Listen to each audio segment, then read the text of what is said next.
The date is August the 14th, 1997. Survivor is Jolan Frank.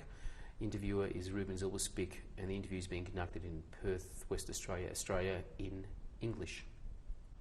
My name is Ruben Zilberspick. The date today is August the 14th, 1997. I'm conducting an interview with Jolan Frank in Perth, West Australia, Australia. Could you tell me your name and spell it? Jolan Sonnenschein, Sonnenschein. And how do you spell the first name? That was my born surname. Now my married name is Frank, F-R-A-N-K. Could you spell your first name? Jolan, Y-O-L-A-N.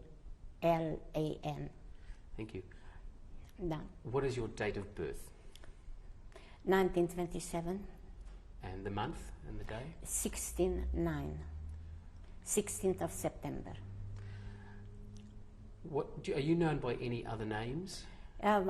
Usually I'm called by friends or family as Yoli, Y-O-L-L-I. And what is the name of the city you were born in, and spell that? I was born in Carei, C-A-R-E-I-I, stroke M-A-R-E. When we were deported, I was born in Romania, but when we were deported, was Hungary, and it was spelled Nagy Károly, N-A-G-Y, K-A-R-O-L-Y. What country? Oh, you said that was Romania. But when we were deported. Now, could you tell me about the other members of your family? Who are the other members of your family? I have a sister who is alive. Her name is Lily. Her name is now Lily Grunberger. She was born also Sonnenschein. She lives in Jerusalem. She has now one daughter. She has one daughter, Malka, and Malka has got married and she has two children, Ramat and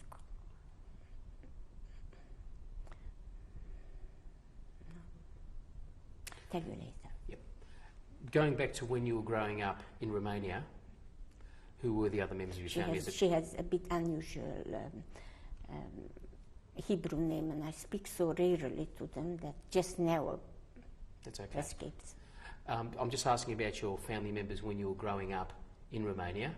Apart from your sister Lily, were there any other brothers and sisters? I had one brother, Vilmos. I had two more sisters, Monsi or Margaret, and Leah or Irene. And your parents' names? My mother's maiden name is Amsel. Her first name is Malvin. And my father's name is Sonnenschein, and his first name is Solomon. Do you remember the address of where you grew up in Carei? It has, in Romania, it was 28 Victoria Street, Calea Victoria, C-A-L-E-A Victoria, V-I-C-T-O-R-I, and in Hungary it was 28 Fő utca, F-O, two-stroke, U-C-A.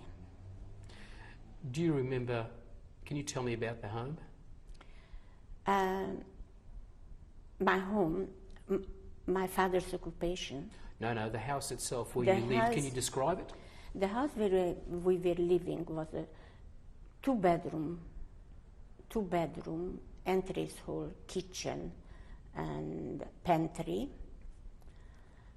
And the rooms were very big, very comfortable, big.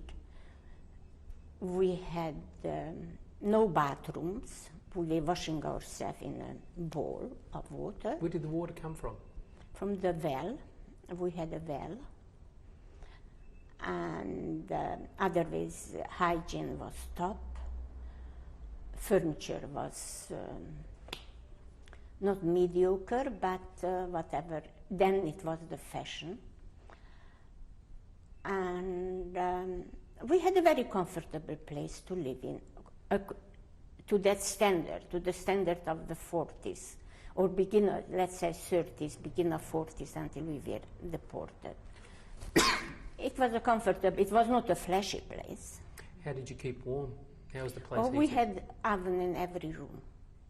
We had a big oven every room, and we had it on in winter, and was no air conditioning. And we had no fridge. How did you store the food? In the cellar, in the summer, and in winter was no need to take it in. Did it get very cold in winter? Oh, we had proper winter. We had a meter or even more snow. It was beautiful. And the summer was beautiful. The summer was sometimes so hot that the asphalt softened. It was so hot. But that weather, that very top heat lasted rather, not, I don't remember, let's say was a couple of weeks during the summer when it was so very hot. And winter was usually in December was started. Very rarely that we didn't have a white Christmas, so.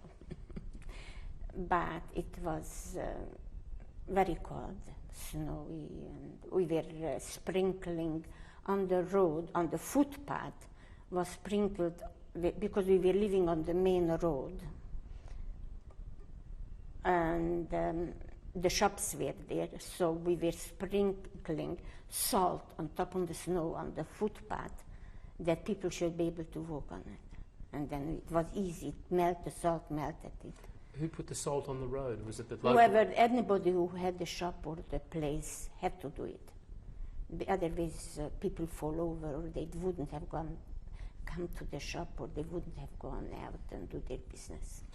Going back to your family home, did you share a bedroom with your brother and sisters? I share a bedroom with, not with my brother, but with my sisters. We shared a bedroom. And my parents had another bedroom. And when my brother was older, he was boarding out. They gave him they rented for him a furnished bedroom, close to us. So not to sleep together with us and not to sleep together with my parents. As a young boy, I take it granted he could have been sleeping together in the room with us. Did you have your own bed, or did you share a bed with your sister? No, I had my own bed. I think when we were younger, I imagine when we were younger and my brother was at home, then two of my sisters could have shared one bed. That was a good-sized bed. When you were growing up, when you were a young child, were you close to any particular brother, or were your brother or one of your sisters? As I was the youngest, and they were older than I, it was rather, it couldn't have been very close because they were always all older than I. But when we grew up, as children we were not close, but when I grew up, when I was over 16, then the gap between me and next to me, my sister, has shrunk.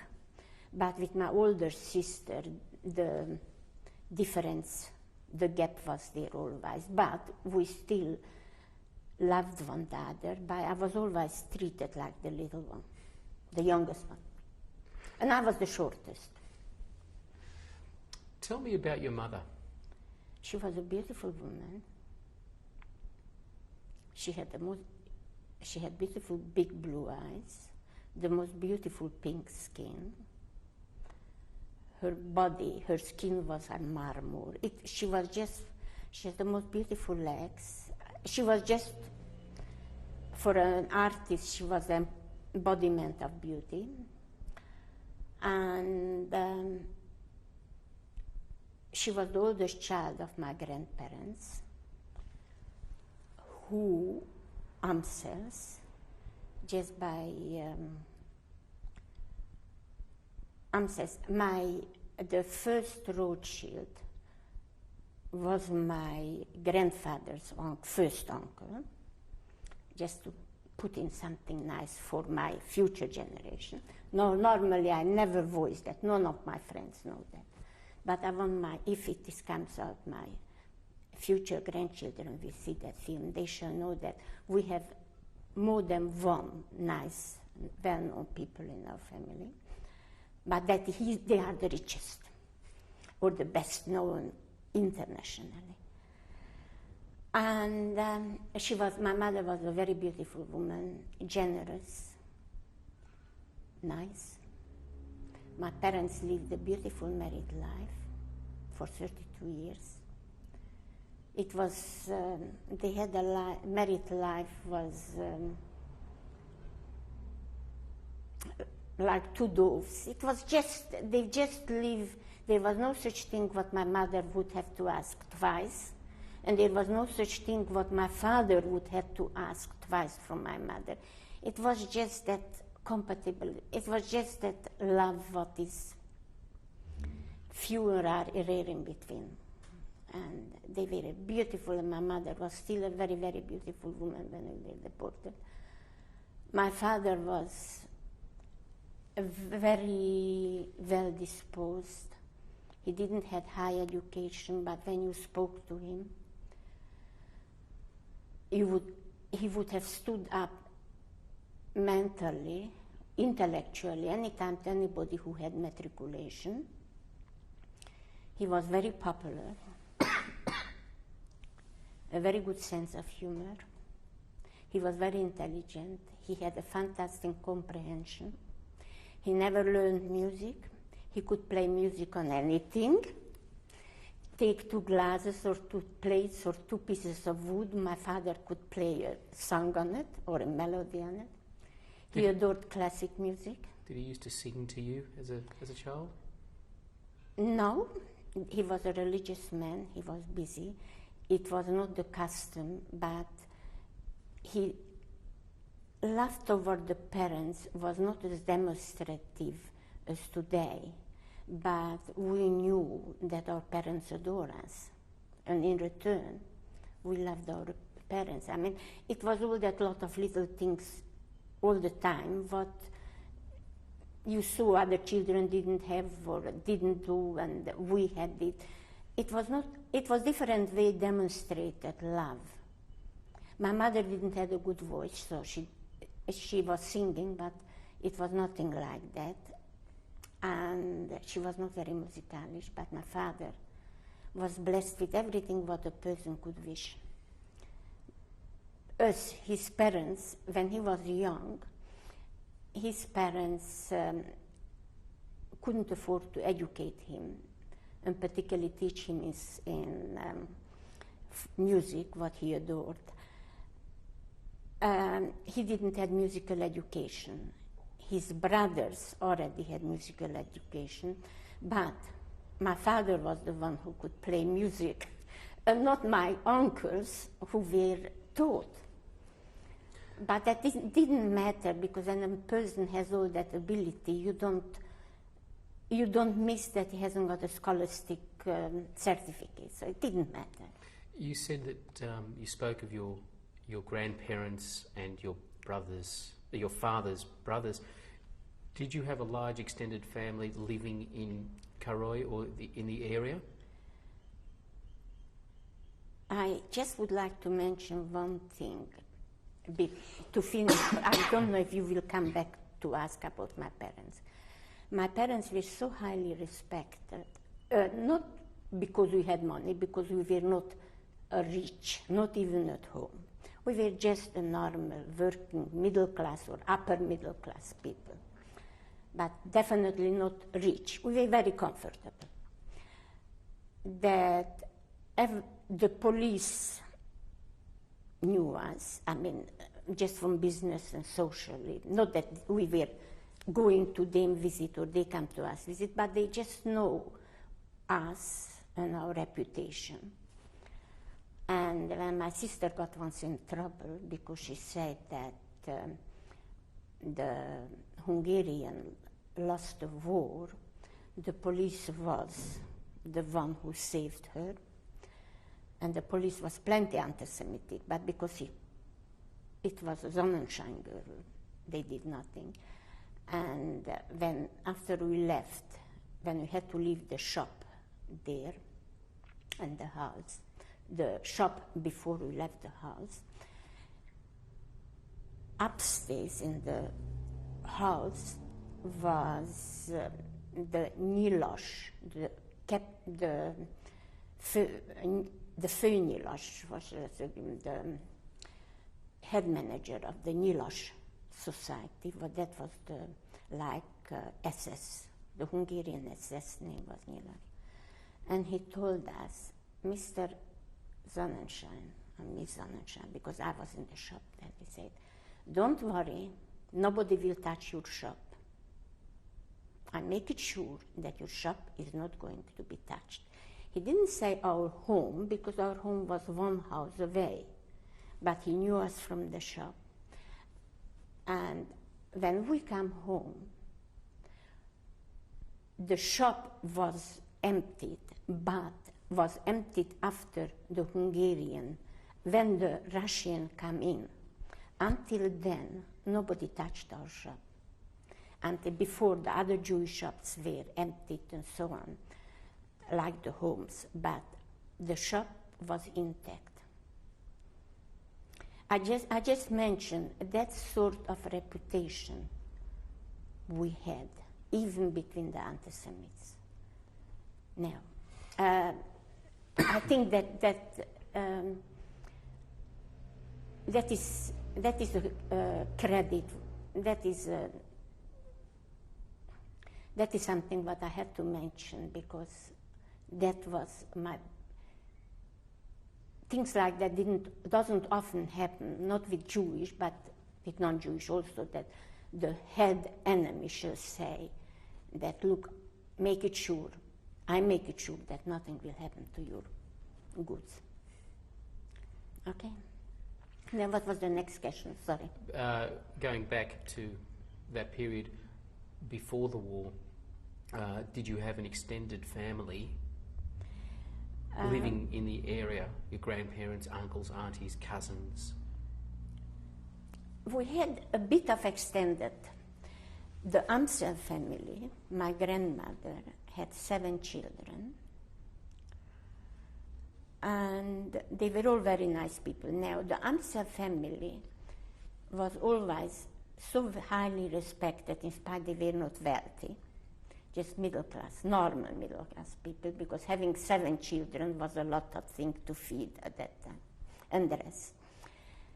That my grandmother and my uncle was hidden until after the war. My uncle was shot dead after the war. After the war was finished, he came out from hiding, and he was shot dead, probably by a person who was living in their house, not to have to give back the property. But sorry to say, they never gave it back, and it's still there because I didn't let it sell. I didn't know how the political things will develop.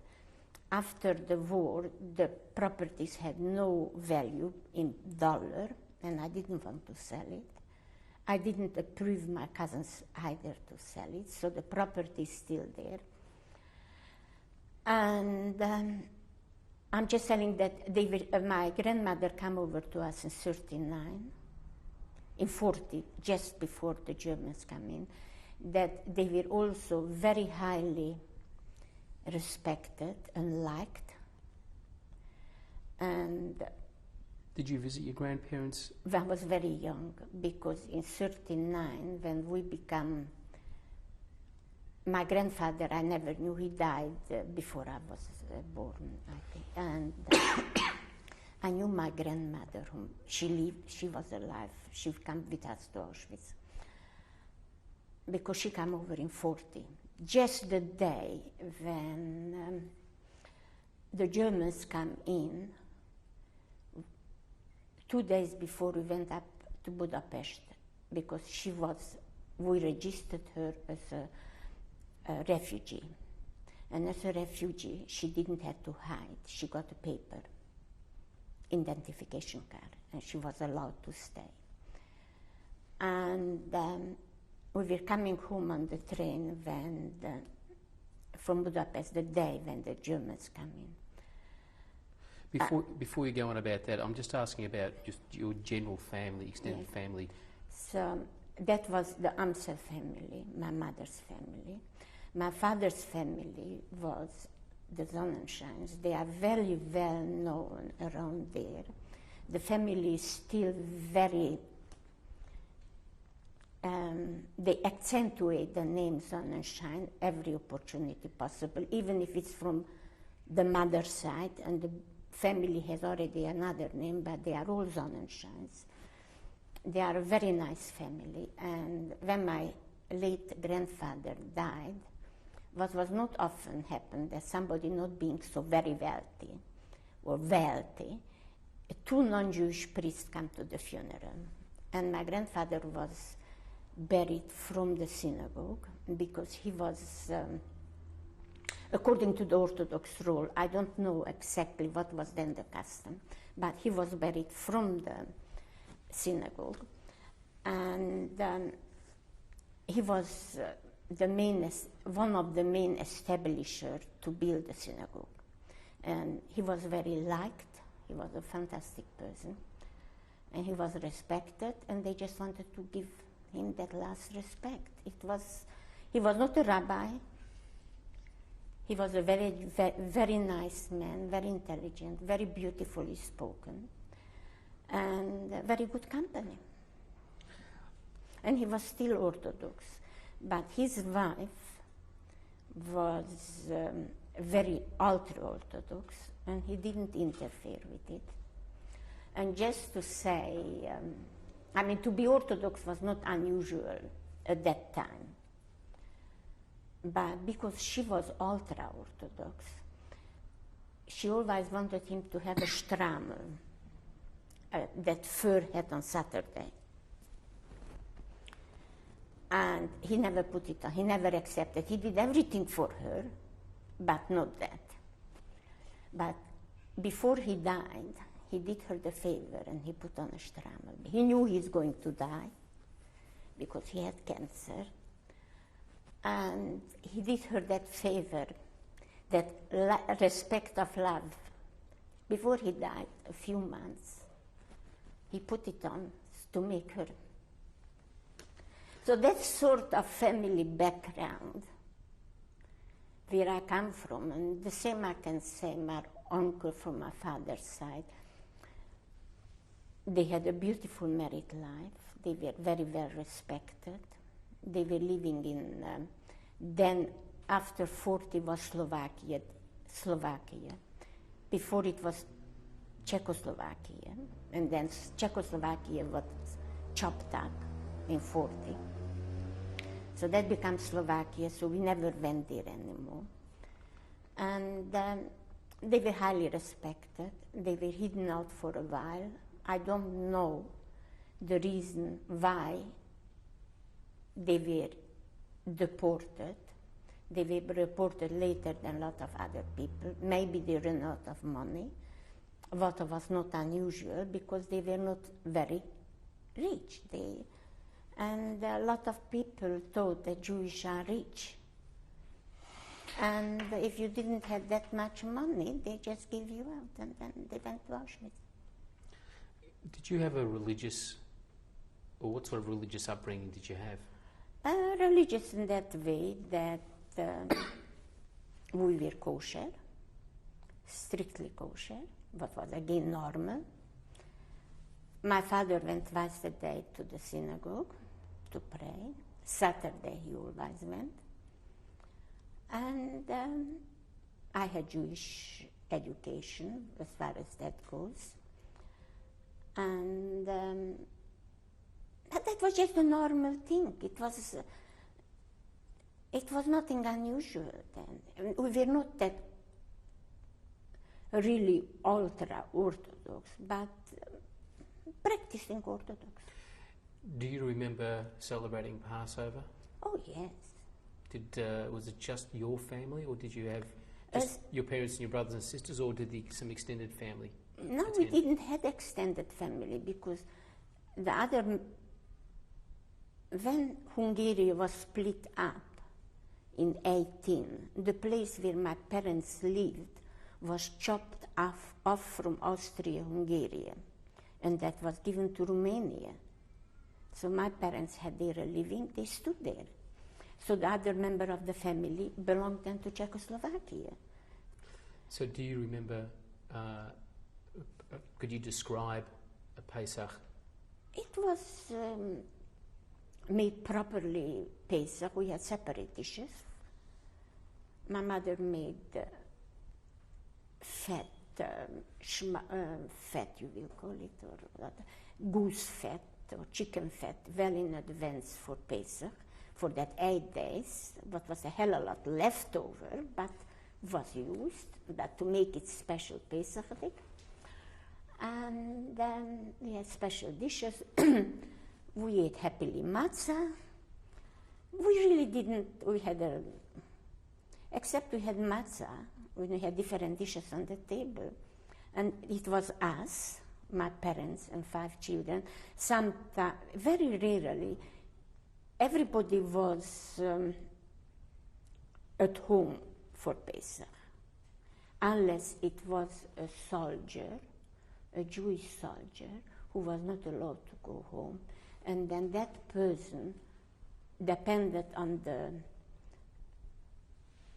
officer in charge or the sergeant in charge if he was allowed to come out for Seder, for Pesach. So sometime I think we had a soldier or so, but that was very rarely. And but we had at home in the yeshiva.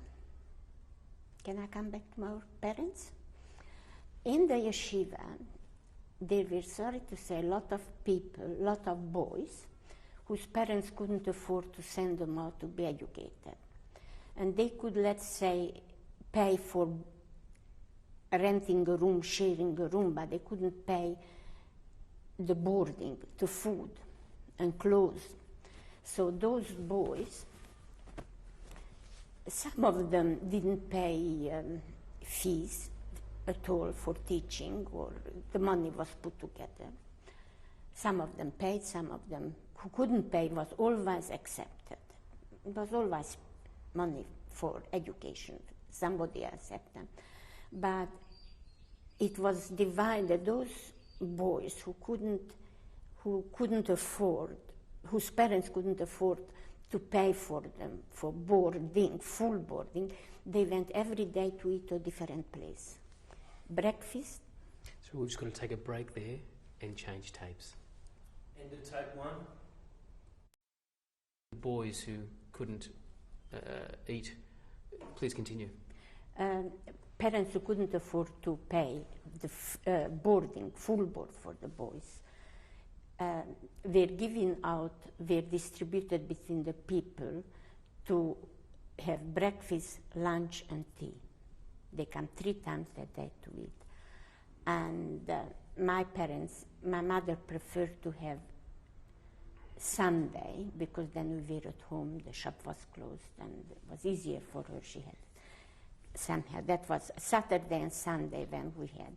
And mostly we had, they called it Bucharam. In Hebrew, students, I think it is Bucher. What is Bucher? A boy or a student? Or student. On Saturday, usually we had 4. And on Sunday, very often we had 10. That doesn't mean all the time we had 10, but if there was no other people to get, if there was no offer, They come to Mrs. Sonnenschein. They knew Mrs. Sonnenschein will accept one or two more. Was this on a weekly basis? Daily basis. Yes, weekly basis. They'd come and your mother would feed them? Yes, not for a full week, just a particular day. And would she feed them for the 3 just meals? for one day, for the 3 meals. For the 3 meals. If it was not 3, it was definitely 2. And was this organised through... Yeah, you remind me, tea. Friday night was tea. I don't know, but definitely 2 meals. Was this... Maybe 1, maybe 2. You know, you give me a very clever question. I have to find that, because I don't remember, don't forget that's over 50 years back. And at that time that was so natural that, but I know we had Friday night, I know we had Saturday, and I know we had Sunday, that 3 times. But Saturday we had always the most bocher and more students coming to it. Sunday was the most, Friday night and Saturday was usually 2 or 4. And the other days my mother didn't like to have it, but sometimes it was, but it was not on a regular basis. And was this organised through the Jewish community? It was organised to the school to make it sure every student has food. Can you tell me about the Jewish community in Cairo? It was a small community. I think it was just 600 families or so.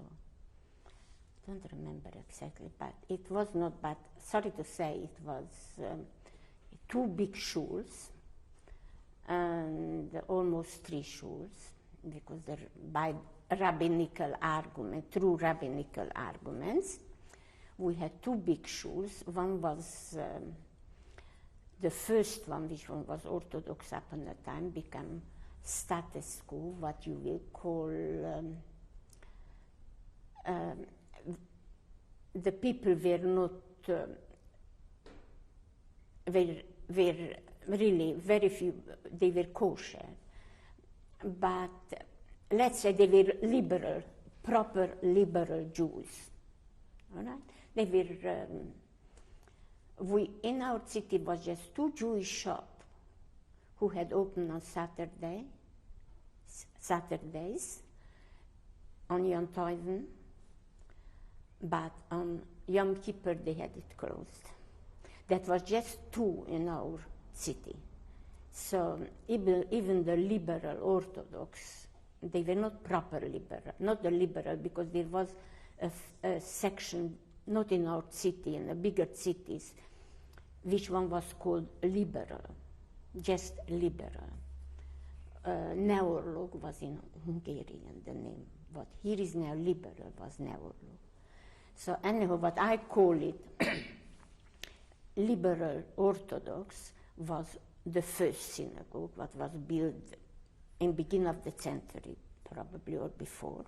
A beautiful big synagogue. Is that the one that you attended with your family? No, we attended the second one. And then it was, again, argument between the rabbis, and they split up. Arguments because one well-known rabbi wanted to put in his son-in-law, who came once for a visit, and he stood there. And then the other half of the community didn't want him to be for a rabbi, so they split again. So that usually inner arguments or division. And so my parents were, but again, the liberal Orthodox would buy meat at the Orthodox, but between the 2 proper Orthodox, they didn't buy meat from one to the other. There was 2 Orthodox butcher shops. The liberal Orthodox, they bought the meat from the kosher butcher shop. They didn't have an extra butcher shop. They had a beautiful slaughterhouse with marmor, and that was from the very first one. Did you So- go to the slaughter? The No, butcher no, shop? no. You could see it. It was there. You could see it. It was a beautiful thing. It was most hygienically. Water was running and so on. And then when the second one, so that was inner fight between the rabbis and the management. So what is unavoidable. So it was, our city had a three community, liberal Orthodox and two Orthodox. Can you describe the synagogue that you used to attend with your family? It was typical of that age, nice, big, very good acoustic. And it was just, at that time, that was the in thing. That was pre-20s. Was it very ornate? A bit. It was not a big city. They couldn't put in too much money. But the building still exists. When I was there in 50, 60 something and 70 something, I was there about 10 years ago and 15 years ago, both synagogues exist. And my father was attending to, I'm saying that because you asked where did we attend. My father, when the split staff come in, then my father contributed, was one of the main contributors to build a little shtibel, they call it now, a prayer house. And that was very convenient, and it was not too over formal. Where was that? In Nagy Károly. How far from your home? Very close to our home, but all of them was. We didn't live in the ghetto, the Jewish sort of part, but the whole place was small, so it was not very far. So the distance was minimum. And how many people? Do you remember how many people the shtibel held? I don't know, but not, it would be, you look around here, probably like that, the size of that. So maybe 50, 60 people? Not more, definitely not more. And, but then that was the custom. And then was another little shtibel. I don't know why, but that was the custom. And you accepted it. You grew up there, you accepted it. You've been talking about your father's shop. Tell me about the shop. What was it? Glass, china, cutlery, crockery, glazery. And anything was the household needed. It was. Describe the shop. It was, the shop was about, not as, maybe about that size, like that room, because the shelves were maybe a bit narrower, but at least that length. And we had upstairs a gallery. So about 40 feet long. Then we had upstairs a gallery, and that we had in the back the magazine, what they called it, storeroom for the shops, for the shop. We had there a house, 3 rooms and an attic. 1, 2, was 3 rooms and an attic. Was this on top of the shop? No. That was inside in the garden. Because people were living, other people were living too. I imagine that was a stable once upon a time. It was a stable. Did your father And rent then there out? was Did your father rent out the back to someone? my father rented the back and the front, but you couldn't go. It was separate entries because that was definitely a stable. Now I remember it was a stable where our storeroom was, shop storeroom was. And this crockery, cutlery, homeware items, where were they from? Was it all Hungarian? No, there was, first of all, a lot of Hungarian, a lot of important. When I was born, what I can remember was already Romania. So a lot of goods were imported from Czechoslovakia and Germany. what we had in the shop was mostly imported from Germany or Czechoslovakia or Romania. They didn't import from Hungary because the animosity was too big politically, but they let import from Czechoslovakia and from Germany. Germany was always a big exporter. Did your father ever go on buying trips away from home? We were not big enough for that. We to get a wagon, a rail wagon. You know what a rail carriage. We got that just in glassware. In glassware, we got that was from Romania, because that was the most. But let's say glazerai, we got, let's say, just a half a wagon. And porcelain was, we couldn't use that much. It was very expensive, it cost a hell of a lot of money. And you couldn't buy something to last for 3 years because the fashion changed. So that one we got from wholesalers. They were proper big wholesalers. Who in the family? The big proper wholesalers were always non-Jewish. The proper wholesalers were always non-Jewish. The manufacturers for those things was always non-Jewish. They were Jewish manufacturers, little ones, but the proper big ones was never in Jewish hand. Just the little slavery was. If you had 100, maybe you had 100, maybe you had a little. The proper big factories was never in Jewish hand. The proper big wholesalers was majority of them, okay? Majority of them was in non-Jewish hand, and we got goods from them. Did members of your family help out in the shop? Did you? All of us. All of us grew up. From school, you went and helped in the shop. After school? After school. All of us. Without exception. We all helped. We didn't have much in the house because we had a help. That was not important. Important was to help in the shop. Did your father employ other people apart from...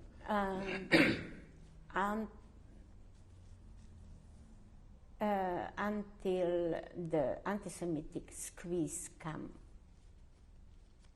took place, when the people didn't buy, a lot of people didn't buy from Jewish people, and until then we had 3 people employed in the shop.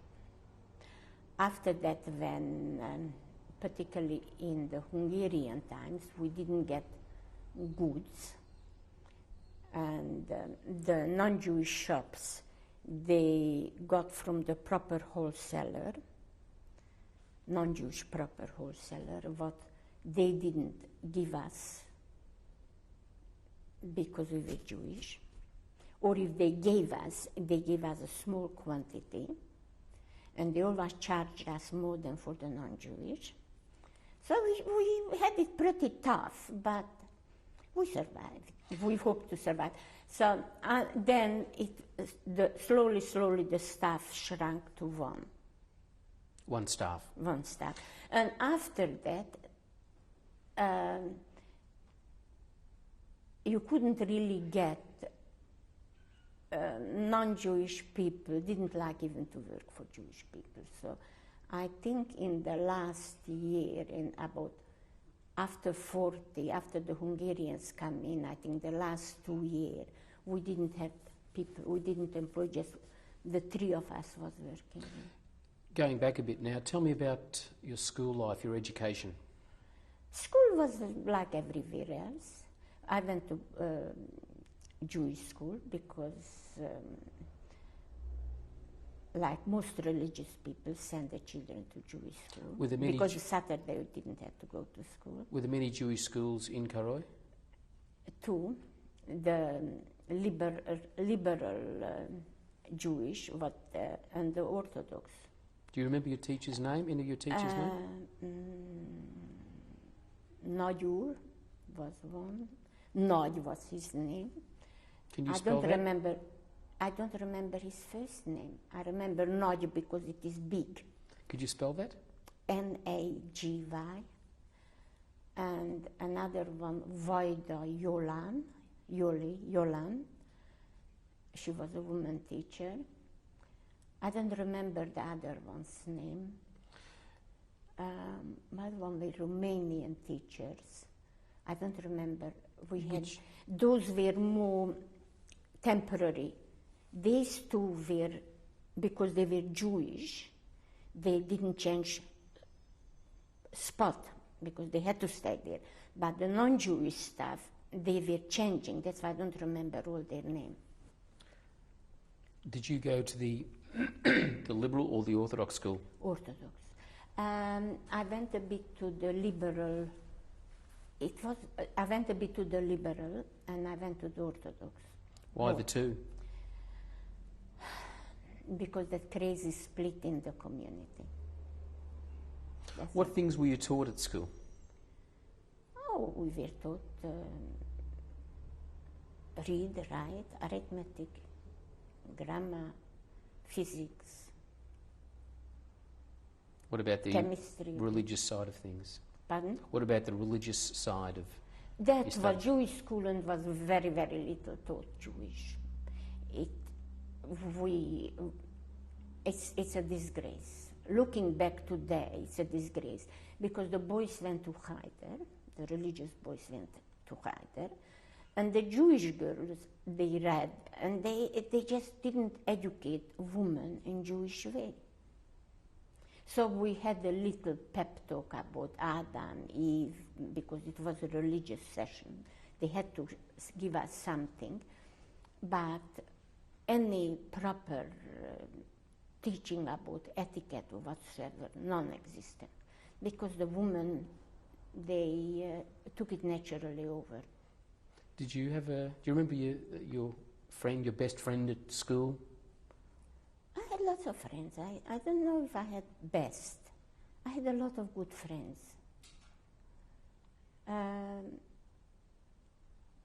Sorry to say, they are not alive. I have one friend who was also a friend, but she went to different school. I have some probably around, but I don't have much in contact. I have one friend in Sydney who I am in contact when I am in Sydney. And the other ones are in Israel or in America, as a matter of fact, also in America. But I haven't seen them for all that many years. And it just, the circumstances, everything is so very different that we don't have enough in common to keep up the friendship. But the one in Sydney, because I'm more often in Sydney, and I have met her in the 50s when I come to Australia. So then the gap, the year gap was not so big. So we knew about one another. The other one, which one I haven't met, and the time gap made, so we don't have enough in common to keep in contact. Did you stay at the Jewish school throughout your education? I had to go to the gymnasium, non-Jewish school, Why? because there was no Jewish gymnasium. How old were you at that point? 14, I think. 14. 2 years. I mean, it was 4 years, but if you made 7 primaries, so you could go when you were 10, and you could go when you were over 12, and that 2 year was accepted, and it was a big trouble there because parents didn't want the children to write on Shabbat, and there in the gymnasium you had to write on Shabbos, And we didn't have Jewish gymnasium. The Jewish gymnasium was next city in Satmar. And boarding was very expensive. So how did you how did you deal with the writing on Shabbat when you went to gymnasium? Very hard. It was very hard. I was not supposed to have. And anyhow, we managed. Talking about the town itself, I you said didn't write much, believe me. I didn't write much. the town itself, you said approximately had 600 Jewish families. Do you know what percentage of that was the general population? About, let's say it was 2,000 Jewish people from 20,000. Would that be 10%? But I don't think so. Looking back to our town, I don't think so there was 2,000 Jewish people.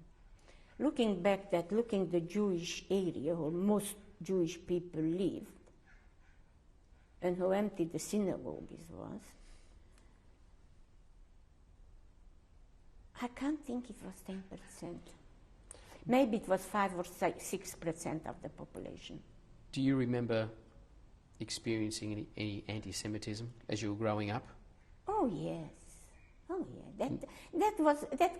Anti-Semitism come with a pass. You grew up. You were born in there with anti-Semitism. You grow up with them. You put up with them. What form did it take? Oh, you bloody Jew. Oh, you no good Jew. If you did something no good, you were a bloody Jew. If one Jew did something wrong, all the Jews were blamed. If 10 Jews made good and 1 Jew made bad, they didn't remember all the good what you made, or all the other nice Jews. Nobody knew about it. They just knew about that one who was a swindler, the one who was unreliable. And then they tried to smear everybody being unreliable. Do you remember your parents? And the non-Jewish people, where I come from, and I think it did exist, the non-Jewish people didn't want really to mix with Jewish people. They did not want. Now, they mixed with you if they had gain from you. If you entertained them, if you dined and wined them, and you entertained them. You were clever, you were witty, you were nice, you had a bit money, and you were entertaining them, and you were good to them. They took it. But they invited you much less.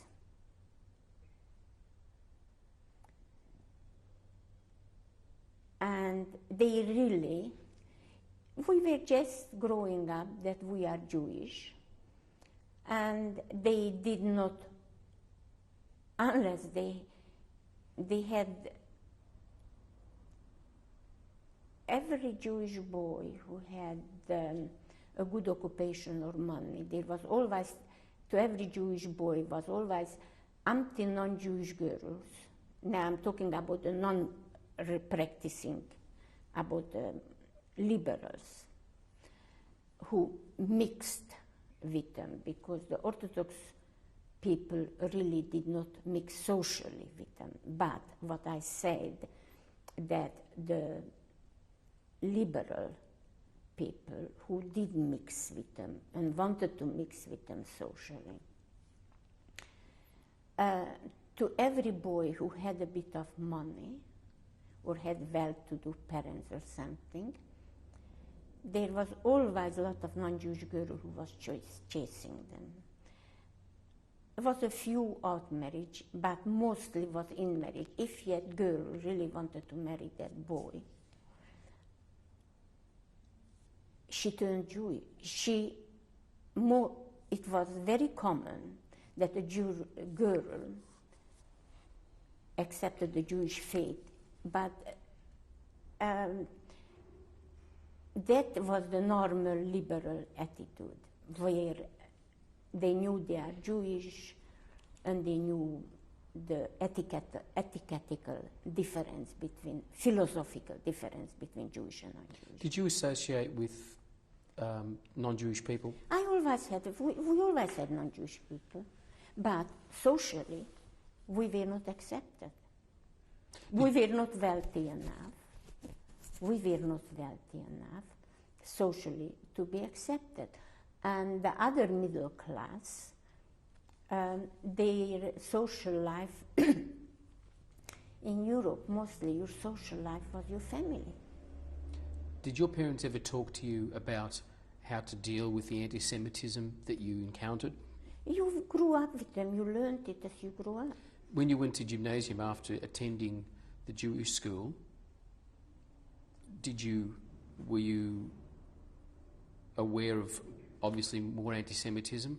You just grew up with it. You just accepted it. You grew up with it. You didn't even worry about it.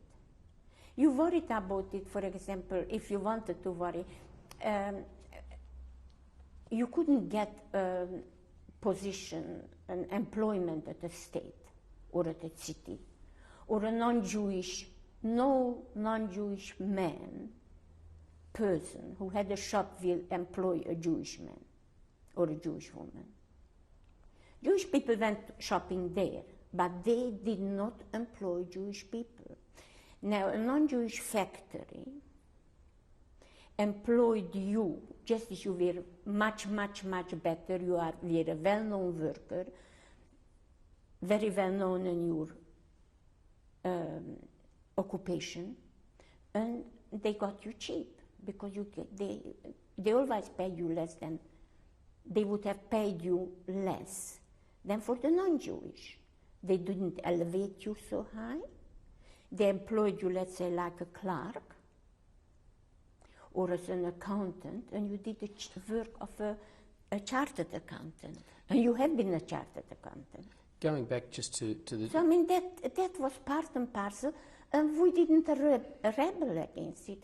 We just lived our life. We were second-class citizens, and we just made our own life.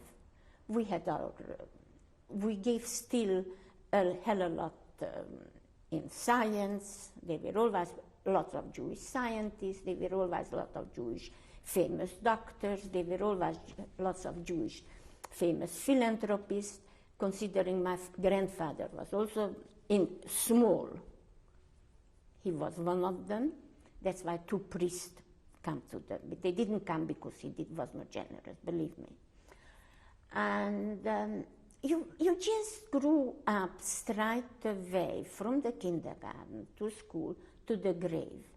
But we made a life for ourselves. It didn't worry us. We just have to stop there and take a break to change tapes. End of tape 2. Yasmin Karoui, please go on. As we were grown up, part and parcel with the anti-Semitism, and made our own life. Now there were quite a number of people who didn't accept that being a second-class citizen, and they wanted an easier life and a better life, and they converted to Catholicism. It was not good to convert to. It didn't help anything else, but if you converted to Catholicism, or let's say Romania to Orthodox, or whatever the main religion, the official religion was in the country. And they took on the Christian religion to make themselves a better life. And, but that was also part and parcel of our life. We accepted it, that for them the principle was not so important. Or it was important, but it was their business. Talking about the town itself, you said it was, you were under Roman... Just one, excuse me. Also happened, it was very common that when if the non-Jewish woman didn't want to convert to Judaism, then it was agreed between the couple that if the man was Jewish, the boy will be Jewish and the girl will be Christian, or vice versa. If the girl was Jewish and the boy was Christian, then the children will be brought up like that, and then they can make later on the decision which one they wanted to bring up. But that was not unusual. Are you saying that if the father was Jewish and the mother was not, then Yes. the boy would be brought up Jewish? Jewish. According to the Jewish faith, though, that as you probably Yes. know, that's not acceptable. But every country makes their own rules, and you abide the country's rule. That was the agreement. And as a matter of fact, a lot of people, I know Jewish people who married, the woman got pregnant, and then he married her, and the agreement was similar here in Australia. But then what happened, it was up to the children. It was up to the children what faith they wanted. But they were educated as children, as Jewish and as non-Jewish. I'd like to ask you now about the culture of Karoi. Seeing it was part of Romania until 1940, what was the language in the city, the main language at home and in the city? Always Hungarian. And the culture? The Hungarian. The Romanians were really just people who was the official people who were the public servants who were brought in from old Romania, who could speak, read and write Romanian. They were Romanians, and then the new generation grew up, who went to Romanian school and so on, but public servants was accepted just if you belong to the Orthodox Church or Greek Orthodox Church, because that was the Romanian official religion. And even as a Hungarian, very few Hungarian non-Catholics were employed at that time. Slowly, the old employees were eliminated, and the new ones they took in. And it was very common that if let's say, a Catholic boy married Greek Orthodox woman or a Greco-Catholic woman, they will get married in her church, and he will be accepted for a public servant. These, what they call now racisms, that's would have been laughable at that time, because that was part and parcel at that time of life, and everybody accepted that you are Hungarian, you are Romanian, you are two different people, and finished. But you talked, you didn't kill one the other. They were just living one next to the other. Were you aware of Hitler's rise to power in 1933? Not really. But I started to be aware of it in 39, 40. The only one way we were aware of it, all the Jewish were aware that you couldn't, there come up a German school, because a lot of Schwabs, I don't know, do you know Schwab? It's again a historical thing. They brought in from Germany Catholics to Hungary, who got land from nothing because they were Catholics, and to populate the country, because the country at that time was not overpopulated like today. And they brought in Schwabs, that is the German people from Germany. That is one of a dialect or one of a part of German. A sort of German, they were all poor Germans who come, and then they put them in the villages.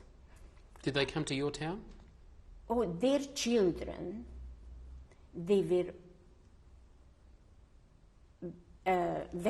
once it was in, I believe, in 33, after 33, I don't remember when, Hitler put on everywhere German schools for those children of those Schwabs, to go to German school and make them German and breed them up as Germans, what they did. Because then to be German was a big deal, you got a position. If you were German, half German or so, you got a public servant's job, or you had a lot of privilege. Was this even in Karoi? That was in 40. Yeah, even in 40. I speak about 40. When Hungary came into took that part. I'd just like to step back a bit. Yes. The Germans put up a German school, primary school first and then high school, to promote the German nationality, because the Germans, the Schwabs, they had a hell of a lot of privileges. They already had in Romania and in Hungary big privileges. And Jewish people, we knew that they don't take in Jewish students. We knew straight. That was the point. What we know, that anti-Semitism, because some girls or boys went in the beginning to the German school before the anti-Semitism was. Before it was to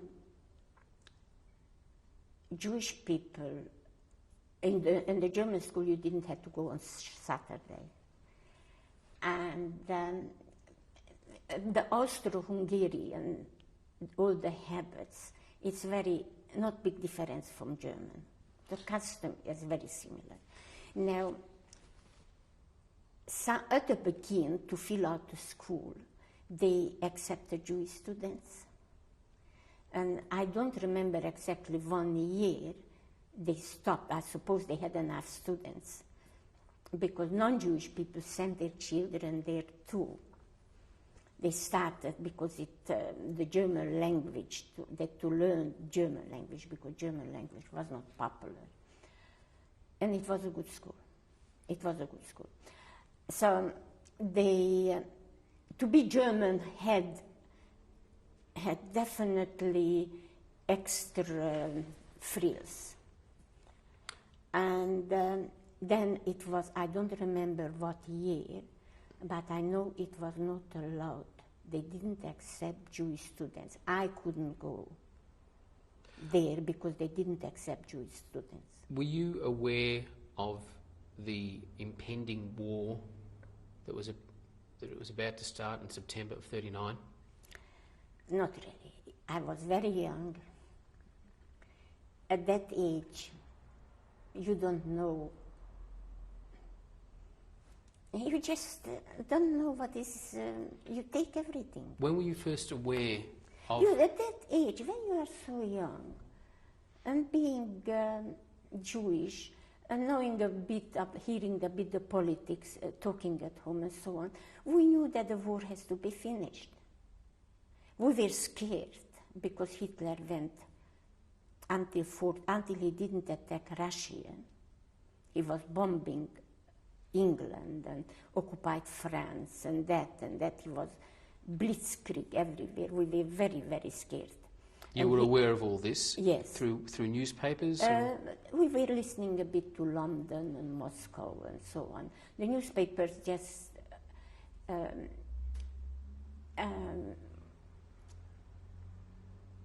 prized all the time the German army. And as it was the Hungarian and the German were allies, they, of course, they made big fuss of it. So we were very quiet. And we were listening to London and Paris until that was occupied, New York. I mean, not many people, first of all in Hungary, if you had by right, if you had the radio, when the war started, if you had a radio with short wave, a strong one, what you could catch Moscow or London or New York on the short wave, you had to give it in. They confiscated from you. Did that happen to your radio? No, we didn't. The very good ones come out after 40. We just had an old-fashioned one, a little one. That had shortwave too.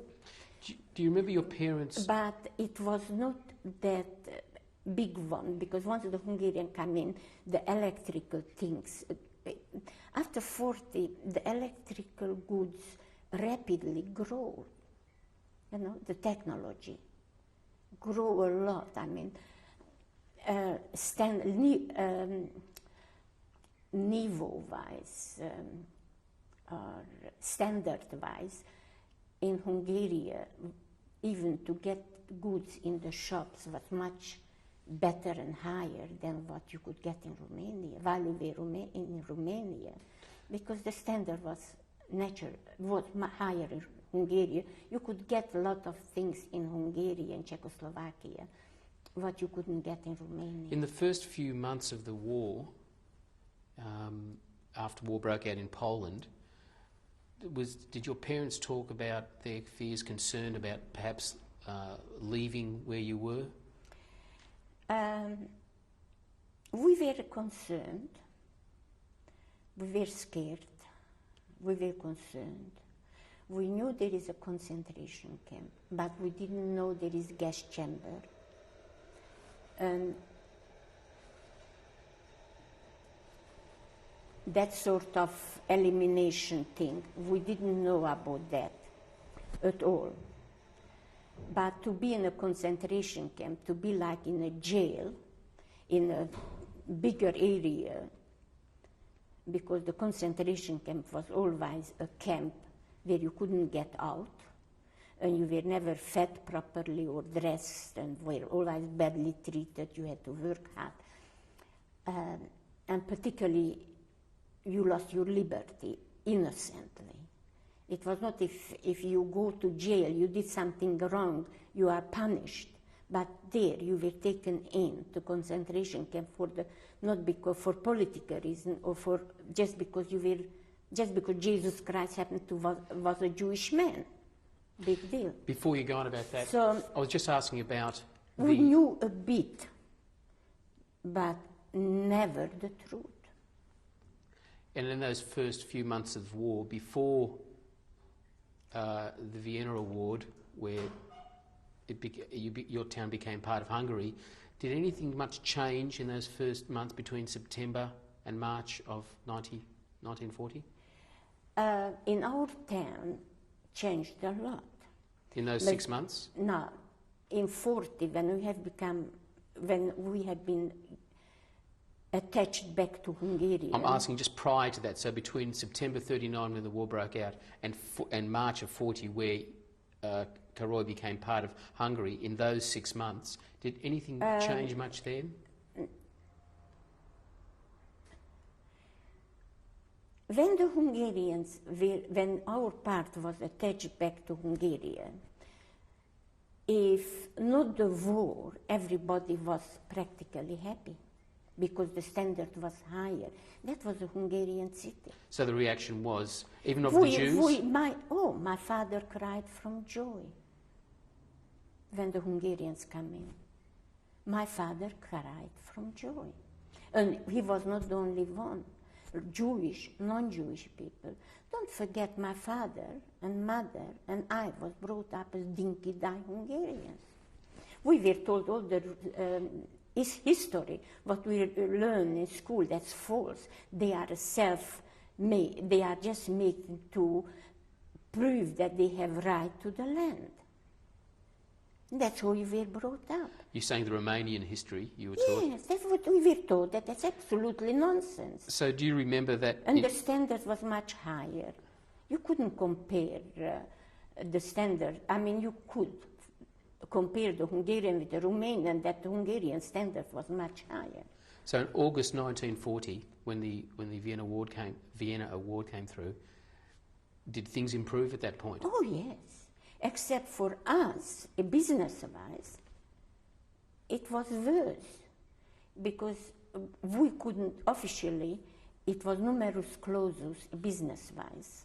Just 3% of the goods Jewish people got, and we had to have strawmen.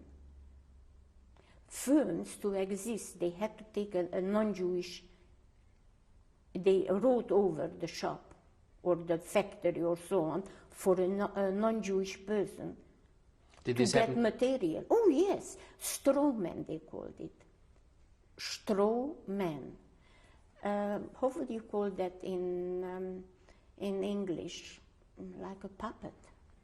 And did your father's shop have one of these? No, we were not that big. We were not that big. We were not that rich. But a lot of the bigger ones, who had a bit more money or a bigger interest, they just had to do it. Otherwise, because there was numerous clauses, as I tell you, the factories really, the proper factories, the big ones, was never in Jewish hand. The hardware was never in Jewish hand. The wheat, the agents, the little men, the little worker there, the agents who did the dirty work were Jewish. But the owners were never Jewish. And the factories, in all those factories, you as a Jew, you didn't get a job.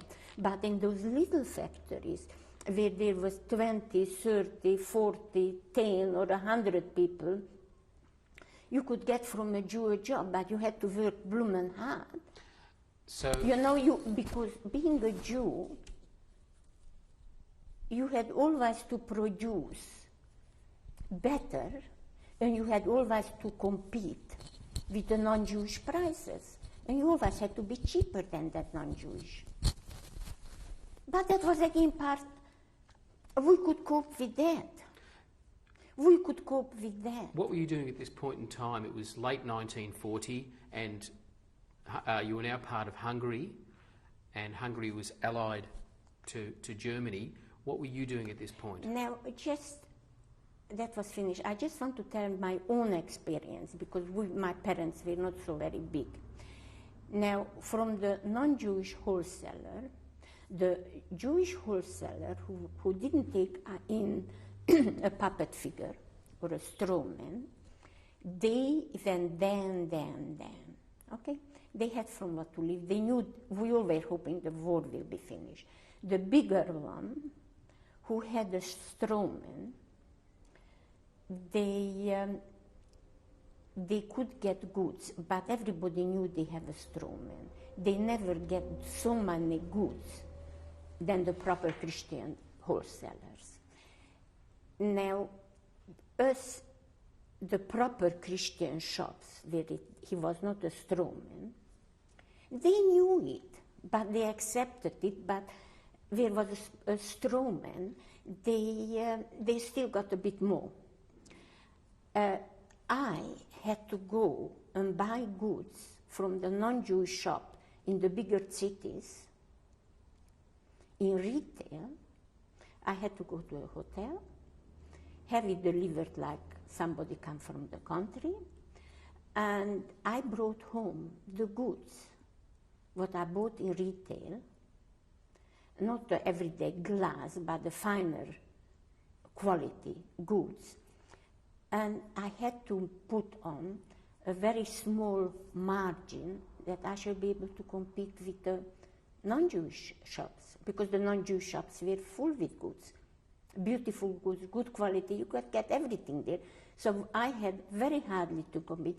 We were really working for 40 years on loss. As my father said, our storeroom and our proper value for our goods shrunk, but we still survived.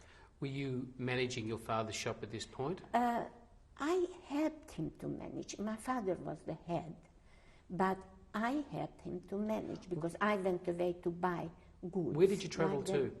Oh, I went to Nagyvárad, Szatmár, Nagyvárad, a bit to Munkács, Kassa, mostly to Budapest, a lot to Budapest, wherever, Debrecen, where they didn't know me, that I'm Jewish. And I didn't say, I just went to, as a customer from the country. And would you buy And bulk? I bought things in retail that we should be able to sell. And I tell you, we sold on very, very small margins just to keep the customers. because if we lose the customers, we knew the war will be finished. At that time, the principle was to keep the customers. So as a result, did your standard of living decrease? Not the standard, but our financial. Financially, we decreased a lot. Was there at this time any increase in the incidence of anti-Semitism? Steadily rising. In what Rising. forms did that take? Do you remember? That Nilosh, the anti-Semitic, the official SS people, like the SS people. Was this one man's name, Milosh? Nilosh, the organization was Nilosh. Nilosh is a bow. Nil is a bow. Their number has grown.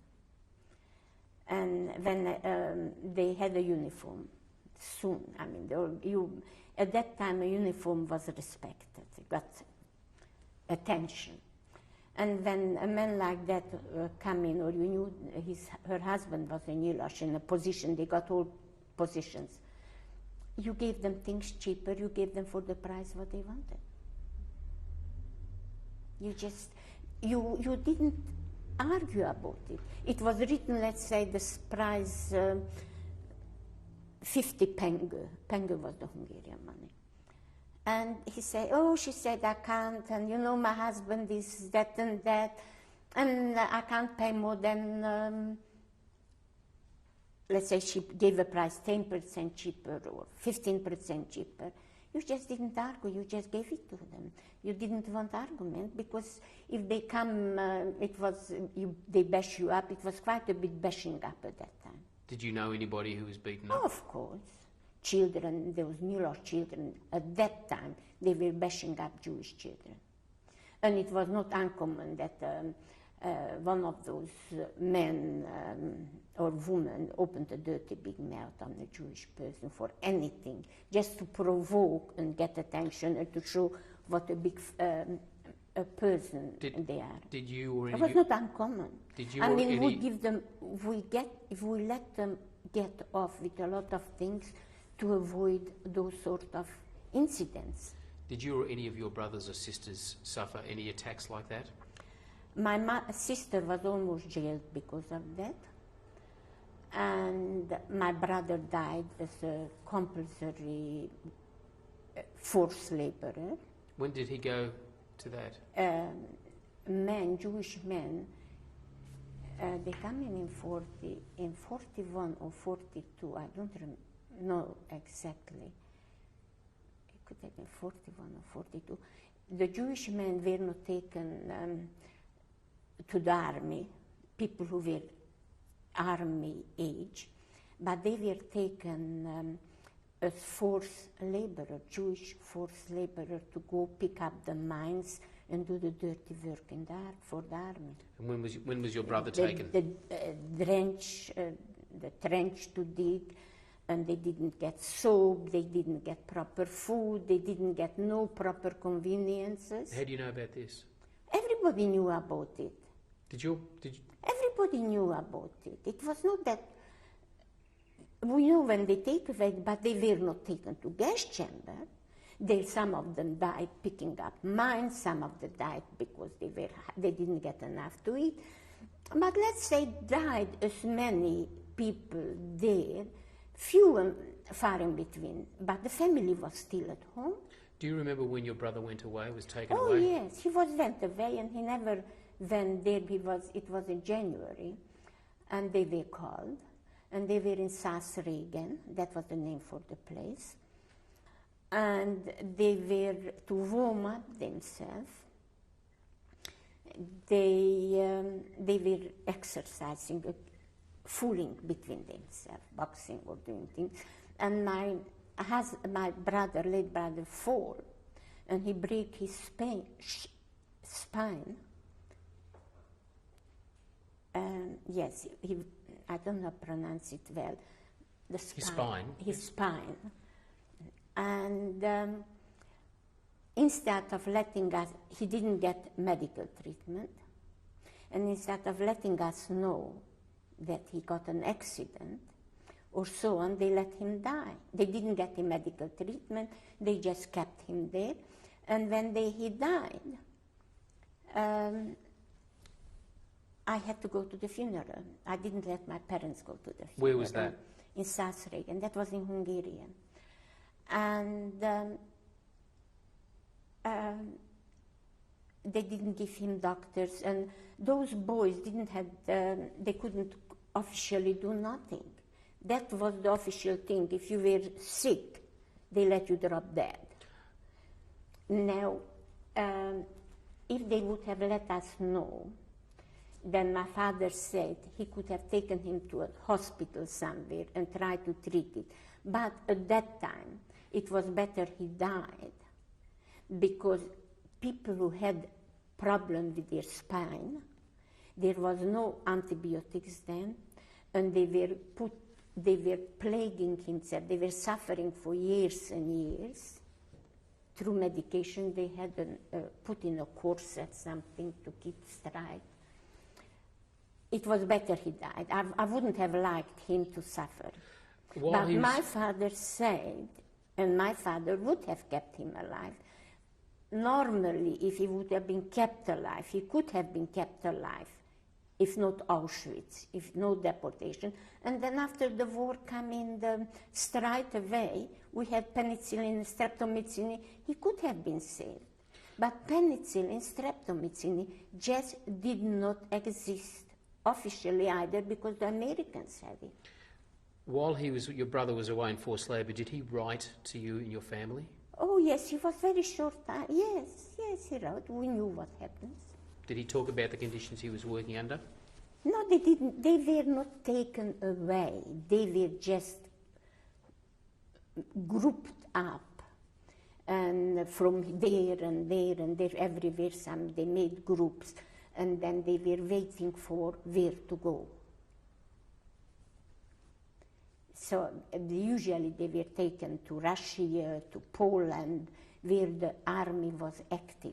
Usually that's where they were taken. They were not kept in Hungary. They were taken out to the front.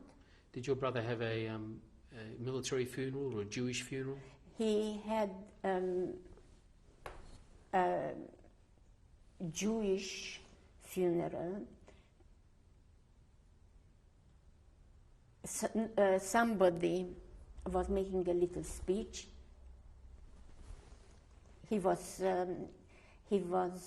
buried in the Jewish cemetery, and they were with a bugle, trumpet.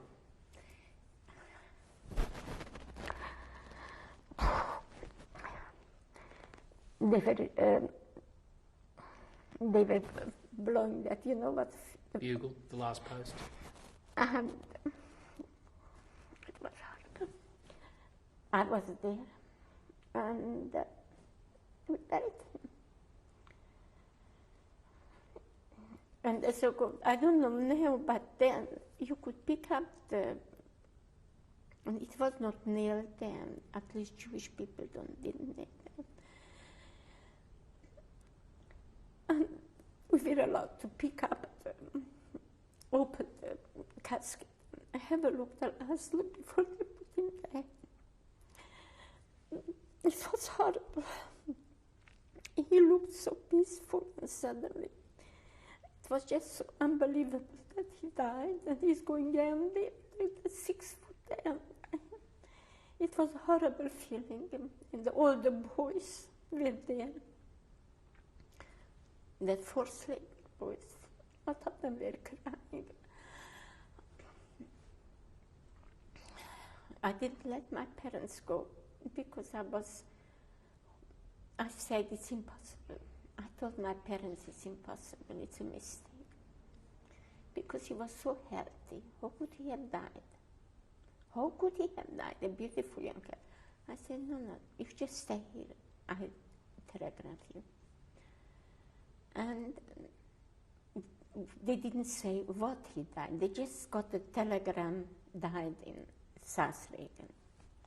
And the funeral is then and then. And poor my brother, he was staying, it was winter, he was staying out in he was frozen. And he was frozen, it was cold, otherwise it would have gone in the freezer, otherwise the body would have decomposed. We're just going to take a break now and change tapes. End of tape 3. This is tape 4. Yola, you just told us about your brother's funeral. Do you know approximately what year this was? End of 41 or beginning of 42.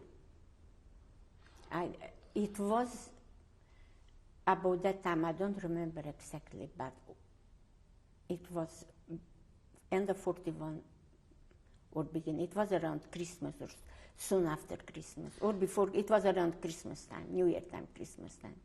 I don't remember the date. At this period, with the, you said you financially that things weren't as good as they were, but your father was happy that that you were under Hungarian rule. Were you allowed to continue your religious practices, going to synagogue? Everything. They were doing silly. Religion was not restricted at all. Practicing religion was not restricted at all. What restricted? In Hungary, the external, the clothing was not as people with piet and beard was not as common as it was in Romania, but that was again just with the standard. That was just because of the standard, because that's how it was.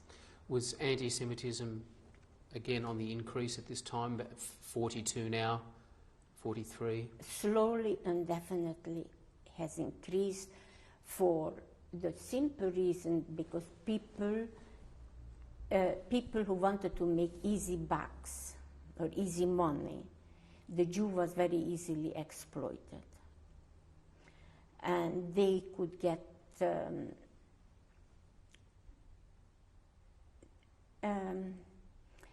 shall I tell you? If they wanted, like here, you get, let's say, a job, if a factory who still had a bit of a factory whatsoever, if Jewish people applied and a non-Jewish people applied, you had to employ the non-Jew. Can you understand that? So that wise, Jewish people got even less work than they had before. What were you doing? Were you still working? I was always working with my parents. And what about your two sisters? They were all married. I was the only one who was at home. They were all married. I was the only one at home. Was the my brother, in 40, I don't remember what year my other sister, let's say in 40, I could have been all by myself. Yes, 41. Yes, by the time the Hungarian came in, I think I was only one in the house. All the other member of my family, maybe one was still unmarried. But she got married very shortly after. So most of the time, from 40 to 44, I was the only child at home. And how would you out of 5. How would you describe those 2 years of your life, 42 to 44? It matters from 40 to 44, not 42, excuse me, because the pressure comes slowly and definitely. The squeeze was on Jewish people as soon as the Hungarians come in. The financial squeeze and the anti-Jewish squeeze was on, as I said. If it was a position, the non-Jewish got it. If anything to get financially, we were much slowly, definitely shrinking, because we all had to live on our reserve. And very, very often, it was not uncommon that Jewish people took on manual job, educated Jewish people took on manual job to survive. Did you or your family have to do that? No, but as I mentioned, I mean, financially, value-wise, the goods what we had was worth much less than in 40. Our goods, what we had, what we were living from the shop and the store, what we had in the shop, slowly, definitely shrank. Did you have... But we lived, we ate, and we lived still normal standard.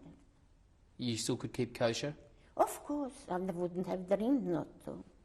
It was still possible, There was though? plenty chooks and food. The only thing what you were on rationed was, let's say, bread, but you could get flour plenty. And rationed really was the sugar, was rationed. And very few other food was rationed, was mattered. But then poor people who didn't use as much sugar as the ration was, they sold their ration. So we were never short in sugar. At this time between, say... A lot of people didn't use that much sugar what was allowed for them. At this time between, leading up to 1944, was there ever an inflow of migrants from Poland and Germany of Jewish refugees? There was mostly in Budapest, because that's where they were accepted as refugees. Did any of them come down to Carhaix? No, we didn't have it in Carhaix, because they naturally, in a big city, you always get more of your own kind. So, and they got lost more in a big city. In a little place like ours, I mean, for example, we had at home my uncle who was hiding. Their daughter came to us that she should be out a bit on the fresh air. One daughter then went back, and then the other one. Everybody knew that they are hidden children, but nobody did nothing against it. In a small place, you stand out. It's no good for a refugee, because there was no industry. In a big city, Budapest or other big cities, there was some industry and they could work, and they get lost. Was there any warning leading up to the occupation, of warning for you, that is, and your family in the city, in Carhaix, to the occupation by the Germans? No, we had German soldiers coming and going who were passing by, or, the train was changing and they had relay. The German army was a London holiday. They had a boom time there because they got everything very cheap, almost for nothing, and they were big, very sought after. And except that financially we were hit, and as a Jew it was much, much harder. It was, we just were waiting to the war to be finished. It was a time when we missed a man who went away, of course, a lot of young people. Like, I didn't have many boyfriends, or hardly had any boyfriends, because boys over 18 was taken away. And schoolboys I was not interested in. And no, we just took it as a passing by horrible time, bad time. That's how we took it. Was there any talk prior to the occupation of your family leaving Hungary? Once was that boat which one took refugees that's supposed to go to Israel, and the English didn't let them in. Do you remember? Do you know what's the name for that boat? I'm sorry, I should know it normally. No, I shouldn't. The rumor went that you can get a ticket there, but the price was up so. You had to have a hell of a lot of money to get there. And then we added up, if we sell everything, we have the fares. By the time the Israeli pound was the most expensive money unit. One Israeli pound was about 5 or 6 English pound. And after the English pound, I think the Israeli pound was the most expensive money. So they didn't want Jewish people to go. They didn't give them a chance. They took away the chance to buy in. But my father worked it out that if we sell everything and we go, we used up all the money, because when you arrived, you have to rent a house and you have to find out what you are when you are going to do. We had to learn the language. What takes time? My parents knew that. Yes, you can't go in a strange country without knowing the language, and we couldn't speak Hebrew. In spite we could pray in Hebrew, but we couldn't speak. And and my father said, we will survive it here. If we go to Israel, have no money or very little money, you have to work there as a very, very hard labor, dirty laborer. And there was then so much mosquitoes at that time, and swamp. So many people died because there was no penicillin previously. And so many people died, and we knew that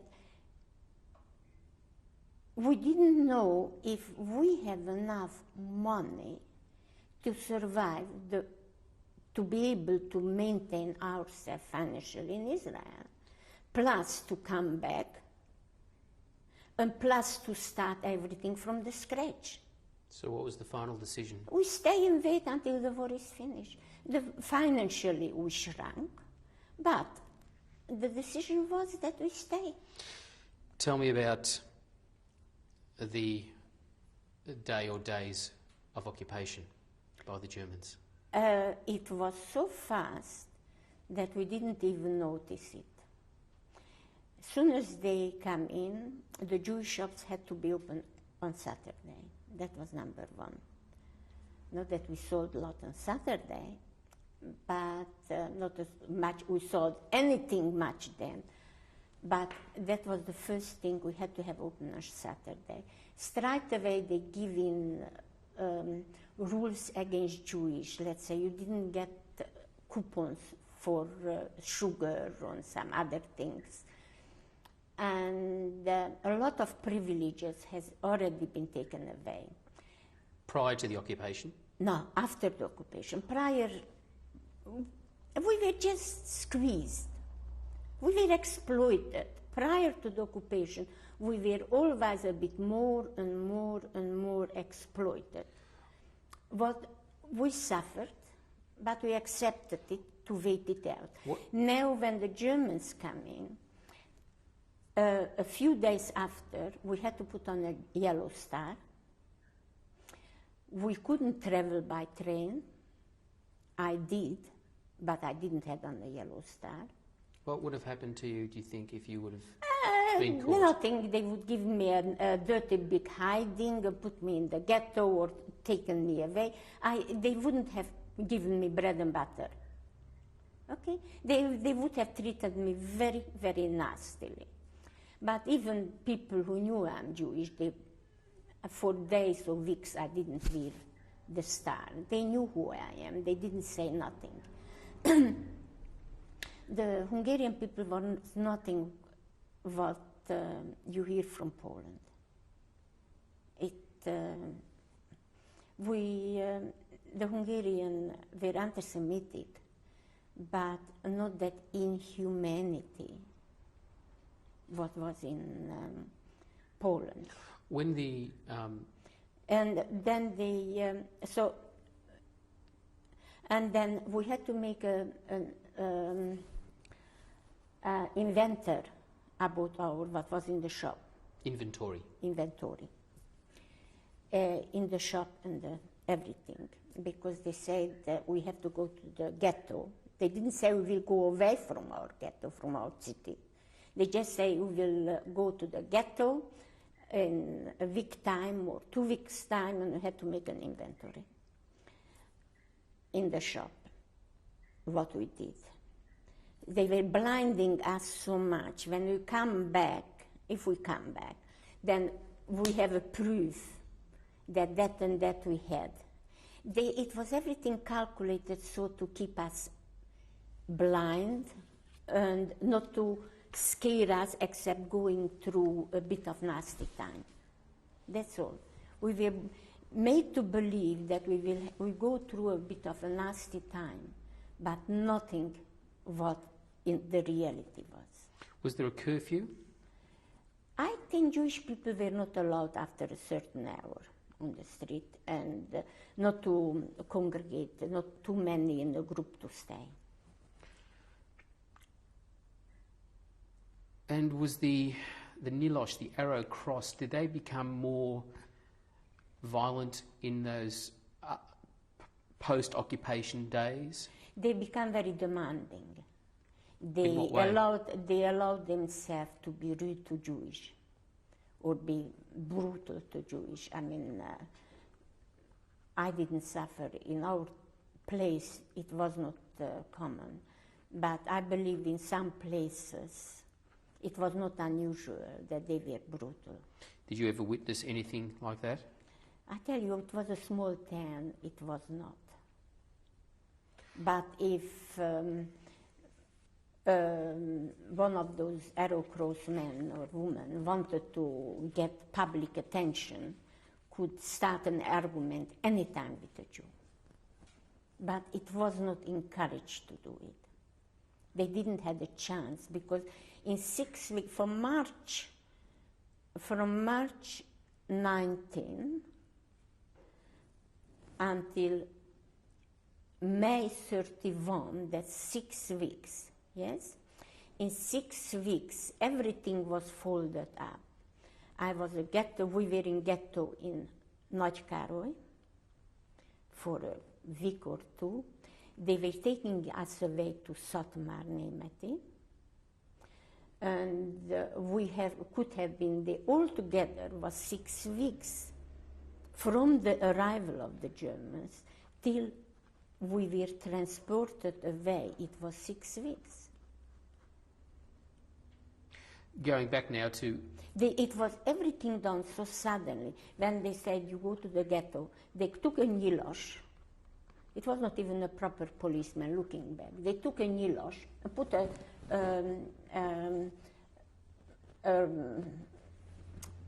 gun on his shoulder. And you had to march out of your home and go out on the street and go to the ghetto. Is that how you were collected? Yes, from home. Do you remember that? What time of day that was? It was a daytime. I don't remember the time and date.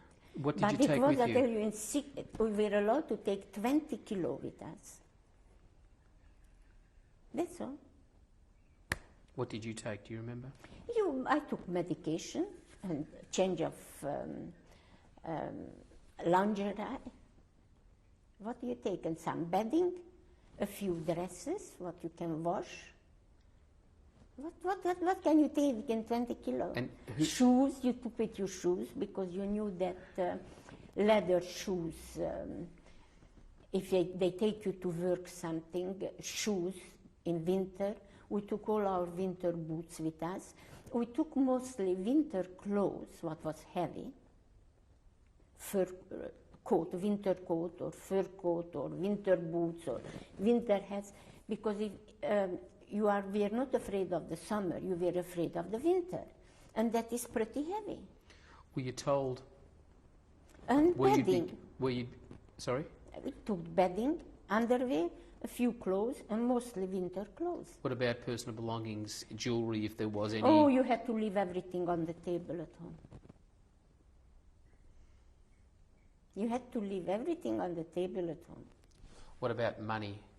Money too. You had to leave everything at home. You can take the inventory with you, what was not good for toilet paper.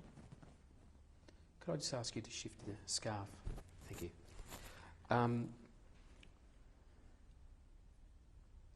Were you told anything about where you were going and what would happen to you? No. And we knew the war is finished. That was in 44 May, March, April. We knew the war was finished, lost. We knew that the Russians were already in Poland. And they were still so inhumanely murderers that they collected us and sent us to the gas chamber. It is so absolutely so unbelievable, because they knew the war was finished. They knew in 43 the war is lost. What do you do that in 44? 42 they knew the war was lost. And from then on, from Leningrad on, and Moscow, they couldn't go in, from then on they were retreating. That's why they used up so many these Jewish men to pick up the mines that they should not be blown up, because the Russians put their mines against them. And probably they put their mines against the Russians, because that was the game. Just talking now about back to the first ghetto you went to, can you describe the ghetto? Where were you placed in Novgorod? And there was where most Jewish people lived, where the synagogues were.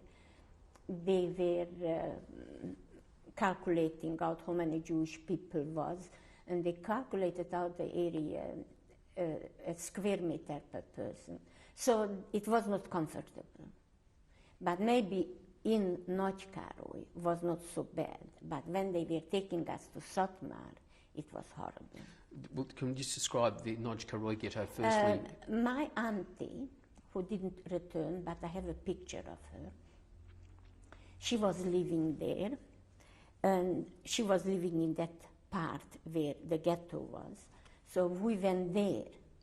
But she just had a 2-bedroom house too, because that was the normal, a 2-bedroom house. And we asked to be taken, if not us, somebody else would have gone in there. And we went there, and we were 3, 4, 6 people. Who was there? 4, my grandmother, who came over just before 44. Did I tell you that?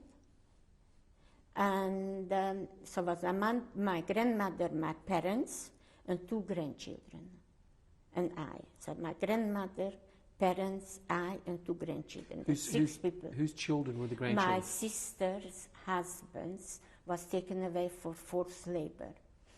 And to make it easier for them, they had to work and make it easier for them not to have less, to look after a child, one was 5-year-old, one was 9-year-old or 8. A child has to go to school, has to be dressed, has to be washed, and they had to make a living to make it easier for them. The children were staying with us. Which sister was that? One who is alive, who survived. The other one was taken to the gas chamber with her child, and some of the workers who were working there when the transport has arrived, and when they saw young women with children or men with children, they said, "Save yourself, give the child to that woman who didn't want to give up and had a child." And they give for a woman like that 6, 7, or 8 children. But they didn't know. They knew, the workers knew that they will go gas chamber, but they wanted to save lives. It's better if 1 mother dies than 8 mothers dies, or 6 or 4. What I meant with the question was, whose mother was the 2 children that were with you in the ghetto? One who went to the gas chamber with her younger child. What was her name? Monsi, Margaret. She had one child, a young child. There was a big age difference between the two children. What were the So the children- younger one she kept at home, and the older one What came were the to us. children's names? Do you remember? Bernard was one, which one was with us. Both of grandchildren were Bernard after my grandfather. And the other one was, I don't remember, as a matter of fact, because I have seen him very little because they didn't live in our city. What was her married name? Grünstein, I think. Thank you. So there was, as you said, 6 of you in this 2-bedroom apartment. Plus, they were their own family. They had 2 children, 2 and 4. That meant 10 people. And if they might have, I don't know. I mean, in Nagykároly, I suppose it was not so.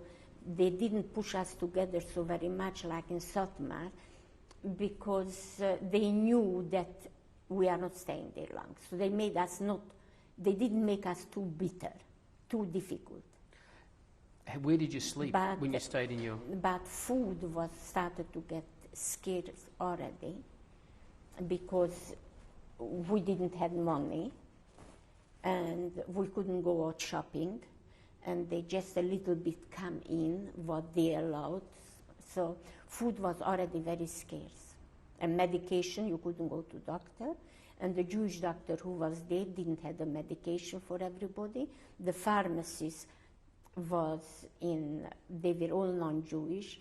There was one Jewish pharmacist, but he had to take in, even then, as I tell you, the pressure was strong enough that he had to take in a partner, non-Jewish partner, because there was 2 non-Jewish pharmacists, and to get the permission to get a pharmacy, he had to take in a non-Jewish partner. That was before, in 40s. That was in 40s.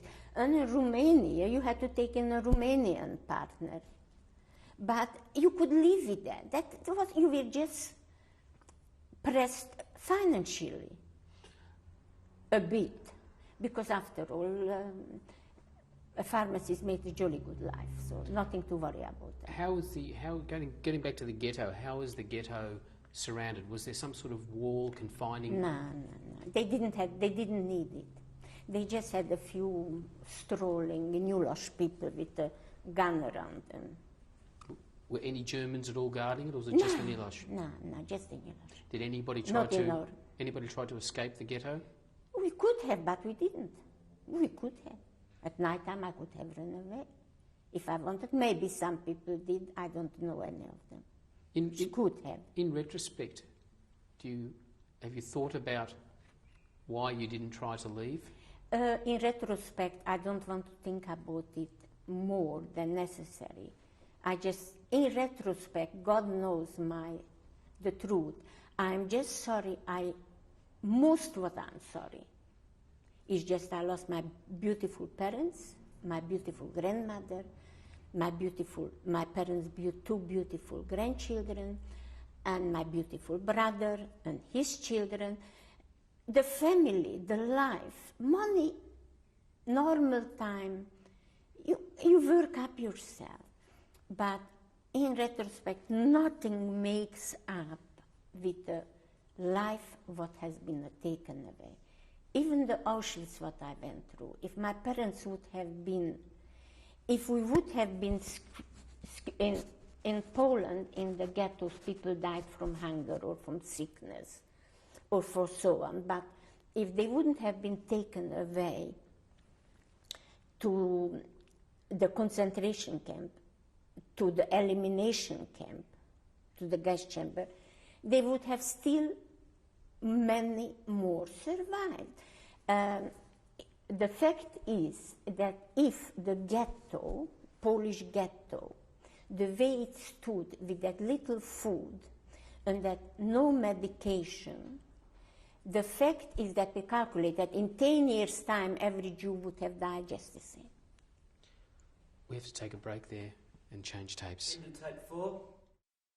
Telling us about the ghetto in Neukölln, can you tell me how long did you stay in that ghetto there? Probably 2 weeks. Where did you sleep? I don't know, on a couch or on the floor. What did you do in the daytimes? Very miserable. We were very miserable. But we were still young, we were still talking, we were still hoping. Where were your 2 sisters? Were they in the ghetto? One was in Munkac. One was in... 2 was in Munkac, one was in Munkac, and one was in Satmar Nemeti. So that's where we went after that, to the ghetto, and from Satmar Nemeti, where we were deported. When you went to Satmar from... By the way, in the ghetto, they pick the rich people, and they're giving them terrible hiding, and they tortured them, that they should give out if they didn't leave enough jewelry and money on the table at home, the rich people were already in our ghetto tortured, and the testicles for the men were hit most, but we knew because they come out, and mostly the men were beaten so badly, or they were not even so young men anymore. The young ones were mostly taken away for forced labor.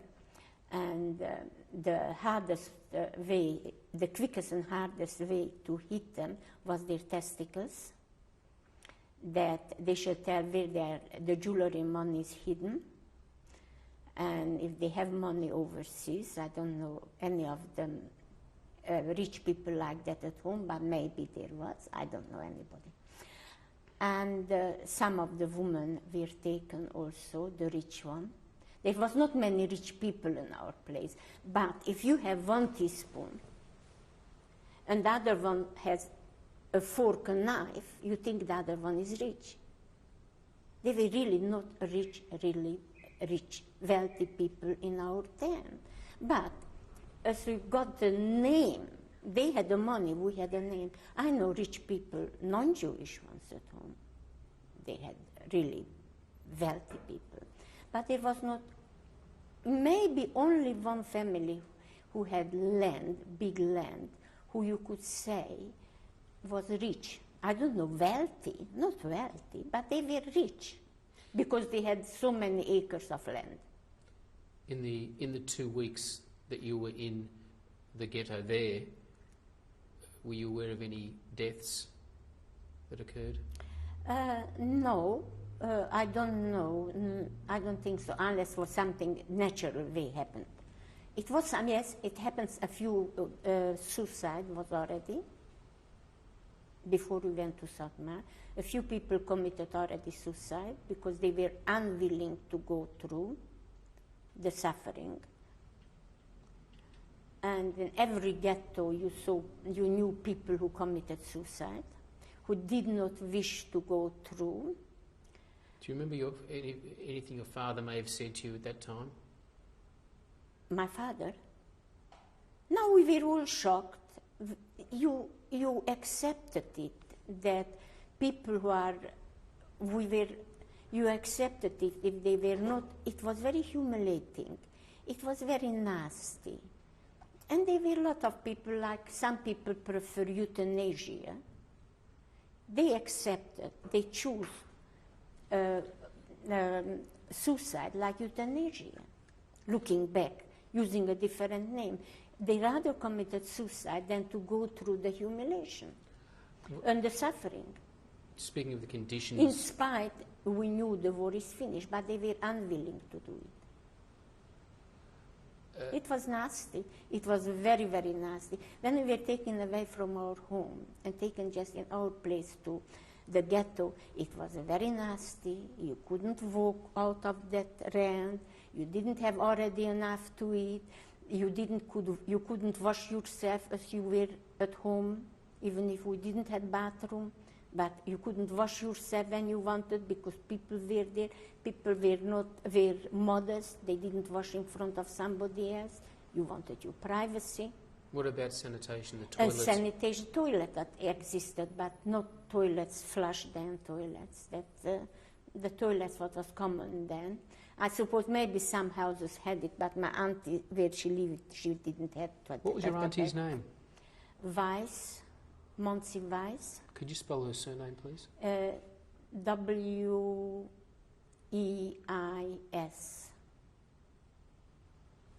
Weiss. That's how it was spelled then. It was spelled in German way. Weiss means white. After the 2 weeks there, what happened next?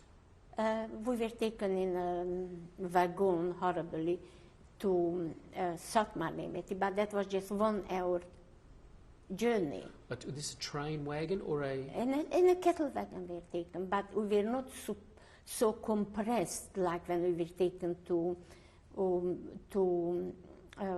Auschwitz. When we went to Auschwitz, it was in carriage, was in goods carriage, was, let's say... We'll hear about that in a minute. No, it was not so over-compressed. Were you so it was just 1 hour journey. We knew where we are going. Were you with so we were not worried. Were you with your parents still at this point? point? Oh, yes.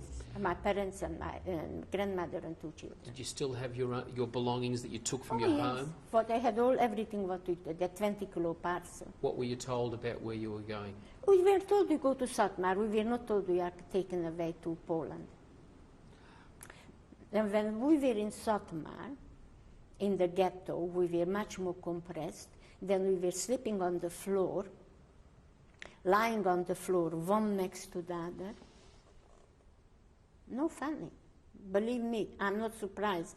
I mean, I don't know. If I would have known, I mean, I can't say nothing. Nobody was surprised on euthanasia, all right? People who committed suicide, we knew they didn't want to go through. We didn't think of that there is gas chamber.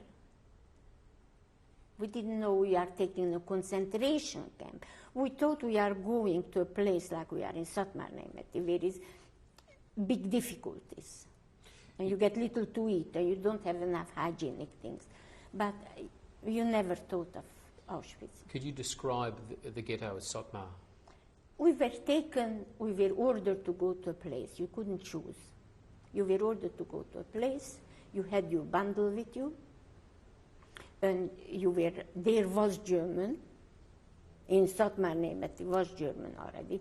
Hungarian police in German, plus the Nyilas, who measured out the house, and so many people has to sleep in a room. What meant we were sleeping proper like herrings, one next to the other, young, old, on the floor. And we didn't have enough coverage either, but it was summer, we didn't suffer.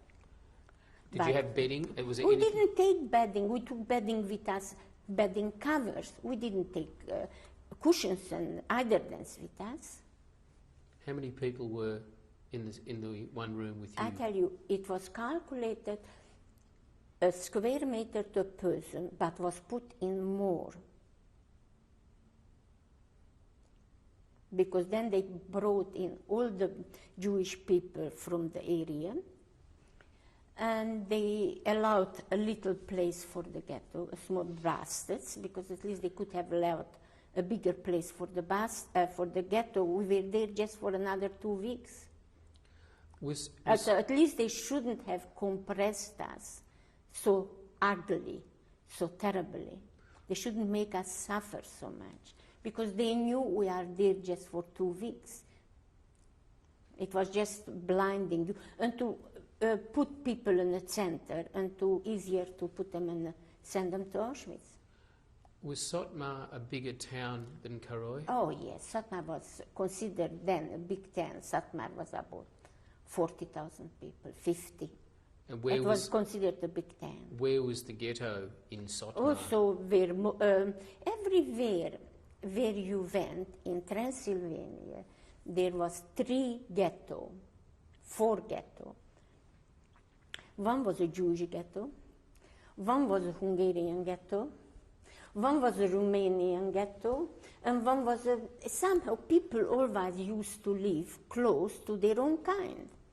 But it was nothing wrong in that. You didn't go spit on people or argue, but you were closer, you had more in common with these neighbors.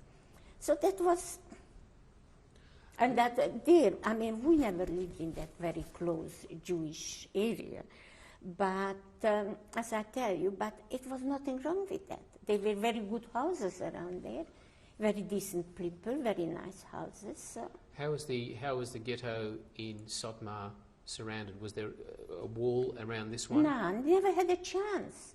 I tell you, by May 31, there was no Jew officially left in, unless a person was in hiding, what was very few and far in between.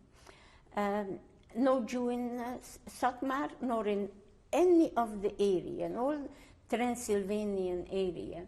I think we were the last. By June, they come in March 19, and by, let's say, June 30th, there was no Jew in Transylvania. They just didn't have to compress us so very much because the authorities, they knew that we are there very, very temporarily. And they should have given us a bit more to eat too. What did they feed you? Nothing. We were already hungry because everybody brought with itself a little bit of fat from the thing, or bread, or you couldn't take a lot of food with you because you had just and not that many. There was no fridge. How was food distributed? Very nastily. You had to go and get a plate and get something. It was very little. You started to live on your reserve already, on your reserve energy. Did you help your grandmother? Did you get her food for her? We all got equally. No, I didn't give her because we all got very little. No, and she wouldn't have accepted. I didn't have the chance because we went to Auschwitz. How long were you in Sotmar? We all had our still energy from before. I mean, if you get half the food what you can have now, you can still live for a few weeks, or even if you get a quarter, you can have. I mean, today a lot of people are not eating more because dieting, but at that time you didn't diet, you were happy to eat. And if somebody was fat, was rich. I'm not joking. Were there any escapes that you're aware of from that ghetto? That people had to eat a bit more than the skinny ones. Pardon? Were you aware of any escapes from that ghetto in Sotmar? It would be possible, but I got a proposition. I and my sister, we decided we take Christian papers. Buy Christian papers, you could get. Yes, you can get. And you could buy it openly, but you then become a Christian. And openly, with a little bit of money you could get it. And my father, so we thought the two of us, we are going to escape, my sister and I. And then my father said, we didn't think of Poland, we were thinking just of the ghetto in Nagykároly. But we knew that medication is not available and so much. And my father had a tear in his eye, and he said, if you go away, here is your grandmother, I, and the 2 children. If we need if we are sick, and we need a glass of water, who will give us a glass of water? And I changed my mind from one minute to the other. I didn't want to leave. I mean, where am I going to run? My parents, I wouldn't have left my grandmother, okay? At that time, you loved your parents.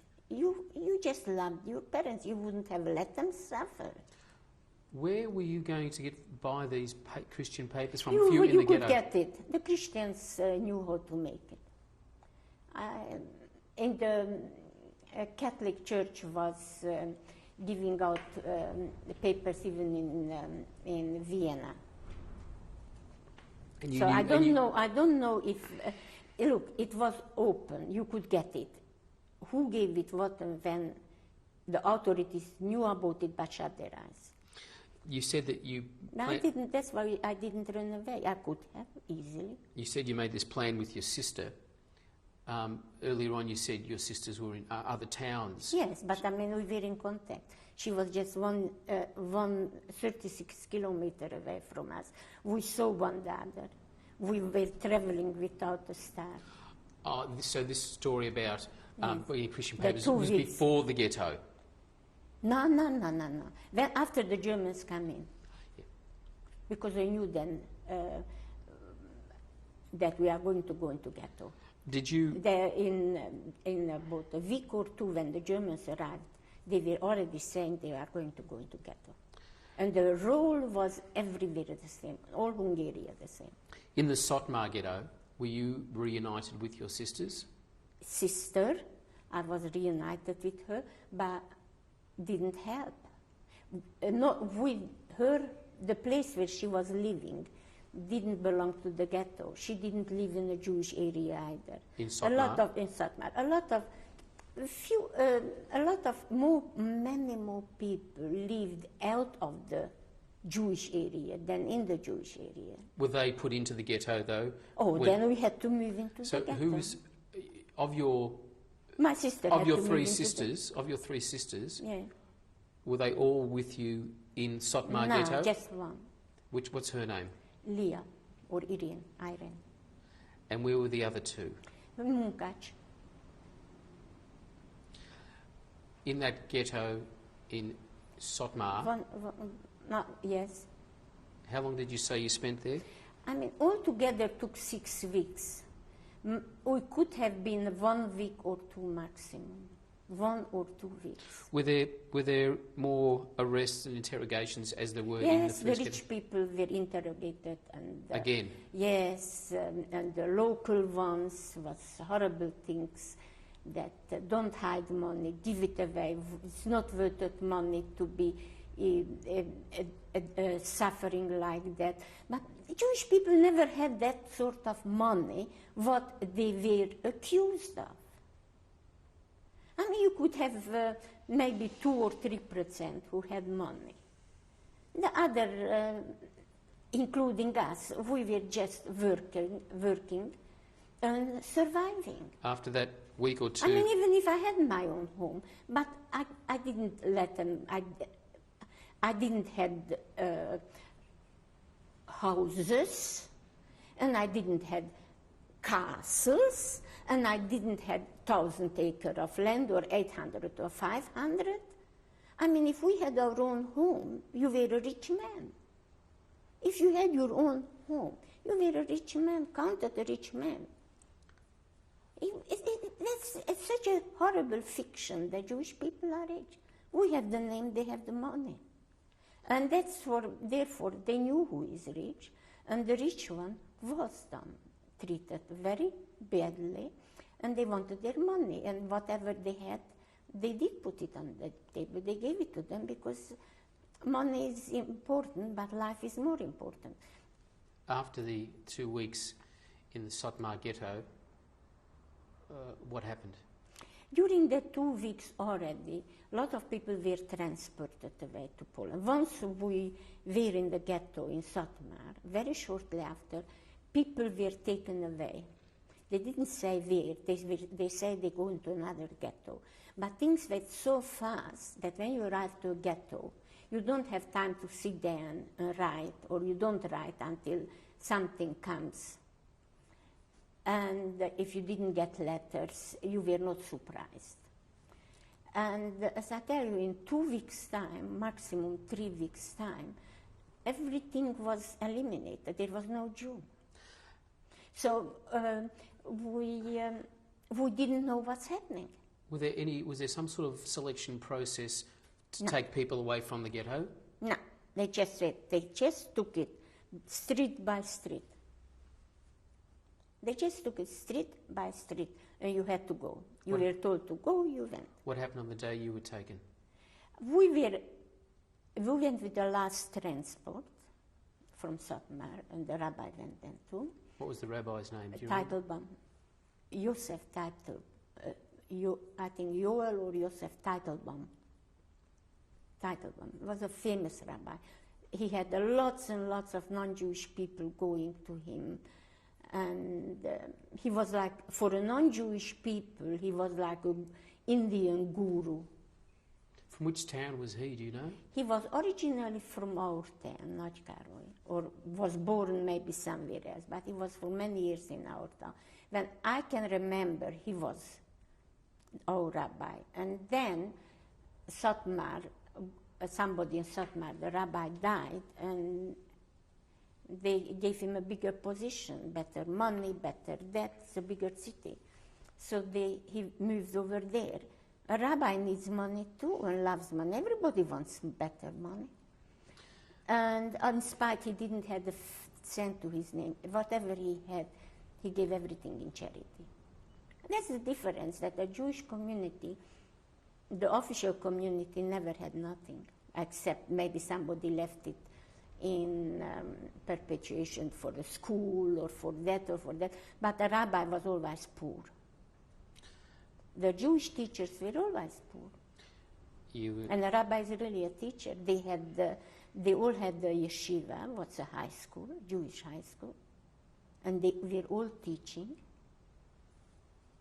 You were telling us about your transfer from. We went to the last transfer. You said there was the rabbi, Teitelbaum, yes. Yourself. Were you with your parents? And my sister and my grandmother and two children, yes. And where did you go and how did you go? No, I mean, we suffered terrible. The humiliation was very, very bad already.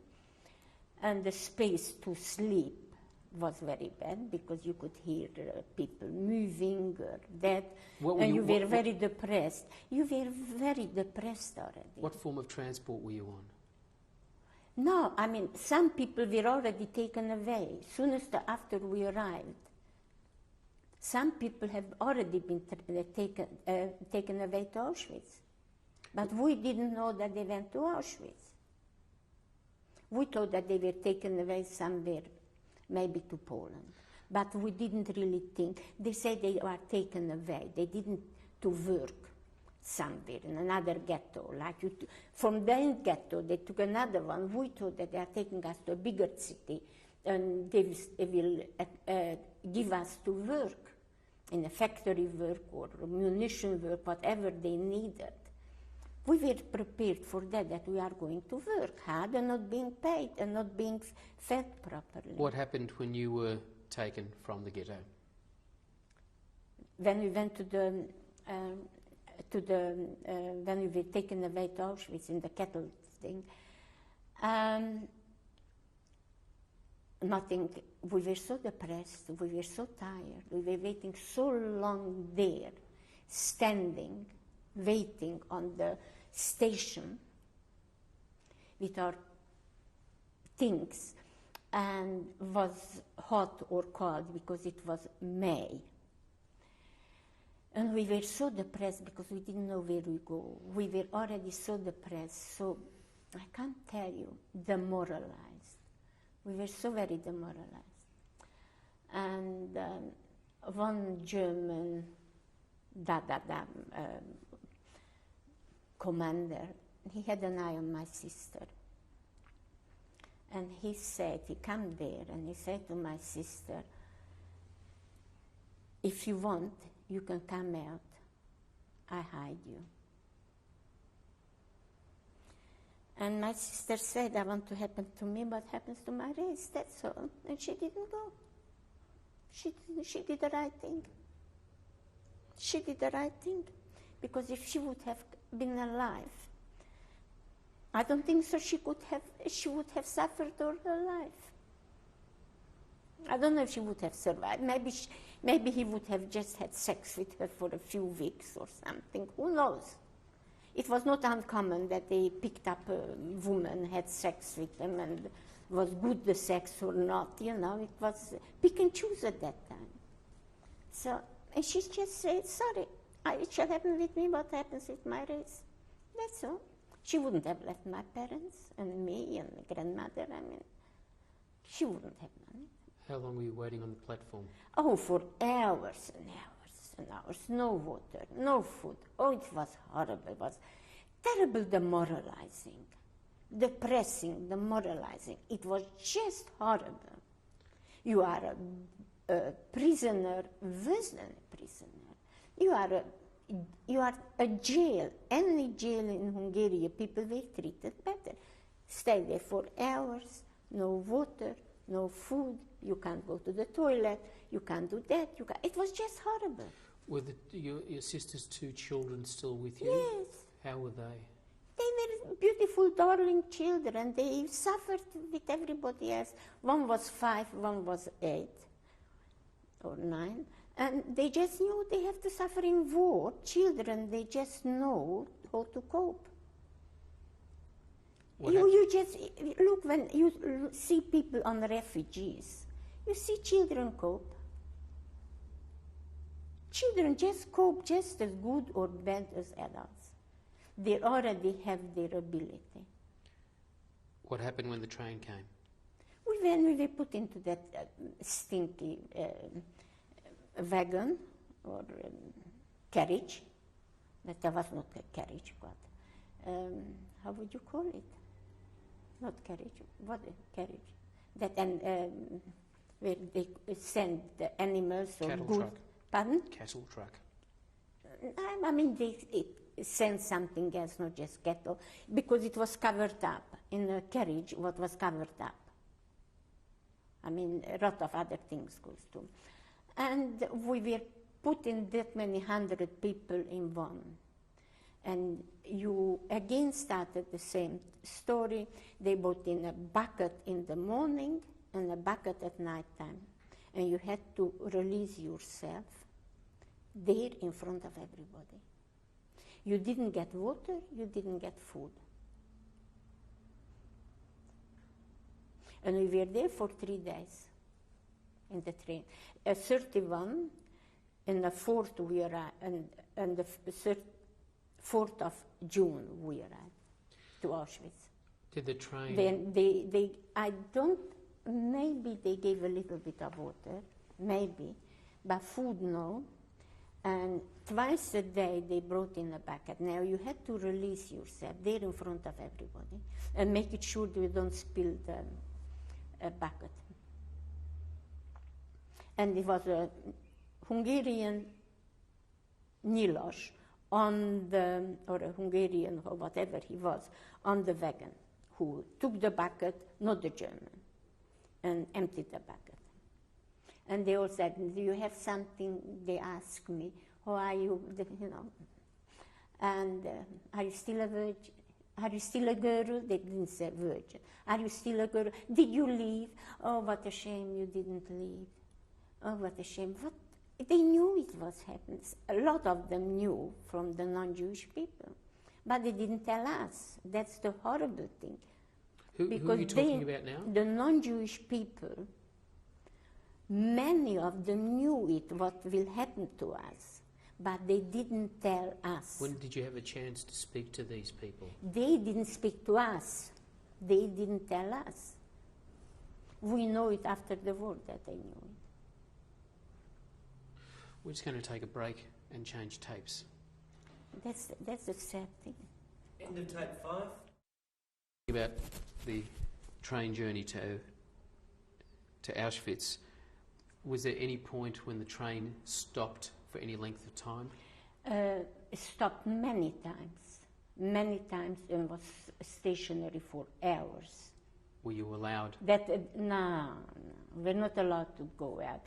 That's why it took 4 days to go to Auschwitz. It seems that they just wanted to torture us, because it could have done definitely faster than that.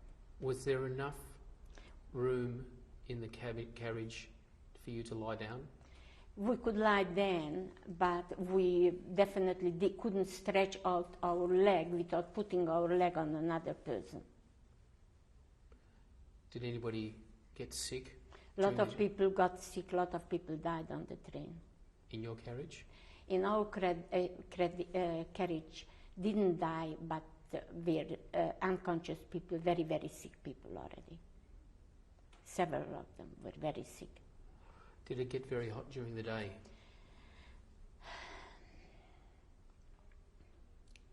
Look, it's something that what least I remember.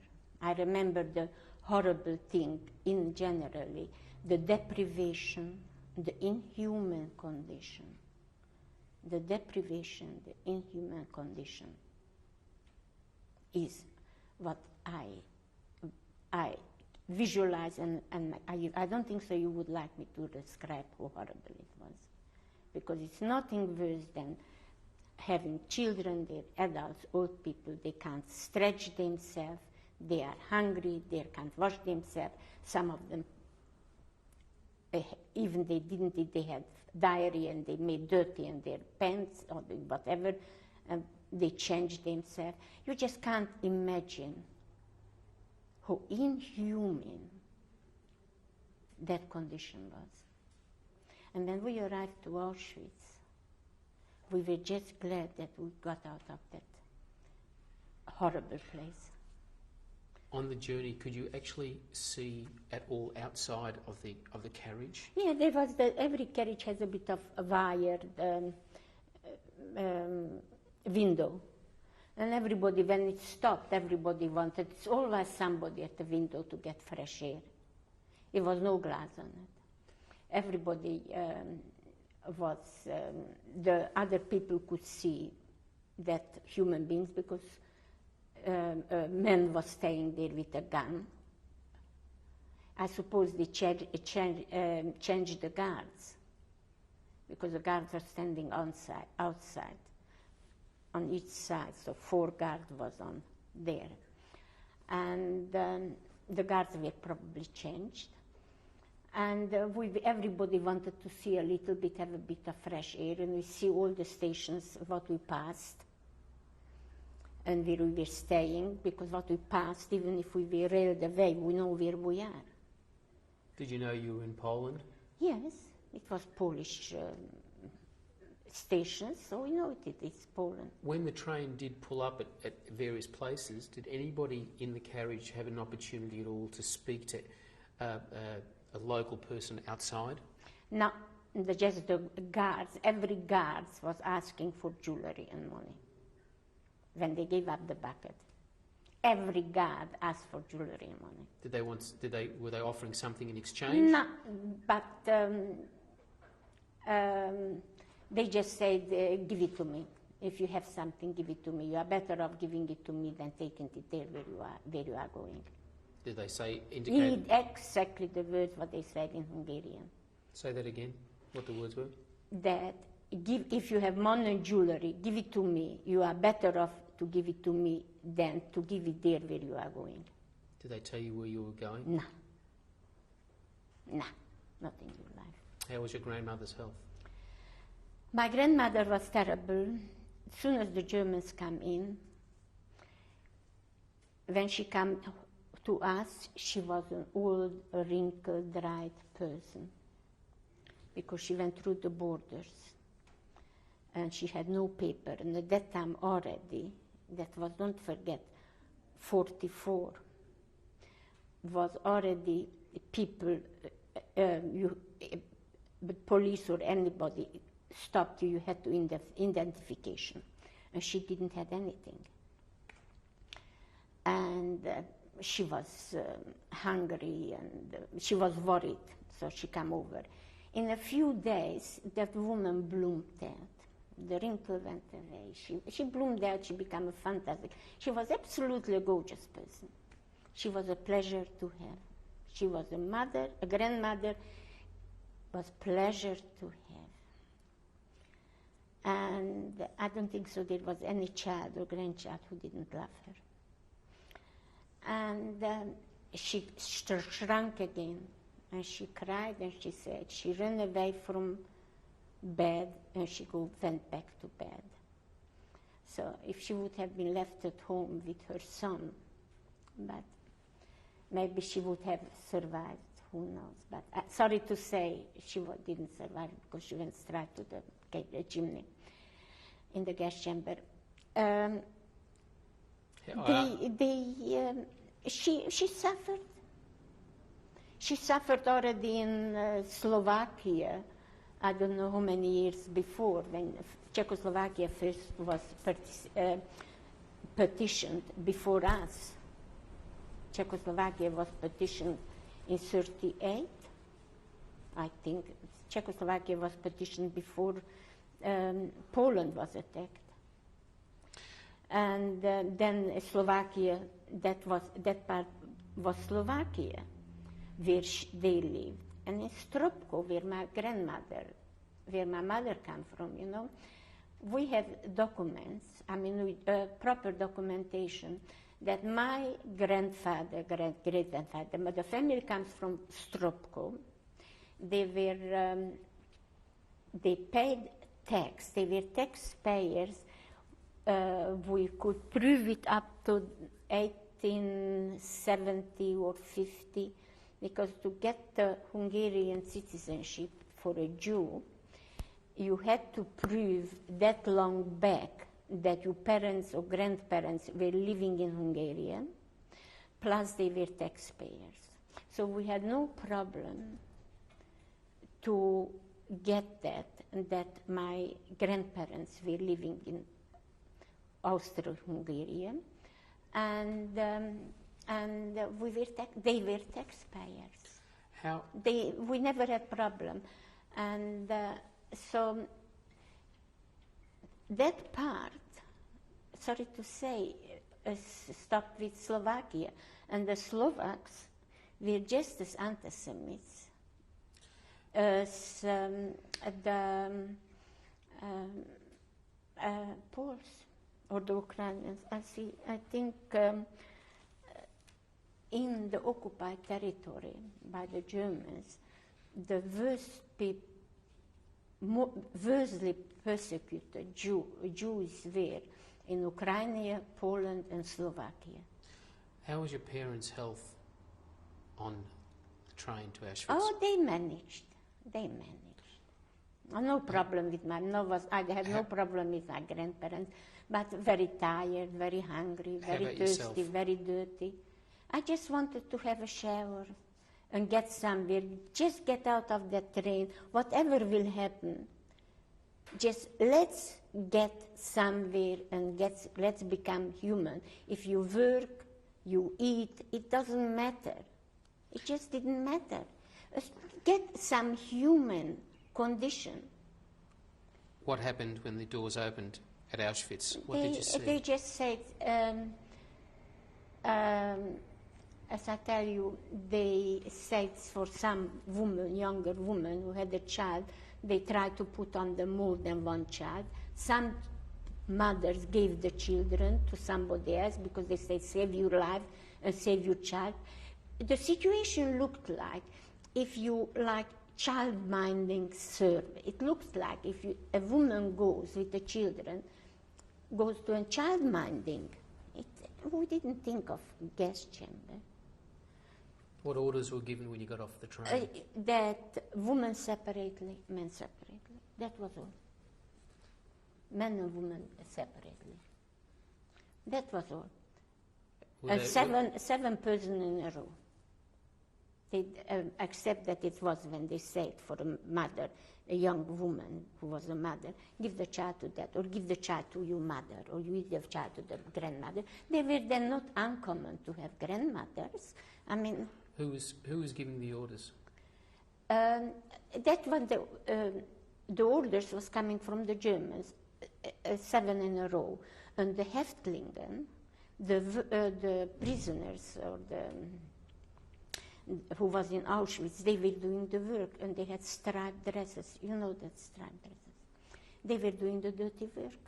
They were hurrying us.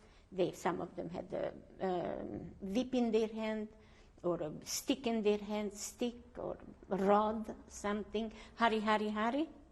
They were treating us horrible. Even the Jewish people had to, because the German was there and they had to do it. Did any of these Häftlingers say anything to you? No, because we sent 7 in a row. And she didn't say nothing. The 2 children stood with us. and the two children were between my sister. I was on one end, a child, my grandmother, another child, my mother, and I. And I was carrying on my shoulder. They said, leave all the parcels what we took. We had to write then with ink, indelible ink, or stitch it with hand stitches, our name and address, where we come from, our name and address. This was when you got off the train, or was this before you arrived? When we left the first ghetto, we had to do it. Then we had always the same parcel with the name on it in Auschwitz. And they just said, you have the name on your parcel, you get it later on. They didn't say we will never get it. They didn't want to make us bitter. They're not supposed to have said, because maybe we would have started to run left, right, and center, and they would have to shoot us, and that would have been a hell of a lot of work for them. The Germans didn't want to work so hard. So they were not allowed to say that. So They just said, stay in 7, leave there the parcel, you get the parcels later on. Did you leave your parcel in the train? Of course I did. But I had 2 bags made by, I made it with bed sheet, made a bag, so if it's necessary I can undo it.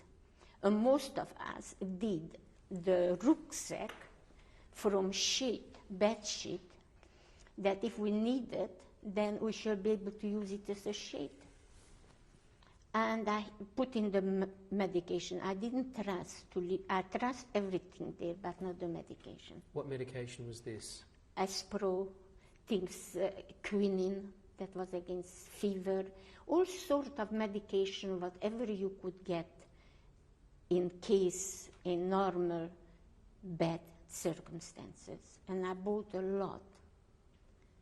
In Hungarian had everything different names, don't forget, the standard was different. And I had that, I didn't trust them with that. And I was standing like that on the end, at that end where Mengele was. How do you know was Mengele there? Mengele was there. How do you know? He enjoyed that. That's what his pleasure. Was he there when... Yes. What did it look like? Bloody good. And when a person is in such high position, they have a different look and the spotless uniform.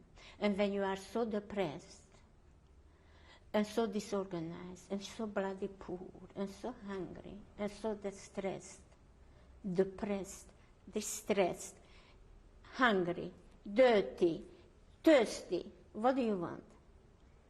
Cold or hot? What else is there? And there stands a man with a powerful man. Did he have any distinctive features? He had brown eyes. He was a bit olivey. I think he had brown hair. He was very good looking. Did he have any facial hair, a mustache?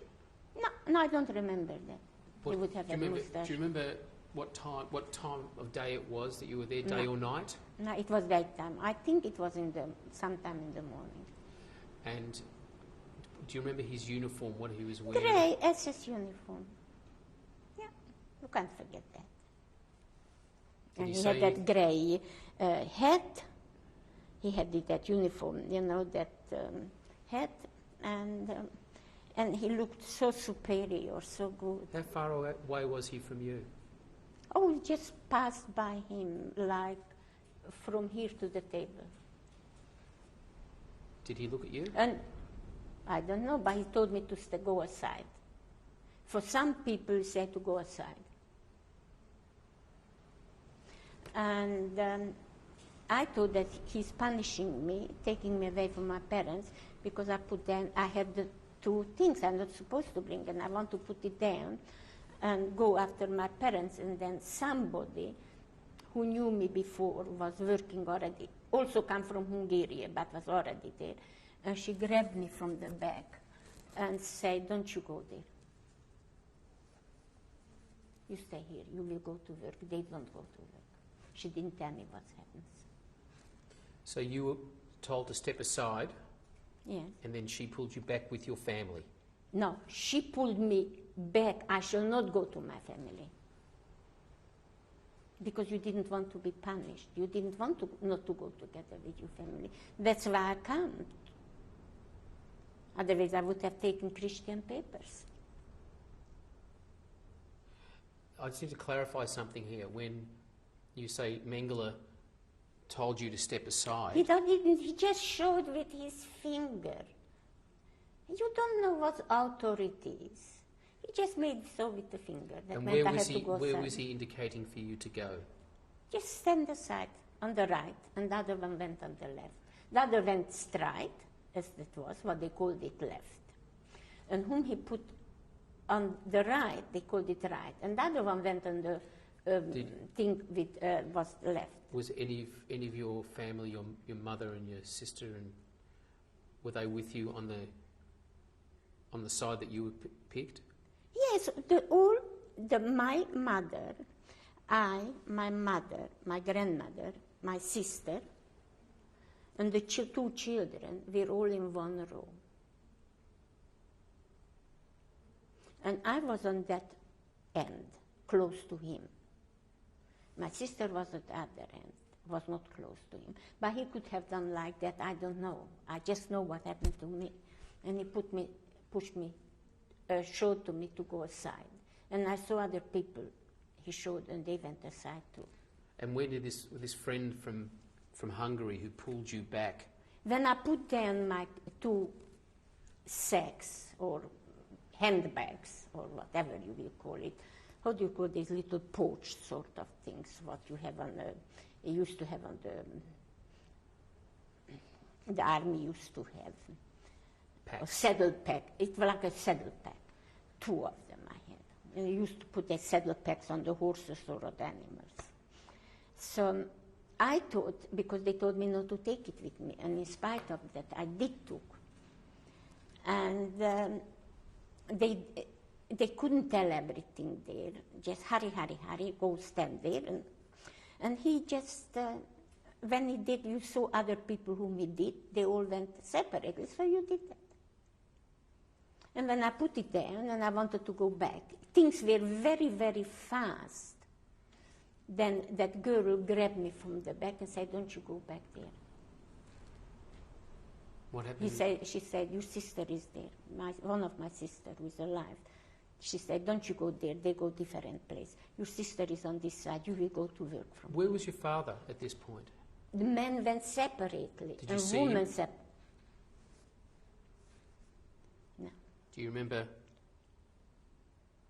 My father survived the war, but I didn't know. I thought that he went to the chimney. Do you remember? He was punished. He survived. Do you want me to tell you now or later on? I think maybe later on. Okay, I tell you what we heard after the liberation about my father. So men went separately and women went separately. I don't even know, probably, as a matter of fact, I'm going now to ask somebody. It just did, you try, you can't forget it, you don't try to forget it, you dream about it too much. But I wonder who was, when Mengele was on our side and the men were different, did they let first the woman and then the man? I have to find that out. Never occurred to me too. Or was there another person, another German, big shot, who was picking the same like Mengele? Because I think there were a few of them. Mengele didn't do it all the time. But there were a few other ones also. How did you find out it was Mengele? It must have been... Oh, they know it. They knew the older prisoners, or the older, how will you say, because we were not prisoners. That's not the name, prisoners. Häftling, how would you call us at that time in English? I don't know, I have to think about it. Now let's call prisoners, all right? What? Because we were prisoners later. And what happened next? Just worse than prisoners. Never got the abnormal treatment either, what normally a prisoner gets. Then so I stood there. And the girl told me I had a watch on and a ring, something. And I supposed to give it to not to have a watch on or a ring, but you still have it. I mean, they didn't take you one by one, have a look what you have on your hand. Each, as I tell you, each guard wanted it, but we didn't give it in. I didn't, and a lot of them probably didn't.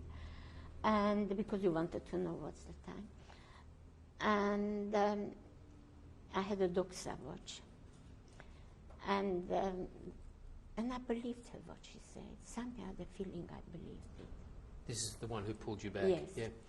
And then I took off the ring, and I took off that, and I think I had a necklace. I think I had a necklace.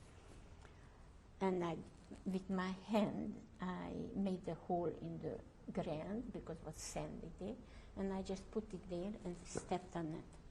There was a lot of gold, what was left there, what probably when the gold detector, the Poles or the Russian, whoever went there, gold detectors was common.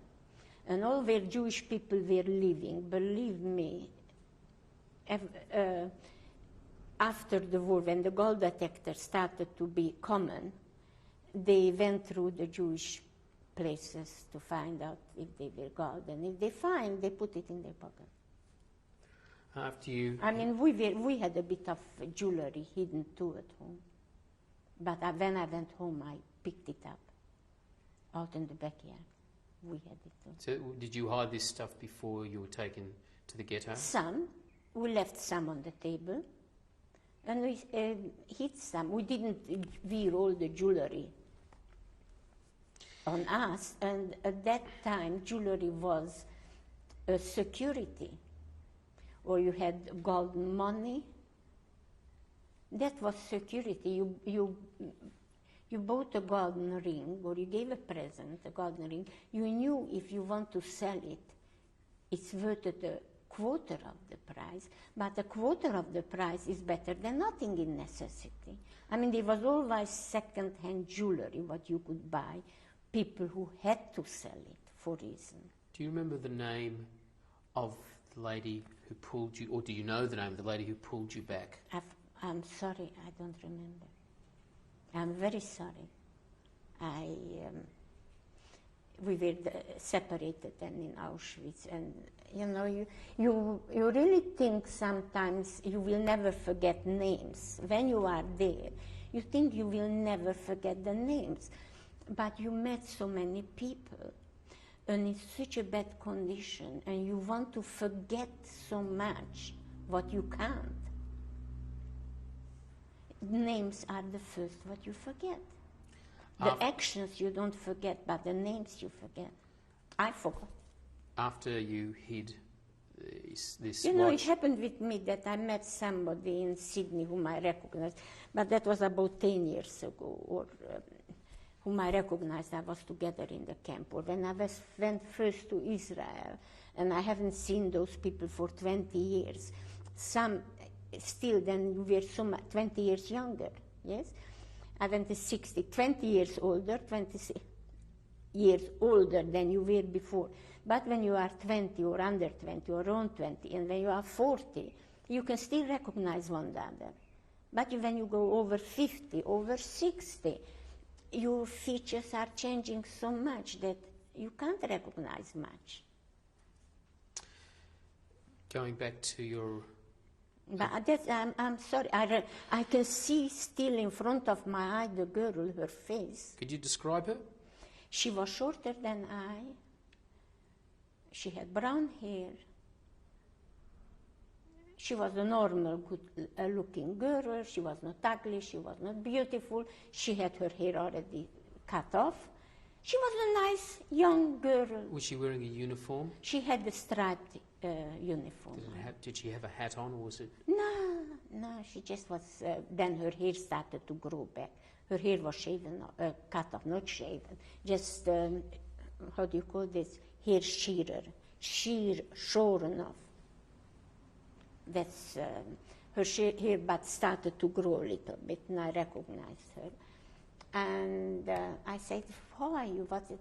And there is and she used an expression, a Jewish expression.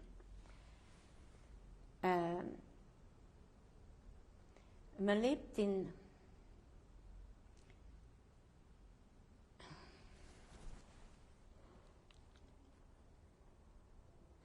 It was an expression in Yiddish. I don't remember. She could speak Yiddish.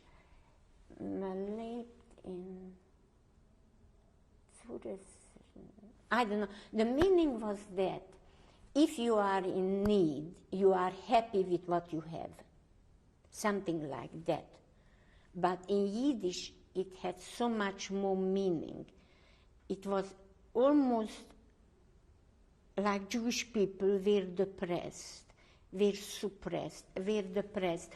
But we always had a joke, a smile, and we made the best of it. And that's what she said. If you are alive, you make the best of it. But it had a saying what had all that manifolded meaning in it. I don't remember. I have to ask my husband. Did you understand Yiddish at the time? Oh, yes. Oh, yes. I could speak them fluent German. And I could speak a little bit of Yiddish. Oh, I couldn't converse well in Jewish. I could converse in German quite well. But I couldn't. But if you speak German, you can understand Yiddish. If you speak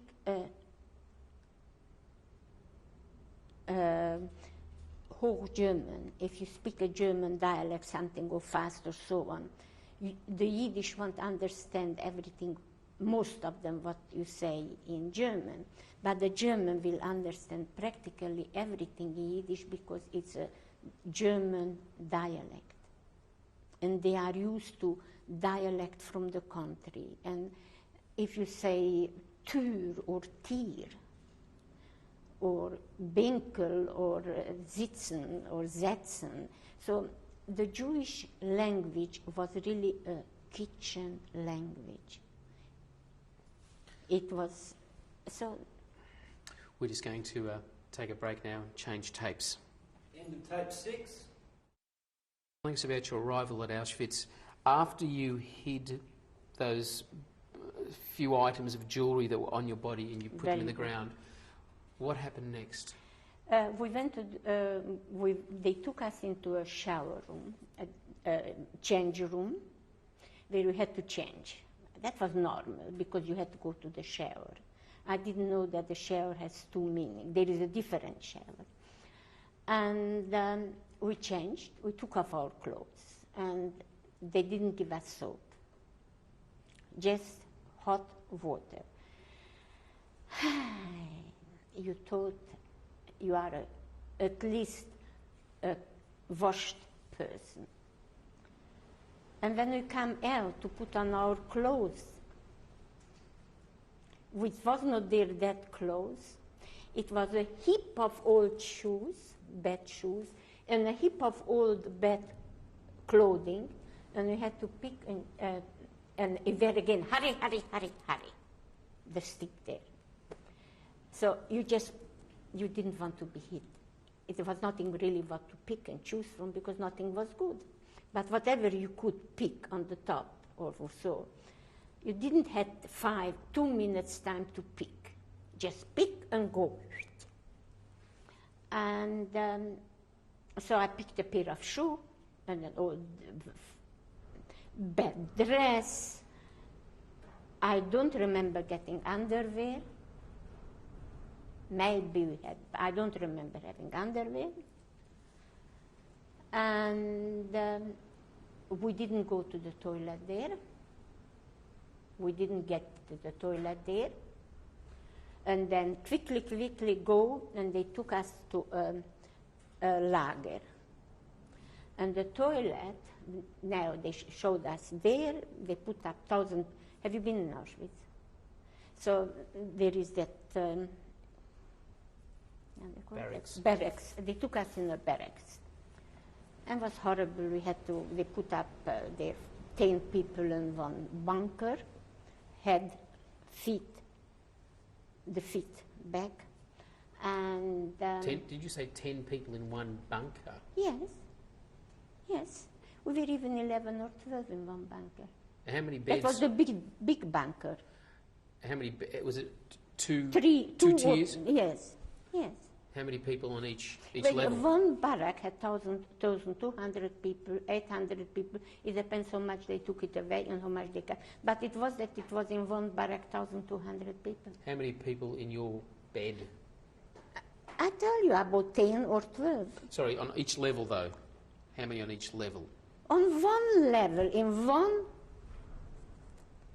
bunker, we were 10 or 12 people. We were feet to feet. And we had 2 blankets,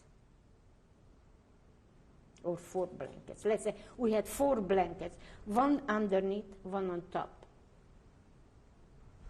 And that's all what we had to cover, and that's all what we had. There was no whatsoever sack or mattress or whatsoever on those timber, not how they call it in English? Planks. We were sleeping. We had 2 blankets. That's all. Where was? And one on top, one on the bottom. Do you remember the block number that you were in? Oh yes, 19. And the cabin Block number? 19 or 21. Hang on. I went there a few months ago when I went to Auschwitz. So block 19 or 21. Now I was there, now I forget again quite a few things because everything there looks so different, not so inhumane. Now it doesn't look inhumane at all. Where was your mother and your grandmother and your sister at this time? Do you know? Oh, I mean, they went, all went to the gas chamber. The chimney went burning usually 24 hours a day. Chimneys, there was 4 chimneys, 4 gas chambers. It was 4 chimneys. You know, all times the brick factories had very high chimneys, so they had chimneys like that there, that high. And you could see the smell and the fire coming out from the top. Sometimes didn't work at night time, but when transport arrived, like our transport arrived or other transport, because some people come even after us, the chimney burned day and night. Were you aware at that point that you lost your mother and your grandmother and your sister then, or did you find out later? We were soon told what's happening. We were practically told the first day when we arrived, but we could do nothing about it. When was the last time that you saw? When we went out from the wagon. That was when Mengele told me to stand on the other side. That was the last time I saw them. Do you remember the last thing you said to any of your family? I didn't have a chance to say anything. We didn't know what's happening then. I just thought they take me to work, different. I was young. It looked like my sister would have a child there, and they took them not so strong. I thought I will be the mule. I thought that they take us for the hard work, and the other ones will work too, but not so hard. What about your sister's 2 children who were with And you? they went with my mother and grandmother and my sister in the chimney, the gas chamber in the city. They had a shower. The shower first softened up the skin. The skin got soft. And there was a false door. You know, they were so cunning that they made like windows, like the window would be shut, and jalou. It was jalou that you couldn't see, it's not a window. It was bricked, the whole lot. There where they could have gone out. I mean, if they wanted to run away. It was there like a door. And they thought it's a door, but it was not a door. It was a brick wall. It was just put the door inside. A window was just because electric light was on. the window was not a window, it was a wall. They had holes where they looked in and they made a photograph, films of the people, how they die in the gas. They made films. And that's why, Yad Vashem has filmed what they are still won't show us, or you, or the humanity. It's so horrible to see. Yad Vashem has it. Germany has it. England has it. America has it. And they won't show it the people. What they took from the SS people. They have films.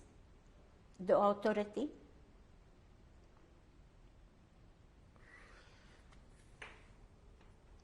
And when they went, we had no soap, but we had a shower, all the rest taken there. They had a shower, and then they stopped the water, and they let in gas, because the skin was soft, and the gas absorbed faster, and they died faster.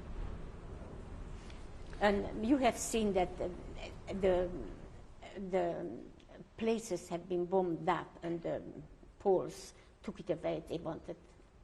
And, but it was even automatically, hydraulically, they were thrown out, the dead people, and go on top on the thing, to go to the gas chamber. When they were gassed, then hydraulically, they threw them in, they took them to the crematorium. Going back to your... Because the crematorium was a separate door, a separate room. Going back to your first day there on your arrival, was there any other formal process that... Sorry, go on. No, give a question. Was there any other formal process that you went through on the day of arrival? Apart from washing, did they cut your hair? Did they... They cut my hair. They cut everywhere the hair. Every hair was cut off. So we thought that it's just hygienic reason. We didn't have soap. We thought, when poor people get lice. So we thought they cut off our hair not to get lice.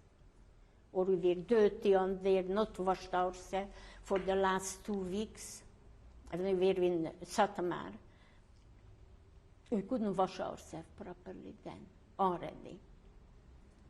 Because there's so many people to share a bowl.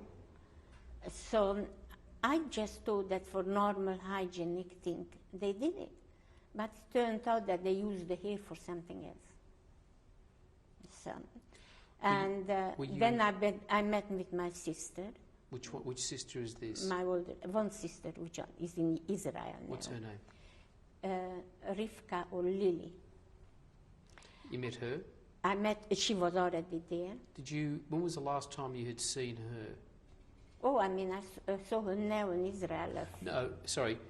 When you met her in Auschwitz, yeah. When was the time before that you'd last seen her? Oh, a few weeks before.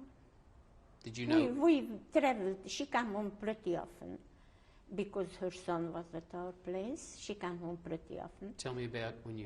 we were not mingy with the money. We knew it cost a lot of money, but it just didn't matter. It was important the mother to see the child, and she was at home, and the child to see the mother. We were not petty people. So she came home very often. I don't know if it was a month that she shall not be at home. How was it to see your sister there? In Auschwitz? Horrible. She had her hair cut too, and she looked horrible.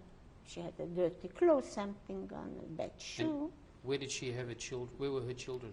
One child she had, and that child went with my mother, sister, and grandmother to the chimney. I will show you the picture after. I have a picture of him, but I haven't got a picture of my other sister. How long had your sister been in Auschwitz before you? Oh, a couple of weeks. Did she know then? All went, not much. Did she know then, seeing she'd been there for a couple of weeks before you, did she then know that if her child was no longer with you, what had happened to her Yeah. child? Yeah, she still cries for the child. She still cries. And I mean, we knew it. There was nothing but to hide. We were hoping for the impossible. But we knew it. Were you given a number? Later, when I went to work in the kitchen, when you got a number. When we went to work in the kitchen. How was that Until number? then. How was that number given to you? You want to see the number? That's my number. And what was the process of getting that number? It was pretty painful because they did with a thick needle. Another prisoner did it. Another concentration camp sister did it. And you just had to have it, and that's all. There was no room for appeal. You couldn't say why or what or when. So you had it. Okay. It's going back now to the first day. Going back to the first day. Picking the lip.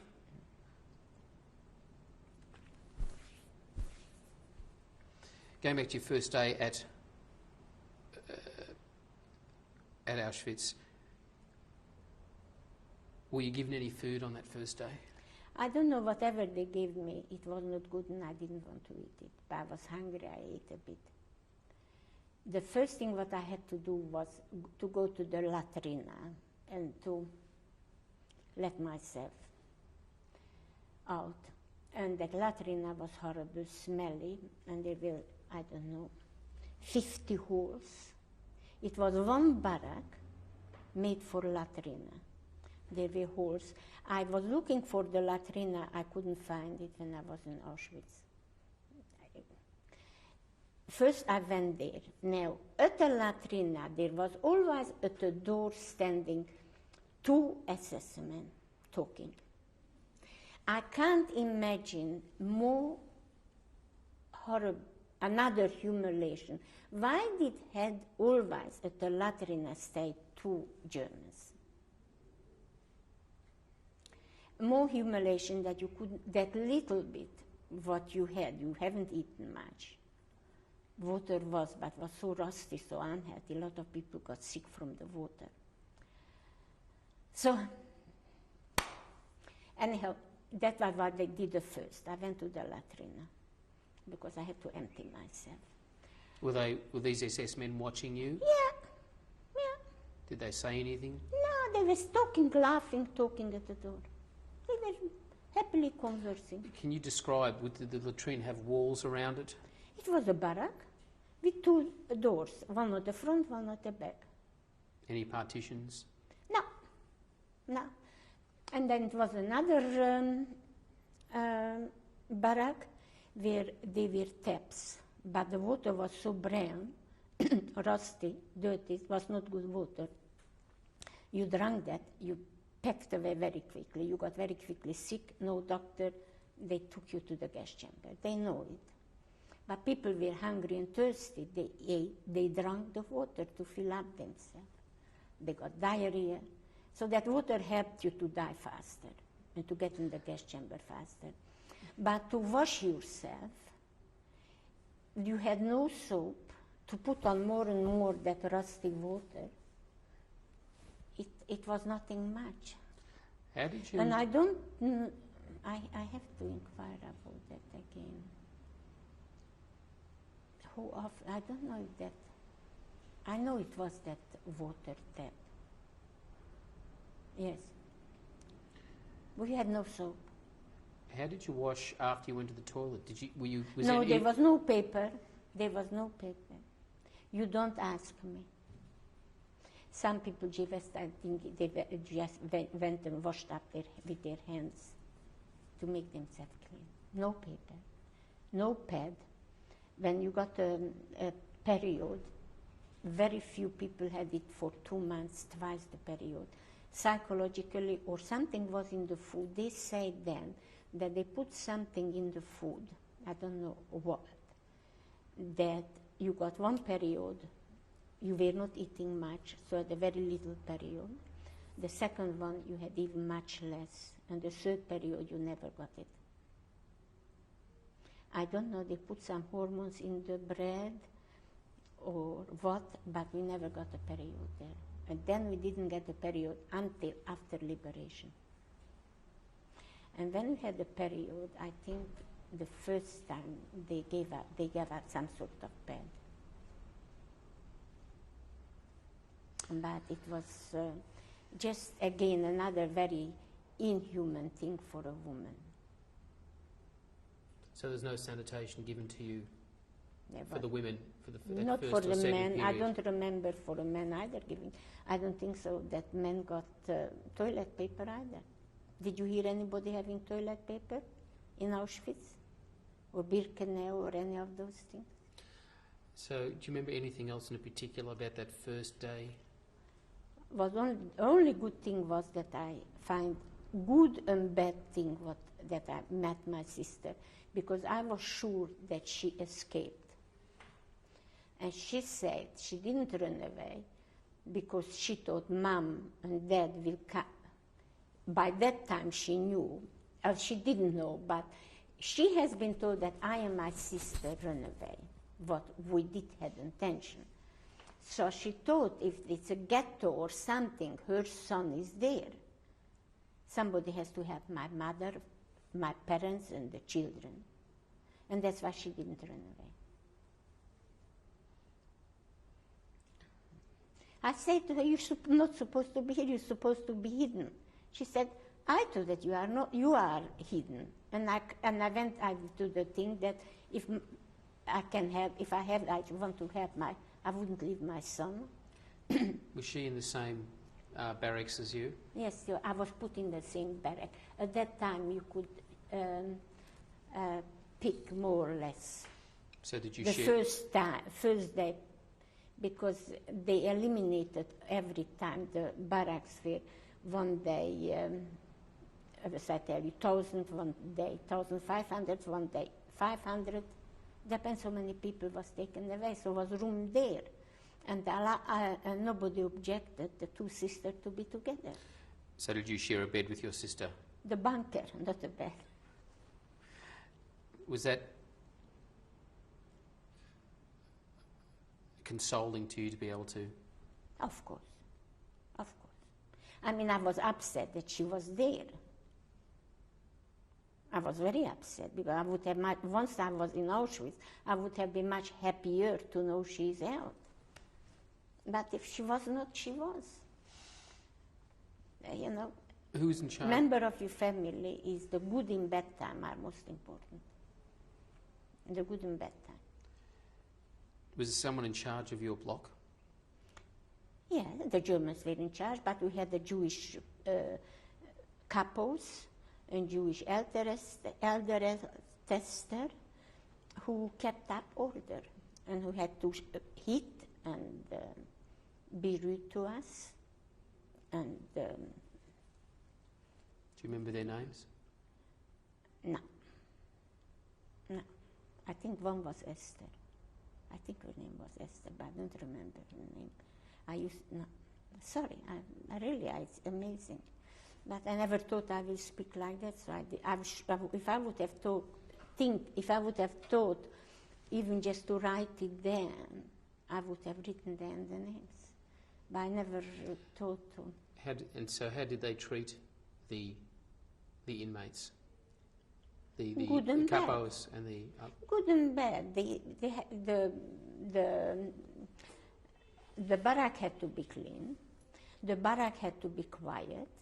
You were not allowed to walk much outside. You couldn't walk in the barrack. You had to talk. You were a human being. You had to be quiet. It was not by any means a peaceful place. And then when it comes eating time, people were trying to steal a little bit bread from one another, a bit of food, or maybe you had something. And it was a horrible place. What was the nationality of the women in your block? In charge, she was I think Czech, And from what, Czechoslovakia. and what about the rest of the people in your block? Oh, the couples. No? Oh, the couples to begin with? No, they were all Hungarian Jews. And All male and Hungarian female? Jews. No, male went separately. We were separated from the male by a wire, you know, and the wire was electricity, so you couldn't climb through. Yeah, separately. Did you have roll calls, appels? Oh, yes. Tell me about Every those. morning, it used to, for hours there. You were not allowed to be sick because they count you. Every evening, they count you. And how many times in middle day, they count you again. If there was counting or no counting, they say a roll call. If they couldn't find, it was very beastly. Because if somebody died or somebody was sick, and if one person was missing, they couldn't find it. One person would have been in the toilet, fainted, or anywhere. And if their counting was not good enough, secondly, if their counting was not precise, the whole lager had to stand on the feet. And you were not allowed to move in or out, hot or cold. It was absolutely beastly. That could happen any time of the day. When they wanted to pick somebody to take in the crematorium, roll call, and when the Germans said, had to go. Did that happen to anybody you knew? Oh, yes.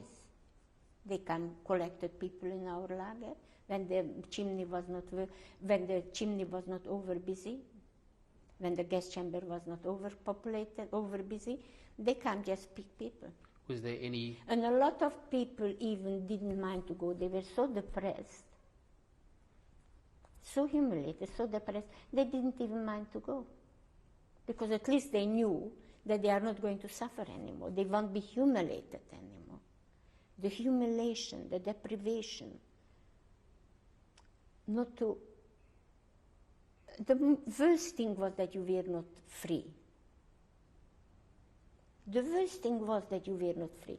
You can put up with a lot of things if you are free, but that you didn't have freedom, that was the worst thing of everything. And you were like a cat in a cage. You were not free. That was the worst thing in everything. Did your sister and yourself give each other moral support to keep going? Everybody kept moral support one for the other. That's what they said of my late father, that he kept the soul in the barrack. And we were singing, they were theater, playing, poem reading. When was this done? That was in the barrack, in Auschwitz. At night or in the day? At day. At night time you didn't dare to make a noise. You know, there were people who had good voice, they were singing beautifully. What were they singing, do you remember? Oh, Hungarian songs, whatever it was. I mean, I don't remember exactly the title, but they were poem reading, they were... From books? No, from books. Who had books? From memory. They were playing, put up little theaters, entertaining one another. They made up little theaters, even if sitting there on the barrack, but you could see imitating voices, you know. How important was that to survival? I mean, you are a human, you are a social person. You just have a look, the most primitive people. You show me one primitive people who hasn't got music. Do you know one sort of people back million years who didn't have music?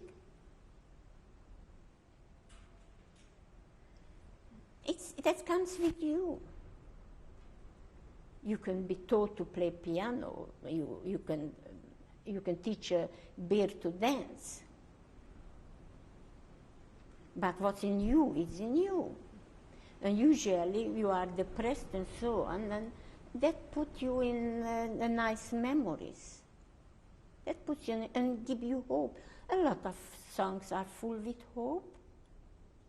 Don't forget that. Almost the old songs all gave you hopes, much more hopes than now.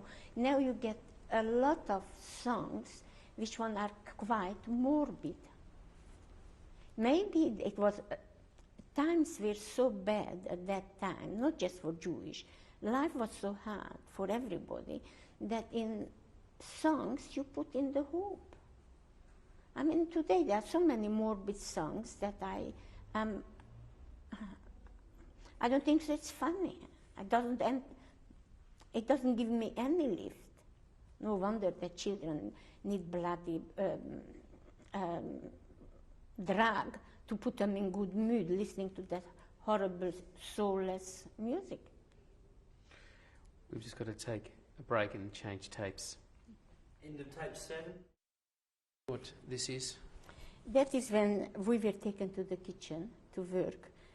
All those people, about 30 people or 40, we all got a tattoo. Some people who arrived got it right away, but the transport, what we got, just the people who went to work in the kitchen got it. Or they took them maybe for some other special place. How long after you arrived? How long after you arrived did you start working in the kitchen? Was about 6 weeks. And before we went to the kitchen, what was interesting, what the Germans, what they did, when we arrived, we were still hungry, but we had a bit more blood. And they said everybody who gives blood gets a half a loaf of bread, and I gave blood too, and a lot of other people. When you are hungry, and you goes for a good deed. Yes, they took blood from us for a half a loaf. They gave us a half a loaf of bread. That was soon after we arrived. We were hungry in Auschwitz. No, where was that in the done lager. in Auschwitz? In the lager. In your own lager? Yes. Who did it? Oh, it was somebody, another Häftling did it. They always used for all these things, the prisoners. They put it in the bottles, and they took a half a liter, and they said, if you eat that bread and drink water, you get back the blood in a half a day, or a day, whatever it was, they said. I gave blood too. And a lot of them gave, yeah. Did that happen more than once? No, only once, just when we arrived, after we arrived. So I suppose they knew we don't have much blood after. Or we wouldn't be giving, or the blood was not good anymore. Did you know what they were using it for? Oh, that was to save German army life for Germans, to save Germans. And they did give you the bread? And they gave us a half a loaf of bread. In the 6 weeks that before you started working in the kitchen, can you tell me about what your daily routine was, if there was one, in those 6 weeks? It was the appeal, the roll call. Was just roll call, and lie in bed or be quiet. Officially, that was all. Roll calls, and we got to eat whatever we got. What? Whatever we got. We got for breakfast, let's say we got a quarter of our ration of bread. How much was that? How much was a quarter of a ration? Not much. Looking back, could have been maybe 150 gram of bread. Is that equivalent to one slice of bread? Oh no, it's equivalent about 3-4 slices of bread. And so we had breakfast, what was ersatz coffee or something, water, flour. How did it taste? Look, you just, once you are hungry and you have no option, you acquire taste for everything. That we were laughing, we were lucky to get a cup to have the coffee in, because you just brought in a cup or a spoon. Officially, we didn't have even a plate or a cup. They never gave it us officially. How did you obtain a cup then? Somebody brought it in. The Germans shut their eyes for it. Did you have your own cup? Yes, after that I got one. Somebody was kind and gave me one. Somebody was taken away, then the other one had it. Did You have to- inherited a cup and you inherited a spoon. Did you have to? Could you leave it lying around, or did you have to take care of it? No, nobody pinched that. But if you couldn't leave the bread there, and you had ate the food. When we arrived, we got some green vegetable, but was made of grass or I don't know what. It was not spinach. Something horrible. Next to us in the lager was Czech women families, men, wife, and children. And we didn't have clothes. When they arrived, they were there for a longer time, a good, I don't know, 1 year or 2 years they were there, I don't know. But they had the old clothes with them. And when we got the food, I didn't want to eat it because that was not eatable. And she said, I'll give you a cardigan, give me that if you want it. And I gave it to her, and she gave me a cardigan. She threw it, we gave it through the wire, you know, it didn't, careful not to touch by hand, and she threw it over. Was the electrical wire? Yes, we didn't know when is electricity or not. Again, they said at night time it was in. They put on when it was an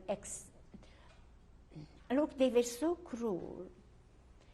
You don't know when was in it electricity or not. I know a cousin of mine who was helping them to put up the wires, electricity. He was an electrician, and he died. They were even putting on sometime for the workers who were working. But you were told to go, you went. You had no option. You were talking about the daily routine. And there was no routine else but roll call. And go to bed, get up for a roll call. When it's food given out, you go get food. Was nothing what to do at all. Was the food brought to the the barracks? In a big bin.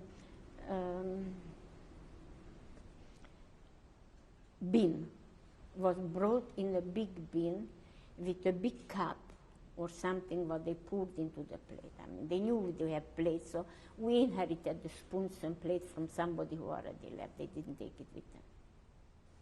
You said you told us for breakfast you received this bread and the ersatz coffee. I don't remember ersatz coffee, nothing much. I mean, we were laughing. We said we pretend to mix the coffee like would be sugar in it. Mix. I mean, what do? You make a joke of everything. You try. It's just. You cried and you laughed and you force yourself. You laugh and think where you try. Very often you see a man falling over. The one who falls over doesn't cry, but you just make a joke. How else can you live? You can't live without a laugh. You can't live without a smile, can you? Life is not alive without a smile. So we made to smile one the other. Did you have contact?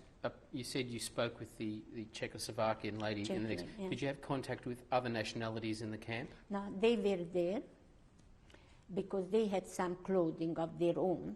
At that time, they let them from Theresienstadt, they come, and they let them to have. Then they were taken away, and they had even sex there in the barracks because married couples were there too. This is the Czechoslovakian one. Side.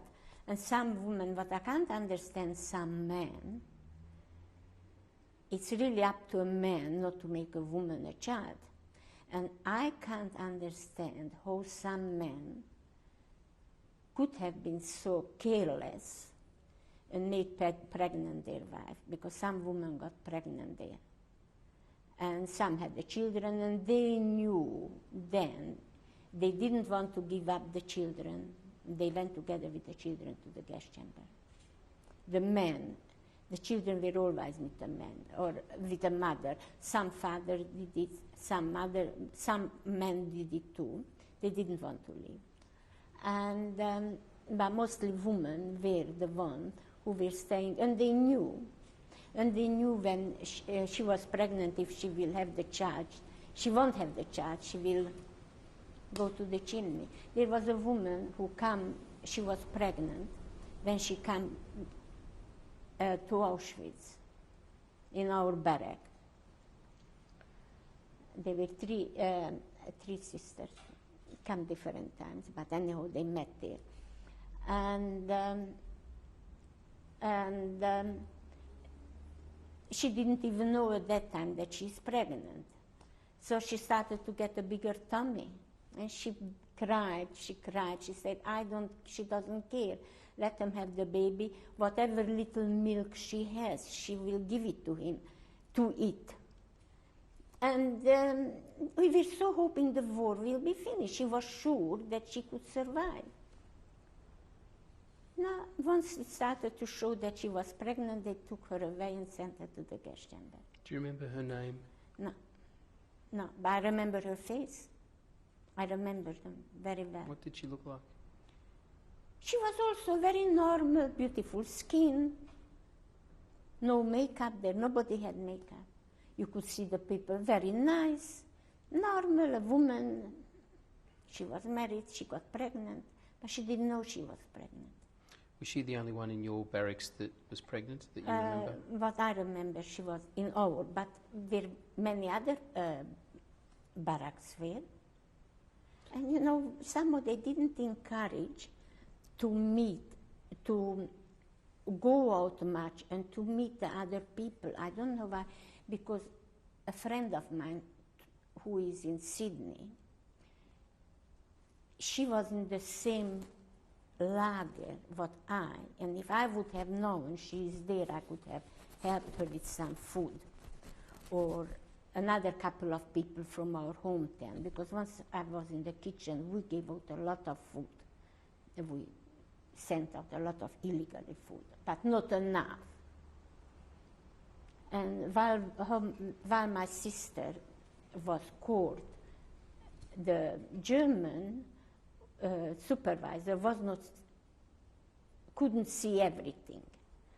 So it was common, or not common, sometimes the workers put in a bin potatoes, not soup or anything, and they put in all potatoes, raw potatoes, not cooked.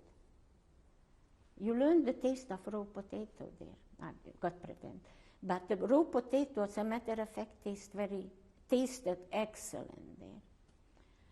And then she was caught red-handed, that she was putting on the lid, and she was taken away. So she was caught. What was she caught for? Just to that clarify. She put on raw potatoes in a bin, in a fruit bin. And what was she meant to put in there?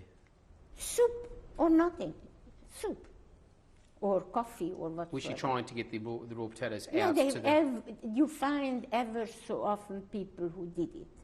And then they think that bin went into in the barrack, and they shared it. Everybody got one potato, or half a potato or something. That was shared. What happened when your sister got caught? My sister was taken away straight away with a German SS woman. And I cannot forget how scared my sister looked. All the blood went out of her. She became pale like a dead person. Her eyes, that scariness. And I thought I will never see my sister again.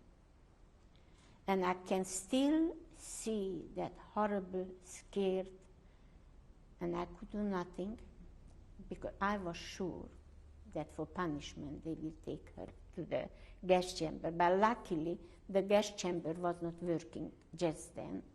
So, and by that time, our hair grew quite a bit. And they put a strap into her hair. They sheared off. And my sister came back scared as dead. I tell you, any dead person looks much better than my sister looked then. And she came back, luckily. So she was taken off the kitchen, but she came back.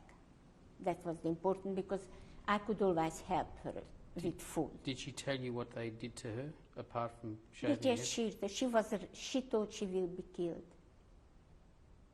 I tell you, it was the luck that just then the gas chamber was not working. And they didn't keep her. The German had sorry for her, okay? Then she came back. I think she worked in the kitchen back. They accepted her back in the kitchen. But my sister has never, ever lost that scary look, what she had then. I will show you the picture. She had beautiful twinkly eyes, smiling eyes. She never, ever had a normal smile since then. And whenever she's scared of something, yes. And I think sometimes she's exaggerating things or she's very strong on something, you know, sticking to something what she shouldn't, you know, in a conversation or so. I always see that look on her, that scary look. I can't forget that look when she came, when they took her away, and I can't forget the look when she came back. She was that scared even when she came back. She needed time to recuperate the shock. You can't recuperate a shock like that in 5 minutes or in a half an hour. It took days that she got back a bit of blood in her face, but that look, a touch of that look she still has. And the smallest thing, when things don't go straight, she gets the same look. It is shocking. Going back to, again, before you worked into the kitchen, in that first 6 weeks, were there other people coming and going from Hungary? Was your block not always... many, not many. We were almost the last bit what coming from Hungary. Then later on, in August or September, they brought some people from Budapest. Until then, when we arrived, they emptied Hungary in a sniff. In 2 months, they emptied Hungary. Were you allowed... With the same method what we went through. They did it so fast, so experienced. I mean, they had plenty of experience in Poland and in Czechoslovakia. You were such in a shock that you really couldn't think even. Were you allowed out of the barracks, the block, in the daytime to walk around? Yes, but not too much. You were encouraged not to walk too much because then if all the people would be walking, they would have walked off too much sand. You were encouraged not to. Secondly, you were hungry. You didn't want to lose your energy. You had plenty fresh air because the doors were open and you were standing on the roll call. And you were hungry. So it was no reason to walk around. You know who was there, whom you know, you were talking to them. And all the other ones, to watch somebody else's chores or plague or bad luck, it was not a pleasure. You were not well dressed, you were not dressed, you were dirty, you saw another person being dirty. Just to walk up and down, it was too much energy, waste of energy. Could you wash? No soap, rusty water. Did anybody rusty water. Anybody get sick? A lot of people got sick and died from the dirty water. And lice where it didn't wash away the lice, because slowly the lice did come up. And the hair started to grow, you had lice. The body, first of all, at that time, even here, insects were very common, even in Australia and everywhere. They were lice, they call it, yes? So it was not uncommon, and probably we brought in with us some, or the goods what's come in. So in her lies was somehow natural, okay? So they were lies, and then later on, what you didn't want, but you could do nothing about it, and you couldn't wash it off with that little dirty water. What happened to the people who got sick? Because it was in the lies were hiding a bit in the timber. And in the blankets, in the timber, in the blankets, the little dress. We couldn't wash the dress because we didn't have what to put on. When the roll call is, you have to have your dress on.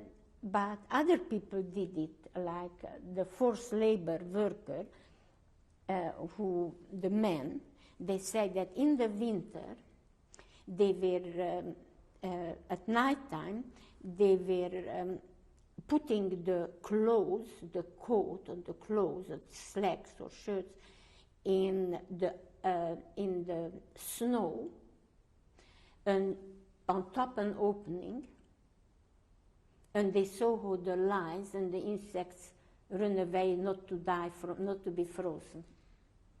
They died outside, but we couldn't do that there because we couldn't dig a hole and put it in, and we had so little clothes. At least those men took with themselves a change of undies or so, and we didn't have that. What happened to the people who got sick? What occurred? Went in the gas chamber. Was no poidaini, no matsilani, no mercy. If you are sick, you were lucky if you got an Espro that cost you a bit of food. If you didn't have any save, maybe you get an Espro, okay? But if you couldn't stand up on the roll call, there was no mercy. They took you away. Were there any... Just no mercy. If you couldn't stand on your feet, what often happened, then was just no mercy. You had to be taken away and written then, accounted that died. Were there instances where people tried to hold other people up? That happened, yes. But I mean, when somebody can't even take that much, didn't have even that much, that was common. That was common, that to hold up, because they can't. I mean, they couldn't see everybody. They didn't inspect. They wouldn't take that much time to make such a thorough inspection. So they did. That was common. But the point is that you can't. If a person didn't have the energy to stand on the feet, nothing. I mean, like that woman, if she would have had the baby, if there would have been blood, she would have been washed. The blanket, it would have stunk. It's surprise, and because everybody was educated enough and knew what's hygienic is important, we tried to keep ourselves very clean. We tried to keep ourselves, we washed ourselves with the dirty water, and washed our bottom in water. And we tried to keep ourselves possible very, very clean because we knew that sooner or later you get typhus fleas, and that's the finish. And there was typhus fleas around from sheer hunger and the body. Typhus was not uncommon at the old time, not even here in Australia. It was not uncommon at home between Jewish and non-Jewish. Now, no sickness, typhus doesn't know nationality or religion or color of skin. What were the circumstances that led to you getting a job in the kitchen? The älteste, the top notch in the lager, was my second or third cousin. What was her name? I don't know. I don't remember anymore. Esther was her name too. But I'm going to make sure to learn her name. I can't give it to you later, can I? No, but I should. That is again something what I didn't think I'm going to make that. I didn't prepare myself, otherwise I would have. As I was not long ago in Israel, I could have found out her name, written it down. We can get it from you later. Yes, that's why we got it. And when any more, shall I close Auschwitz? You want to know more about Auschwitz? Please, I'd like to know about how you got the job. No, yes. And then we went to the kitchen to work. Who's we? There were about 50 people working in the kitchen. Was 40 or 50 people, they were working in the kitchen. One kitchen was supplying the whole lager. How many barracks in a lager? Oh, I forgot. I knew that one too. As a matter of fact, I was in Auschwitz. I forgot. But there, if I go again to Auschwitz, there, I might have a copy at home of the barracks. Or my son will have. I was so... Was that so mixed up and so pain and so everything when I went to Auschwitz 3 months ago that I didn't even do the right things because I was so confused emotionally.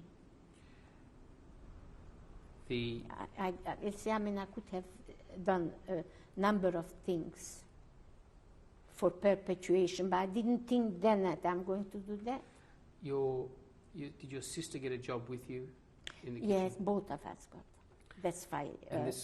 And then we had 2 other cousins in that lager, in the lager where we were, and we had them.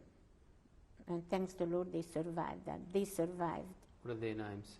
Not because they were our cousins, because one was 15-year-old, 14, not even 15, but she was a tall girl and very thin. She was just growing. And she already, even today, she has a spine because she didn't get the nourishment, what she needed. And we had them to survive. What were their names? Do you remember? Bushka and Magda Kahan. They are from Hust. Or in Czech name was Ushorod. One is alive, one died not long ago. Could you spell their last names for me, please? Kahan, Kahan, and their mother was Laura. Her maiden name was Amsel, and her father was Dejeu Kahan. So these 2 sisters got a job with you and your sister? No, we helped them. They didn't get it. What do you mean you helped them? We helped them with food. In what way? We brought them in food. I mean, when you left there, the kitchen, you could always put a few extra potatoes in your pocket or a few extra slices of bread. I mean, none of us cooks went to see a friend we had separate barracks. We were living according to them very nicely. First of all, we were not hungry, but we didn't have bathrooms, just the same, but we were not hungry. We had each a separate bed, and we got Eiderdens. We got Eiderdens for, instead of mattress and blanket, we got Eiderden, but we were each sleeping separate bunker. So were you in a separate bunker, Just a bunker. separate barrack? Like a bed. You know, like you have 3 beds bunker, one on top on the other. That's what we had cooks. A separate bed. And that was royalty. We've just got to take a break and change tapes. End of tape 8. Yola, you were telling us about the kitchen. Could you describe the kitchen where you worked at Auschwitz? There were huge kettles. I don't remember how many big kettles where the food was cooked. Huge kettles. You know what people used to wash the clothes? In huge. And there was the long wooden spoons was what you mixed. And then there were people who were standing near the kettle, and then there were people who were just cleaning the vegetable what went in. because it went in some potato and some vegetable and a bit of meat sometimes, horse meat or something. Were you Horse. guarded? There was almost always, there was very often there German officer, mostly women officers, who guards, German SS, women SS guards, who come to supervise, to make it sure things is in order, there is no fighting, there is no arguments, that the place is run smoothly. And when the German went by, everything becomes very quiet.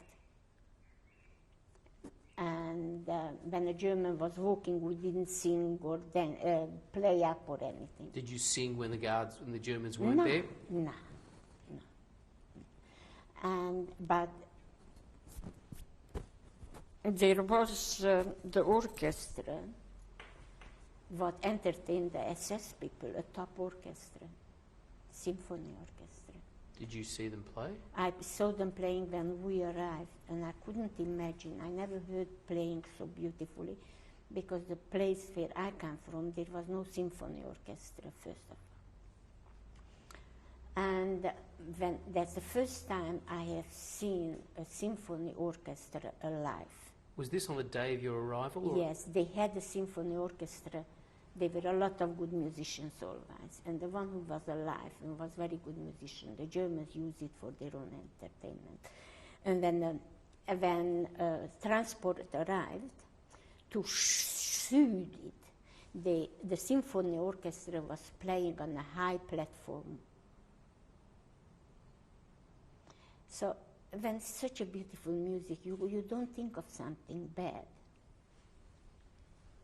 The most beautiful symphony, all the top, between Jewish people, music is natural, very, not uncommon. And the one survived and one played best, and everybody who was, they called it in a special commando, in a special order or work to do, who had a specialist work to do. They all had a little bit better quarter, a bit better food. They all had, including the musician, including who was working at cleaning up the ashes, the people who were putting together the clothes. The name was Zonder, separate, commando. Commando is commando in English also, very easy to understand. Did you know anybody who was in the orchestra? No, but I heard then names from big cities and people who learned music, they knew the names. Did you know any of them? No. I come from a small place, and we didn't have such outstanding musicians, and I tell you, we didn't have symphony orchestra at all. We had little bands, playing bands, but we never had symphony orchestra or proper chamber music. They were playing, but educated music like you are, or like today all the musicians are. Today you can't be even a musician unless you are educated in music. Were there men and women in the orchestra? Yes, men and women. You were telling us about the kitchen, and you were talking about the big pots and people stirring, other people washing vegetables. Can you please go on, continue describing the whole kitchen? Now, I don't remember how many of those big kettles where we were cooking. We went to have a look, but I couldn't count it because one kettle, I think, was just left. The other one was demolished. I don't know why did they demolish it. The Poles did that probably, or the Russians, I don't know. Because I don't think so that no, anyhow, it was demolished. But I think one or two was left and a couple utensils what we were using. And then two people come and carry the food. From each barrack come 2 people or 4 people or 6 people. Every drum had 2 people to carry. not drum, how do we say it in English? Bin. Every bin had 2 people to carry. And then they brought in the food, or took in the food, to the barracks. But everybody who was on a special work, like kitchen or musician or people who worked cleaning up the dead and the people who were emptying the wagons, they were all living separately from the other one, and they had all more than we had. And as a matter of fact, the Sonderkommandos, the one who was working in the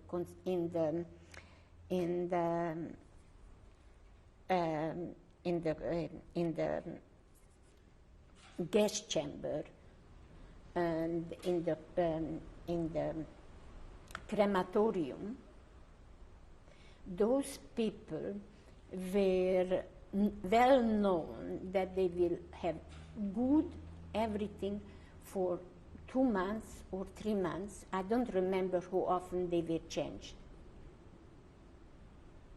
And then they were gassed because they were scared if something happens, they shall not be able to tell in the future, because some other people they thought will survive, but they didn't want those people to survive who were doing the gas work, the gas in the crematorium works.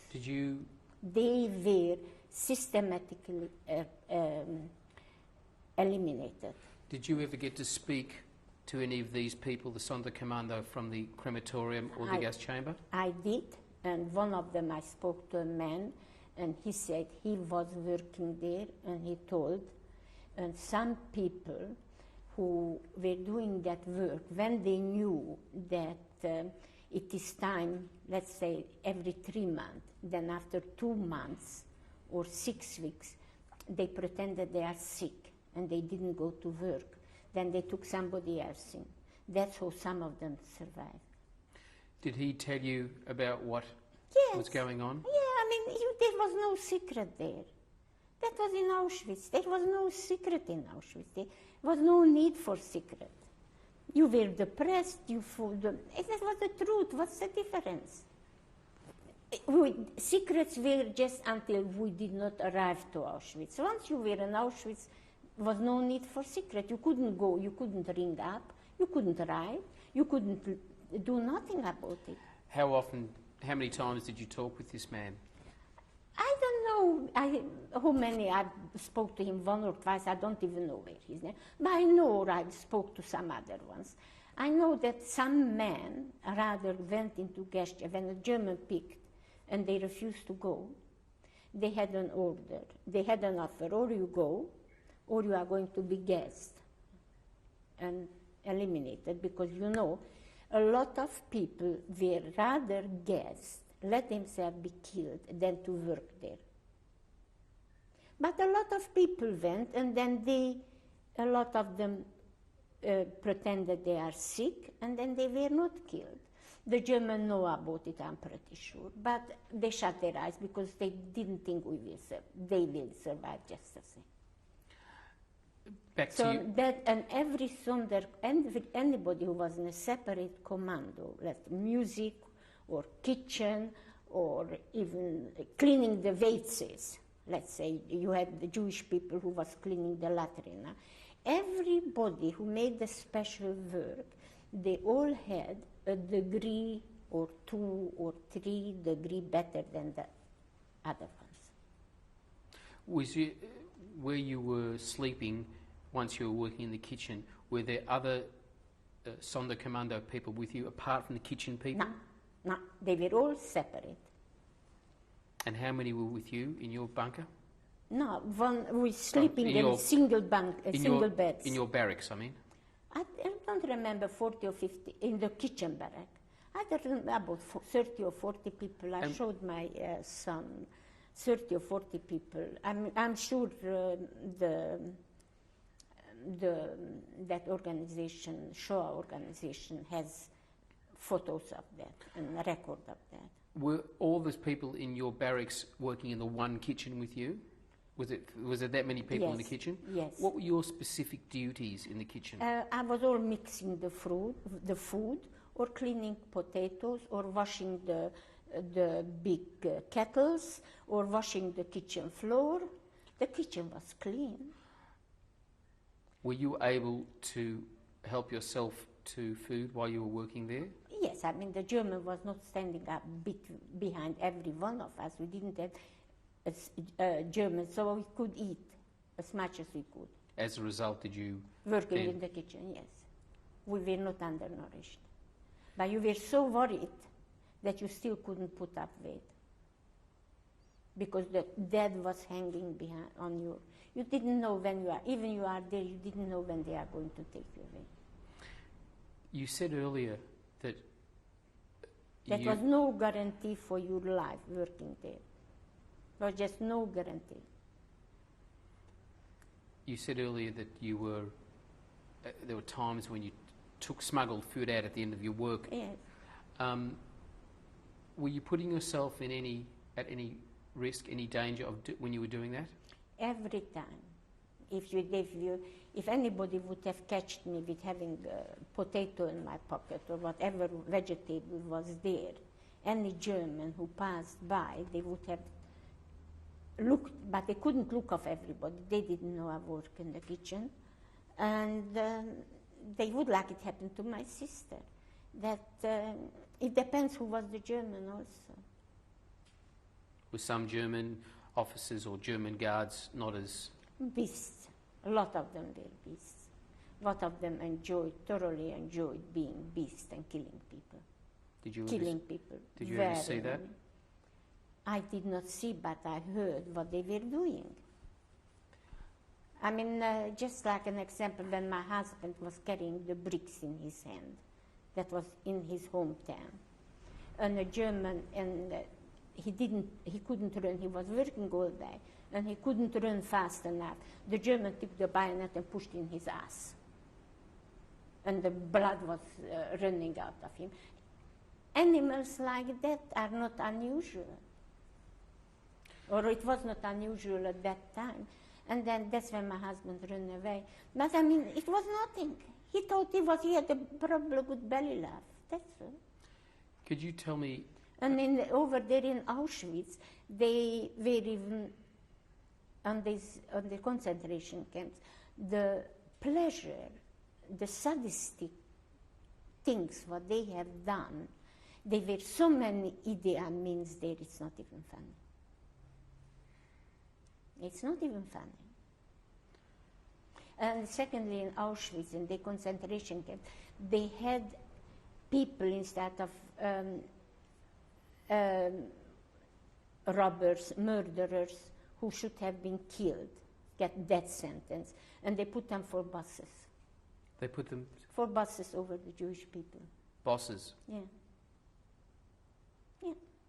They're supposed to be prisoners too, but they were different. They were in German prisoners, were not treated like the Jewish. None of them were treated as badly. The Christian prisoners none of them were badly treated. A lot of them died, but not in that number. And they were not taken to, their families was at home. Each of them political reason was there, but their family was at home. And a lot of them were staying for 2 years or 3 years or 1 year in Auschwitz or concentration. Then they went home. Did you know any of these people? I didn't know them, but I know that it did exist, that they were there for a year or 6 months for punishment. And then when they went home, they spread it, how bad it is, so people were scared to death. Could you tell me your daily routine in the kitchen, what that consisted of, a day in your life then when you were working in the kitchen? I don't remember exactly the hours what we were working, but I suppose like any big kitchen has its routine because there were plenty workers. So we were not cooking all day. We were not peeling the potatoes all day, but a number of hours we did. Do you remember how many meals you prepared in a day? How many times you prepared a meal? I mean, the hot water had to be heated up, even the coffee or so on. tea, midday we had the big soup or whatever. And then at night time you got three, you're supposed to get 3 meals, but was not meal. Not one was a proper meal, but you got 3 times to eat or drink. I mean, if the coffee was coffee, that was for them a meal. If the water was something like coffee supplement, something, that counted for a meal. Do you know where the supplies came from, where the raw... Impossible. Did you use was there any sort of black market dealings? Of course it was. Did you partake in that sort of thing? You could get cigarette for a slice of bread sometimes.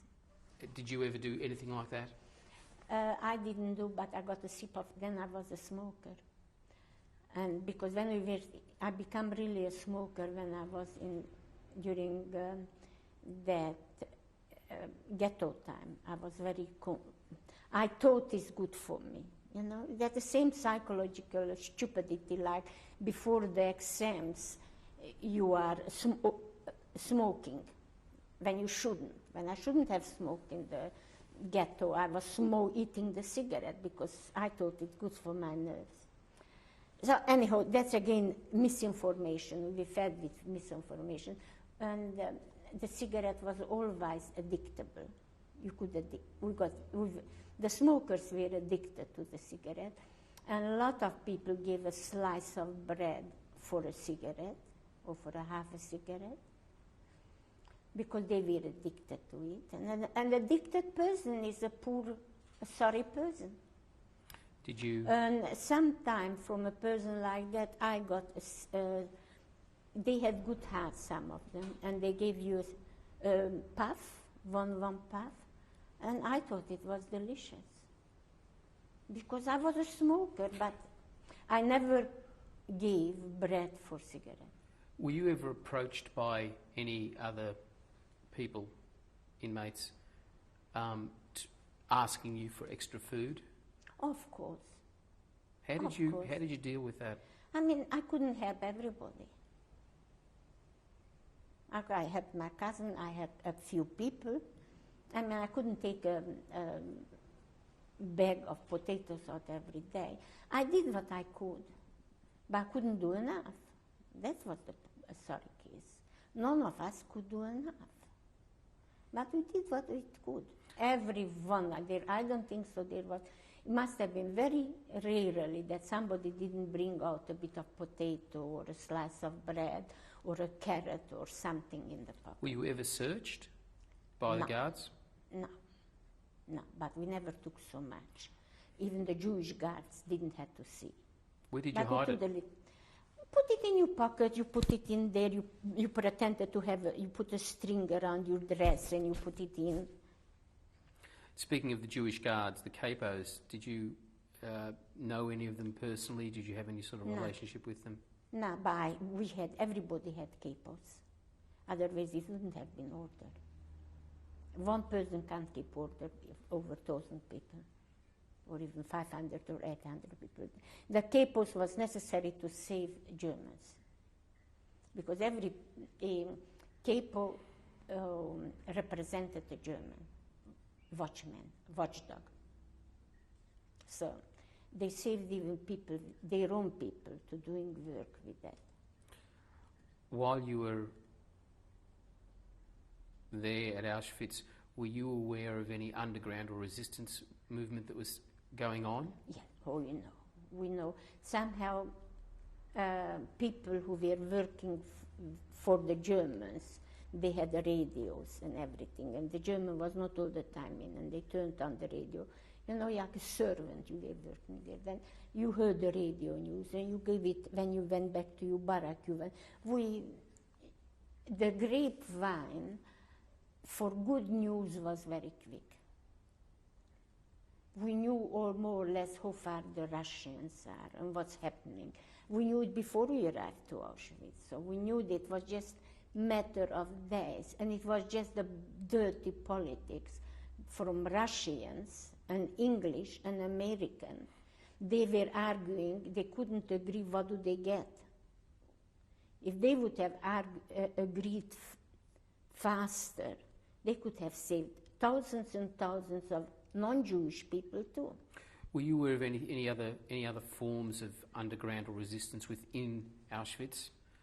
And Were you aware of any attempts to escape? I wanted to escape. I was willing to escape. I didn't have where to escape because if I go from one barrack, even if a lot of people did it, we knew it. They dig it out with their hand, made a hole and went under it, but you didn't have where to go. And if you went that even if you went, the Polacks would give you in. Do you know of anybody who escaped or Oh of yes, escaped? but they were all. Yes, we know. I don't know my own friends, but we know people that it took place. I mean, when you go out to the free world, you didn't have the normal clothes. So Polak will straight away notice you, or a German, or a Polak, whoever it was, and they thought it is. It deserves a medal. Maybe the Germans gave them something because they gave in a Jew, or they gave in a partisan. I mean, don't forget, a lot of non-Jewish partisans were sold by their own people too. These people that you heard had escaped, did any of them that you know escape totally? By that time it was so well known, but a lot of people committed suicide there in Auschwitz. When they touched the wire purposely, and they touched it that many times until it was on the current. You were allowed to touch it, but once was current, and if you tried it many times enough, it was quarantine and you were killed. Do you know, did you ever see anything like that? Yes, I have seen it. Everybody saw it. It was not unusual. It was not unusual.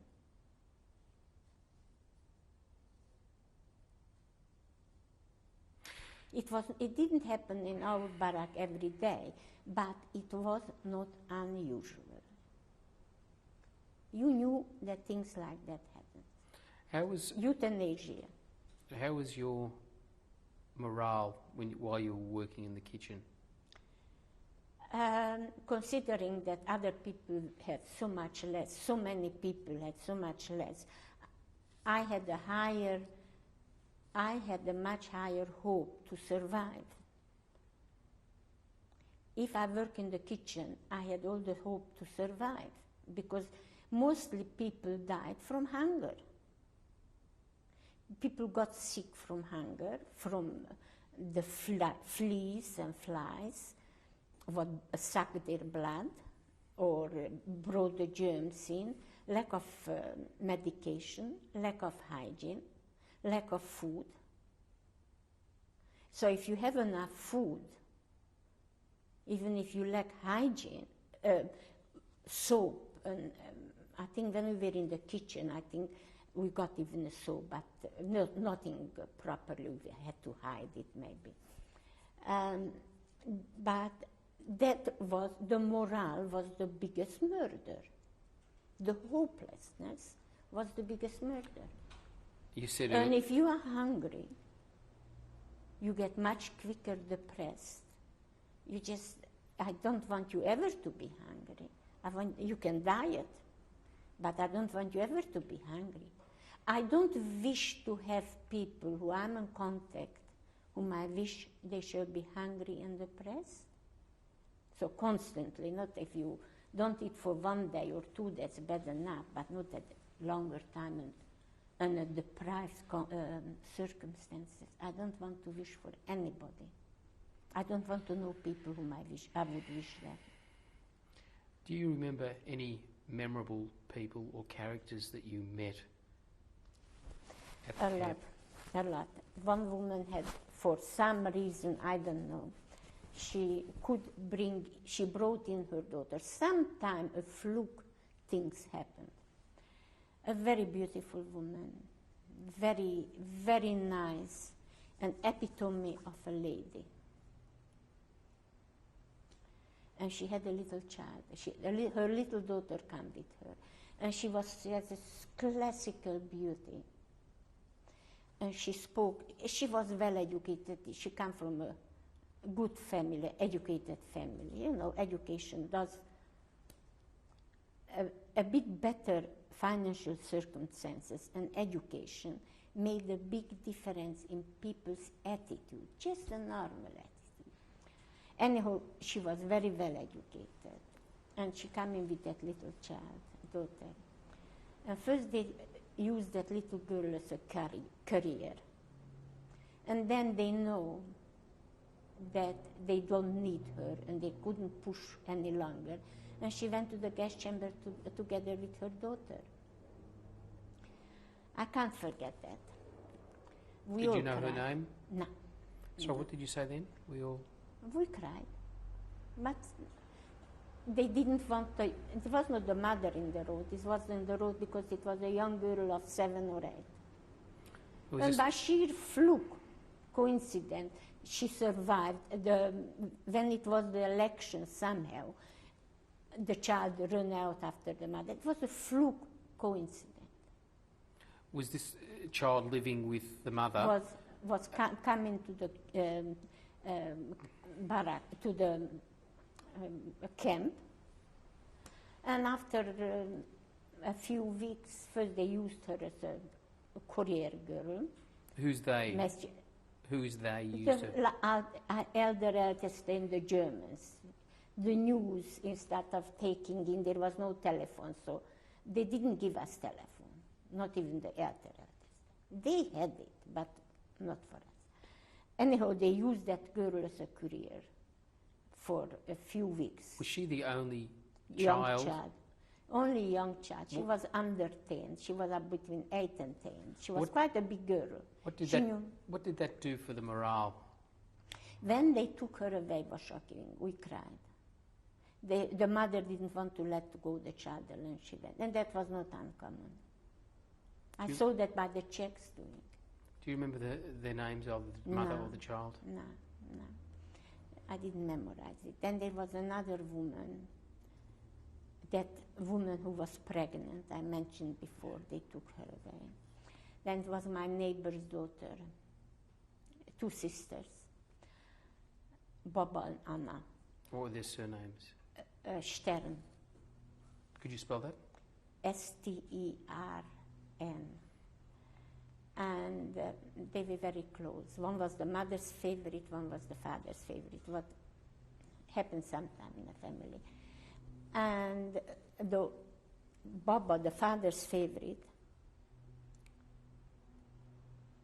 no, the mother's, Baba, the mother's favorite got sick, got no medication, she was taken away. Sorry, we just have to stop there now and just change tapes. End of tape 9. 2 sisters at the camp, the Stern sisters, and one of them, Baba, was sick and taken away. She was Elizabeth, but no? What happened? So Elizabeth got sick, and there was no medication. She couldn't stand up for the role. Whatever sickness was not unusual, and they took her away. And her sister, Anna, couldn't accept it.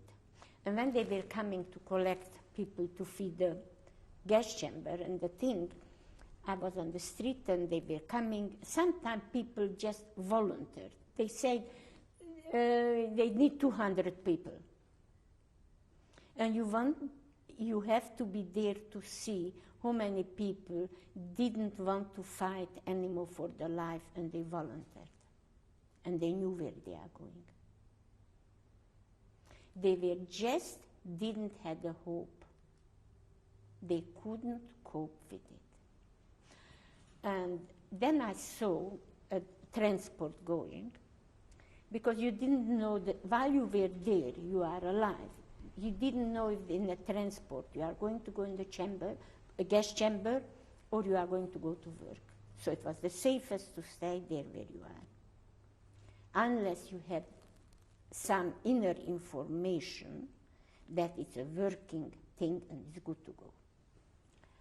And I saw her going there. I said, Anna, what are you doing? Why are you going? And she cried bitterly. She said, what am I going to say for my parents when I go home that Elizabeth is dead? I can't face it. That's what she said. She was crying, or she was going. Not that she didn't want to. Not that she wanted. She didn't. We didn't believe. We were there. We knew it, but we didn't fully believe it. We were still having hope. And after that, her fiancé came back. I met him at home. I didn't want to tell him what happened because they were like engaged. They would have got married. And I didn't want to tell him. But I can never forget how that girl cried. She had already the beautiful blonde hair. And she was a stocky person, so she didn't lose all her fat. And she said, what am I going to say? I said, whom are you going to say, your mother and father? Walking next to, no, I don't want to go. I can't. I won't be able to face mother and father. And she didn't. So that was, again, I can never forget. Like I can't forget my sister. I can't forget that woman. There was another woman, a middle-aged woman. For us, she was middle-aged. She was 40-something.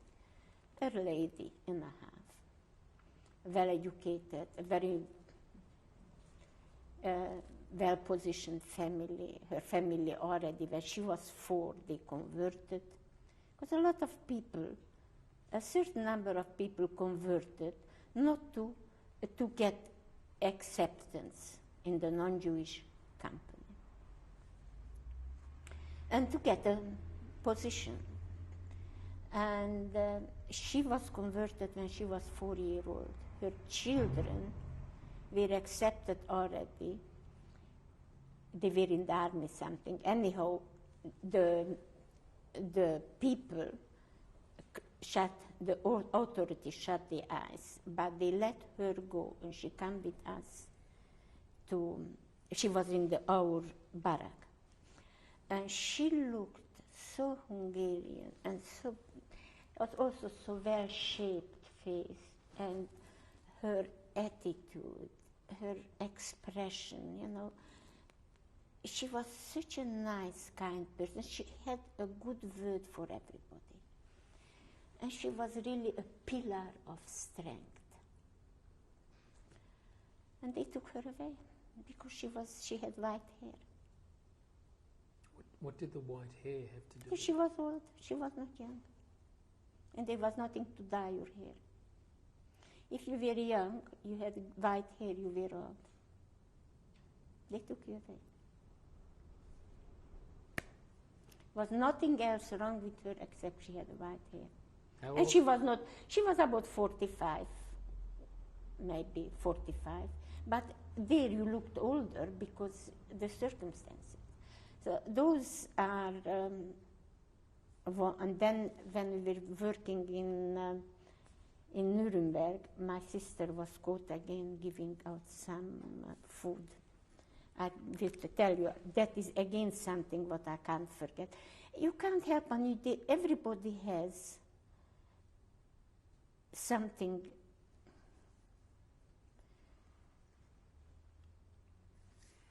There were a lot of things what I can't forget. But individually, what I felt almost like being part of me were fewer people. You just can't help it. You just, for some reason, you pick on certain people and you have in common with them, or what, I don't know. You adopt them like they would be member of your family. Were these the people you've just talked about? Yeah, I felt like that. I felt like that. I mean, that a neighbor of our Anna, I mean, it was just a crime, a double crime. Because she was stocky. She hasn't lost then a lot of weight. She still had some weight from home because she was that stocky type. And by no, that's why she left there. I mean, she would have done, if they take her to work, she could have definitely survived it. And there was a man who was waiting for her, who also survived, okay? Her fiancé or boyfriend also survived. Not all men survived, but that particular man survived. While you were there in Auschwitz, did anybody try to maintain some sort of religious, traditional? Oh, we knew when it's Pesach, we knew that it's Yom Kippur, we knew that it's, but it made no difference. Did anybody No. daven? Did anybody pray? Oh yes, prayer books went around. I prayed too. A lot of people prayed. A lot of people What prayed. did you pray? I was hoping to survive. What did you pray? Some people can pray, some people don't. I was young. I am that person who prays. Some people do. A minority prayed, but I was between those minority who prayed. Was it ever a group thing, or was it just purely individuals? Purely individual. Because men made a minyan. We didn't make minyan. Then it was not, the female was, so men, they did make minyan and read the minyan to say that men did what is true, that there was minyan, they were minyan and they made a din Torah against God. One of the men groups, they made a din Torah against God. Was pro and contra God, against God and pro God, to defend God and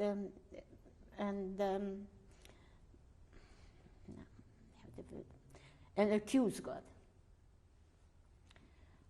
And they were talking, one against the other, and after all they decided to accuse God.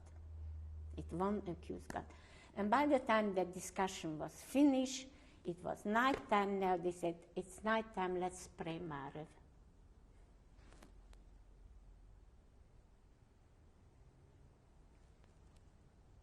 Some of them survived, some of them did not survive. Were you in touch with... So what the hell can you do? It's believing in God. I believe there is a super duper something there on the top. And we call it God, because that's our language calls it God. When you are a child, you are taught to pray. It will help. So you do. And a lot of people, when they are sick, that's where the clergy makes the living from. It's a big organization and exists. Clergy lives whatever nation you are, wherever you are, clergy is. You don't have to be Jewish to have a priest and believe in God. You don't have to be a Jewish for that. You can be any nation. As a matter of fact, I have seen in ABC a film about religions, one of them, and they showed that there's somewhere in Asia is a religion who doesn't believe in God. They don't, but it's a beautiful, small group of people. It's still a group of their own. But when somebody was married, they made a fuss, like a register and fuss, and they had still a priest, and when somebody died, they were still singing or saying something, somebody like a priest.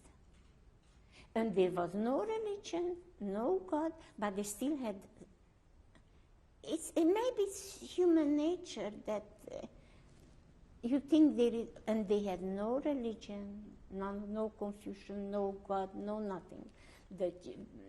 Mostly people were buried or cremated. A couple of minutes ago, you said that the story about the men's camp. Were you in touch? Were you able to communicate with the men's camp? Men come to work in the camp, like cleaning the latrina, or some other thing had to be fixed, was broken in the barrack. Then men come working. There were working groups, and then they come. And they had extra bed, something usually they brought with them a slice of bread. But again, one person could get two, not thousand from one side. Were you aware of any sexual relationships that went on between women and the German guards that were... Yeah, we knew it, that some women are taken away for men's pleasure, and when they get pregnant or sick, they are sent back in the gas chamber. They didn't kill them there, wherever they were serving. They were sending them to Auschwitz or another camp like that, where is gas chamber. But did that sort of thing go on at Auschwitz, where women were selected for that? Some of them. You didn't know where you are being sent. You had to be young and healthy. Do you know if that happened to anybody that you Oh, were it happened to a lot. I know one woman who said for some reason she was one of them there. A Polish woman or a Czech woman she was. Oh, it was well known. It was well known there. So these things over there, I tell you, was no secret. That you didn't believe it is a different thing. It suited you not to believe. Or you believed, you didn't doubt it, but you didn't digest it. You didn't want to digest it. Were there ever any air raids by the Allies? We While were you were not Auschwitz? lucky, it was, but we were not lucky to get a bomb or two. That was the dirtiest thing what the Americans and English did. The Allies did, that they didn't bomb Auschwitz. Because if they would have bombed Auschwitz, the crematorium, not just Auschwitz, they knew about all the concentration camps. I mean, they had information. They should have bombed it, every one of them. They couldn't have had that murdering. Thousands and thousands of non-Jewish people died from hunger in the concentration camps. Just their families were at home. We were taking stock, lock, old, new, young, children, everything, until the other prisoners, the non-Jewish prisoners, were punished individually. Their families was at home. If they survived, good. If they died, the family was at home. But thousands of men, mostly men, very few women were political prisoners, but thousands of men died there from hunger and sickness. You said that... Non-Jewish, and they could have avoided that if they bombed. When we were in Nuremberg, what bomb was wasted also, what didn't explode? Say you dropped down, I don't know how many bombs, but not every one of them exploded. And you didn't know exactly, you thought you dropped it there, but it didn't go there. The wind pushed it here or there. I mean, the technique was so much different, but they could have bombed every concentration camp. Hitler wouldn't have had that slave labor, because from every concentration camp and the ghettos, while you had energy, you had to work for the army. And then Hitler couldn't have lasted that long, and thousands of non-houses and people, non-Jewish people's life could have been saved. And that's one thing definitely what the Allies made very, very wrong. And it's a stupid thing what they say. We didn't want to kill innocent people.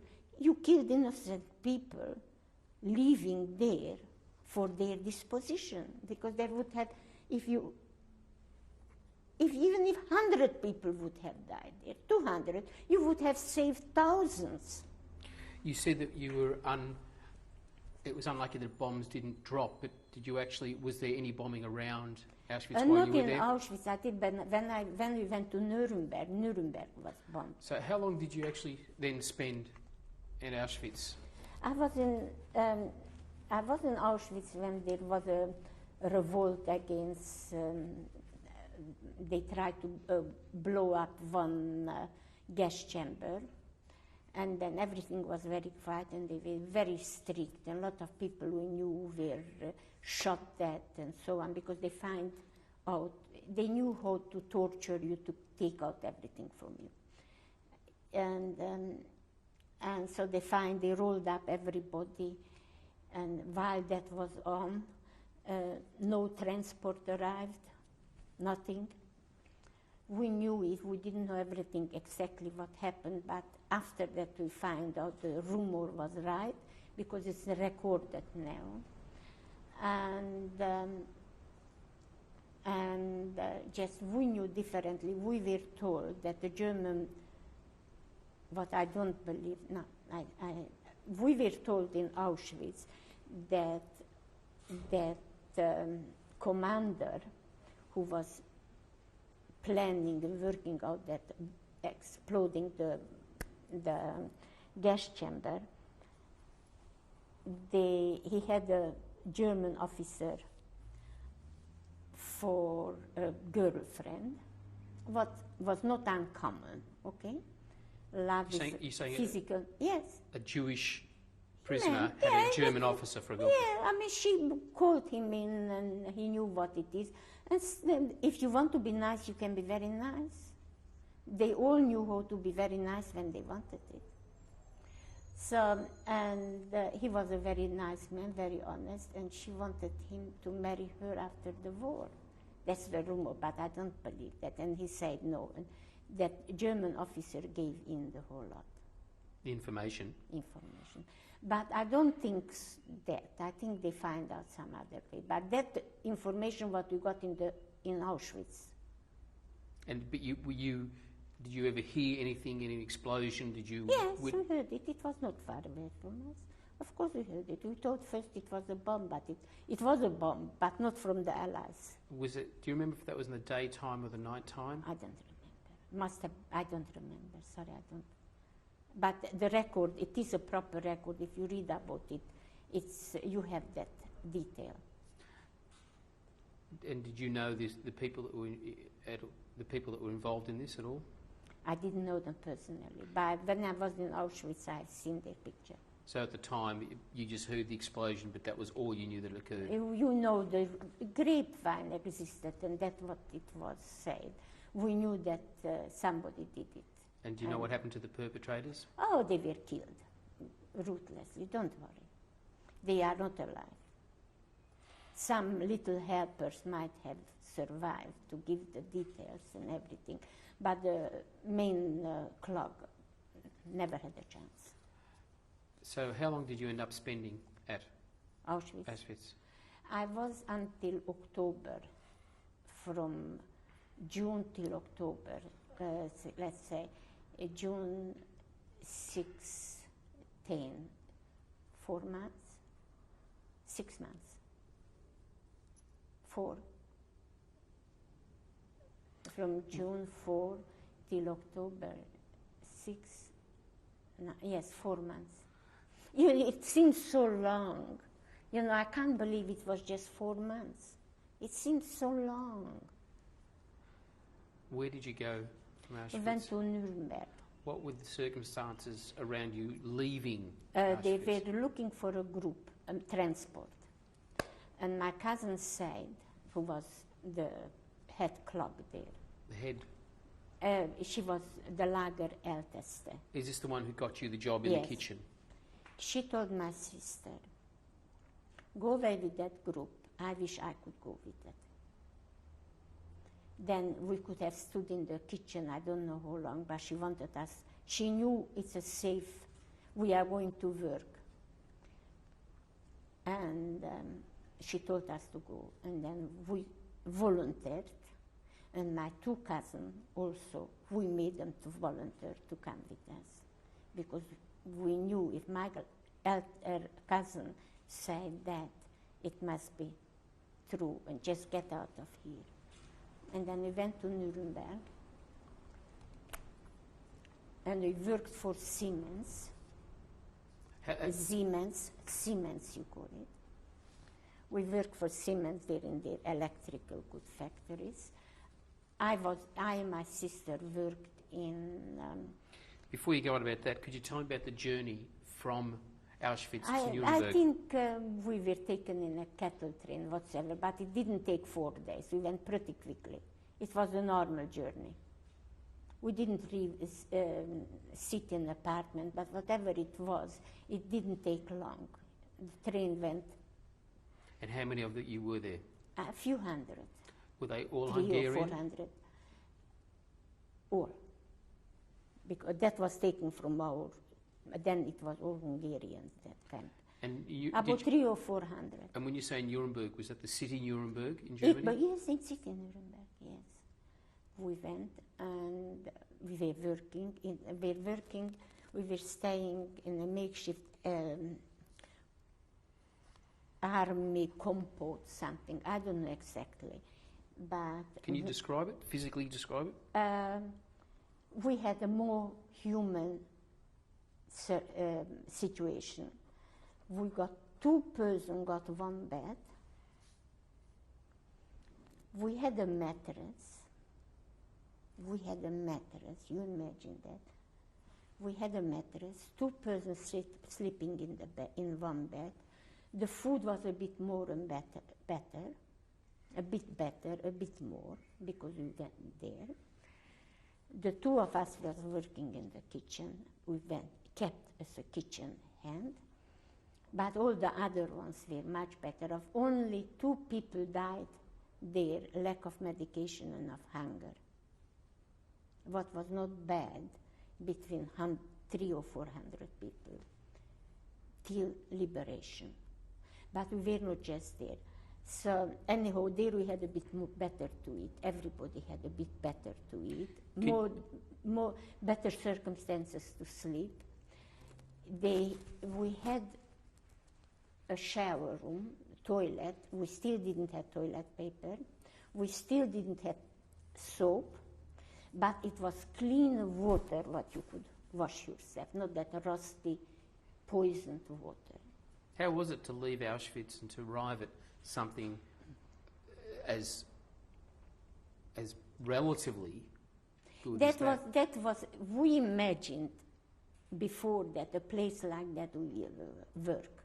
That's what we thought. We will be taken to places like that, where you get a bed, maybe no bedding. We didn't have bedding, we just had a blanket. Things like that, we were prepared. We didn't think of there is gas chamber and they eliminate millions of people. We never thought of that.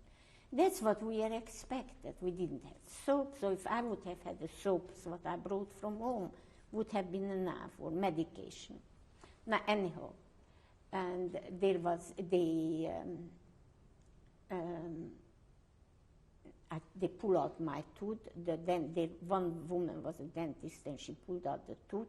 They got a forceps to pull out the tooth because I had a toothache. A lot of people who had toothache, they just pulled out the tooth. You were given any sort of... You're joking. You didn't get a bloody aspro, you didn't get. Was this done just in the barracks? Everywhere. I mean, between the Jewish people where we were, I mean, you didn't get an aspro, and it's nothing worse than a toothache. So you were happy that that dentist could pull out your tooth and the toothache, a bit blood come, and the toothache didn't persist. What did you think about? And tooth got rotten from malnutrition too. Not from eating sweets, it was from malnutrition. Or a filling fall out, and the germs went in. Malnutrition, the filling fall out. And so anyhow, she pulled out my tooth. Okay, we didn't worry about that. So that didn't worry me, and we all felt quite human. Because that's what you thought you were expecting badly, not enough food, not enough clothes, maybe no soap, maybe even no medication, but enough food to survive. But we survived because the war was almost finished. And that would have, that's what we thought will happen. In the worst case, we were hoping for better, not for that, but in worst case, that's what we were thinking. Were they just women at this camp? Just women. And you had the German, there we had German, it was wired also around, and not far away from us, we saw non-Jewish prisoner, men and women working also. How did you know they were prisoners? And as you well? can recognize them. They Did they were have- better dressed than we were. Did they have uniforms? No, but they were better dressed. What were you- And you'd be surprised, deaf languages, you know? You'd be surprised how many people learned the silent language. And the news could go. And they were, first of all, better dressed and better nourished than we were. So straight away you know they were not Jewish.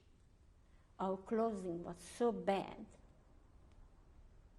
It was, you could see they are Jewish, dressed like that. Did you have prison uniforms at this point, or No. just the things Bad you were given? clothes what we were given in Auschwitz before we left. We were given some clothing, but it was very bad. You couldn't again choose anything. It was better than what you had, okay? It was third class bed. It was not the rubbish of rubbish, but it was still a rubbish. Had long or short it was still rubbish. You could recognize a transport like that was going with a German guard when they went to the factory. Nobody ran away. And you didn't have where to run. And I think two guards went with the group and to the factory.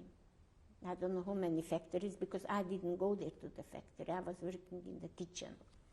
Sorry, we've just got to stop there and change tapes. End of tape 10. Talking about Nuremberg, how far out of the city was the actual camp?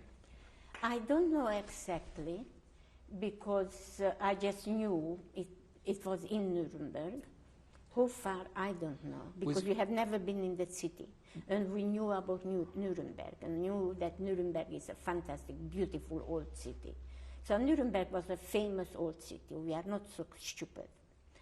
Were you 400 people, were you the only people in this camp? Oh no, all of the 300 or 400 people was in the camp. That's what I mean, there were no more than those 300 or No, 400 in that came that from camp, Auschwitz? no. And I was my sister and a few other people in the kitchen. And the other ones were taken every day to work. They were taken away in the morning to work, and they come back at night. I don't even remember if they got lunch. See?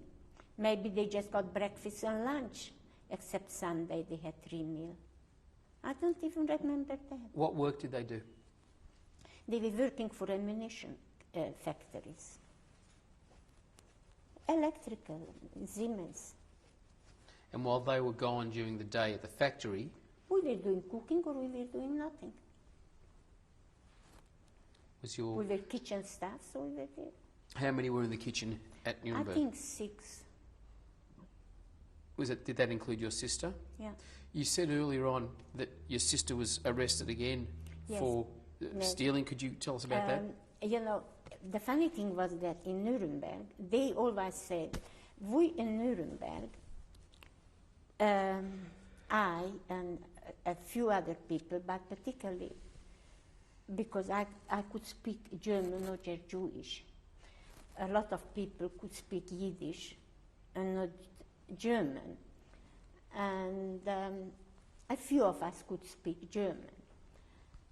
And a lot of Hungarians never spoke not Jewish, not German. A lot of Hungarians never spoke Yiddish at all, just Hungarian, and they never had any other language. And so anyhow, we had a few watchmen, SS and these women, who were surprised to see that Jewish people can speak German, and we don't have horns, and we speak, you can have a conversation with them, all sort of, you can have a conversation. And I was between one of them who they like to converse with. And one of those guards, when we were talking, And they always said what Hitler said, that we are thieves, we are swindlers, we are that, we killed Jesus. I said, I killed Jesus. I mean, that was 2,500 years ago. How many people did kill the church in the Inquisition time? Another time in the wars, is that? So we could converse, but they were the bosses, we were the nothings. And they enjoyed talking with us. The funny thing was that they took the opportunity to talk, to converse with us.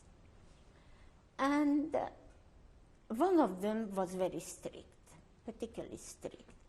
And she brought always, at daytime, her mother, her auntie, her sister, they come with a bag to visit her, and she showed them around the barracks. The beds were all made, and just the kitchen stuff was there. And everything was spotlessly clean, so looked good. And then we were in the barrack inside, not in the kitchen, and she gave them the food, and they went home. And somehow the word went out that a lot of visitors come to get food from our food. She gave it to her family. She was a good cousin. So she has been, I don't know what happened to her. She was transferred, I'm sure. And she was one of the women whom we were talking. And sometimes, you dare to be a bit cheeky or honest. And then she said, do you know what you said now? I have the right to kill you. I said, really? Would you? She said, if I want, I could. And she put her hand on my hip, and she showed me how she could kill me. One pressure, they were taught how to handle. I mean, maybe soldiers were taught. And I was really scared then, because her fingers were there. She could have killed me. Nothing would have happened to her. But after that, we were still talking, but I didn't take any more liberty. I was just very careful what am I telling to her. Do you remember what you said? No, the conversation, I don't remember. So you were talking about... But she was not the only one with whom we were talking. Now, since they took away that woman, because she always said, you sind all wie Zigeuners. They, how do you say German? I forgot it quickly. They steal, they cheat, they rob, they can't go on straight way. And she always said that of us. She maintained that. And I maintain that we are not. So, and she was taken away then. I don't know where, what, and when. And that other SS woman was very annoyed with us because they were friends. And when they were bombing, they had even a bunker for us, for everybody. And the German soldiers and they were staying outside and seeing where the bomb fall, because when the bomb fall, you could always run inside. But they were so sure that they are not being bombed there. And how and what and when, I was in another bunker, watching when the bomb fell, and that other woman who caught my sister with a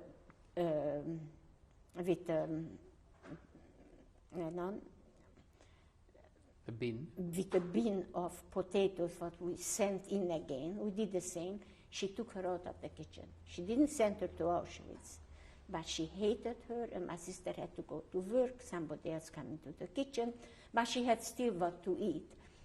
But since that other woman was taken away, she hated us.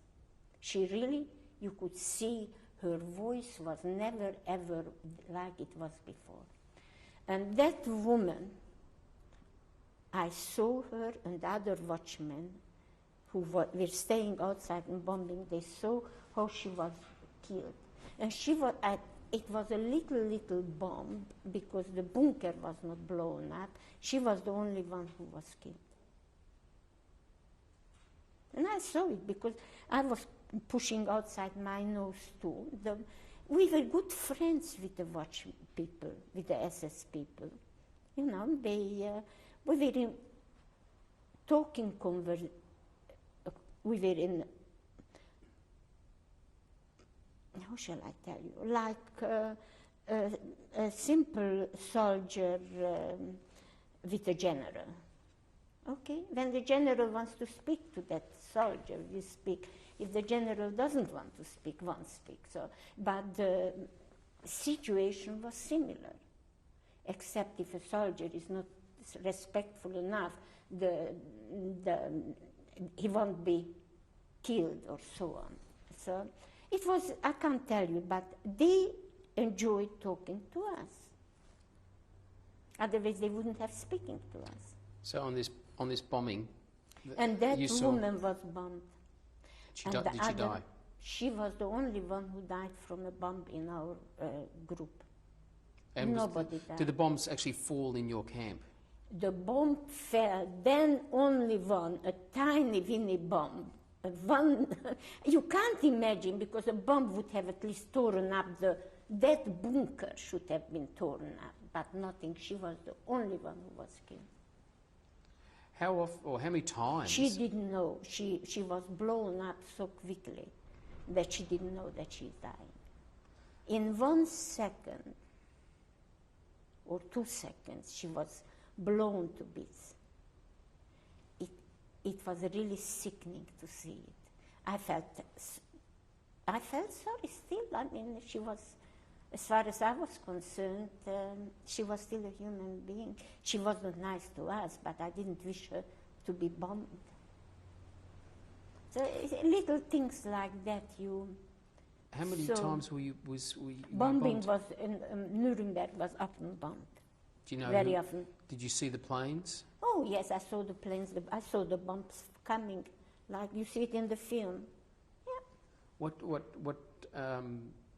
was a lot of fire, but the truth was that residential places with a lot of factories were still went, and if not, they made quickly factories, and a hell a lot of private property got destroyed.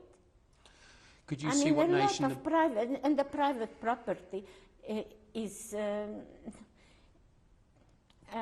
Germany had 3% or 2% population Jewish. I mean, that was all German property was bombed. Did you see what nationality the planes were?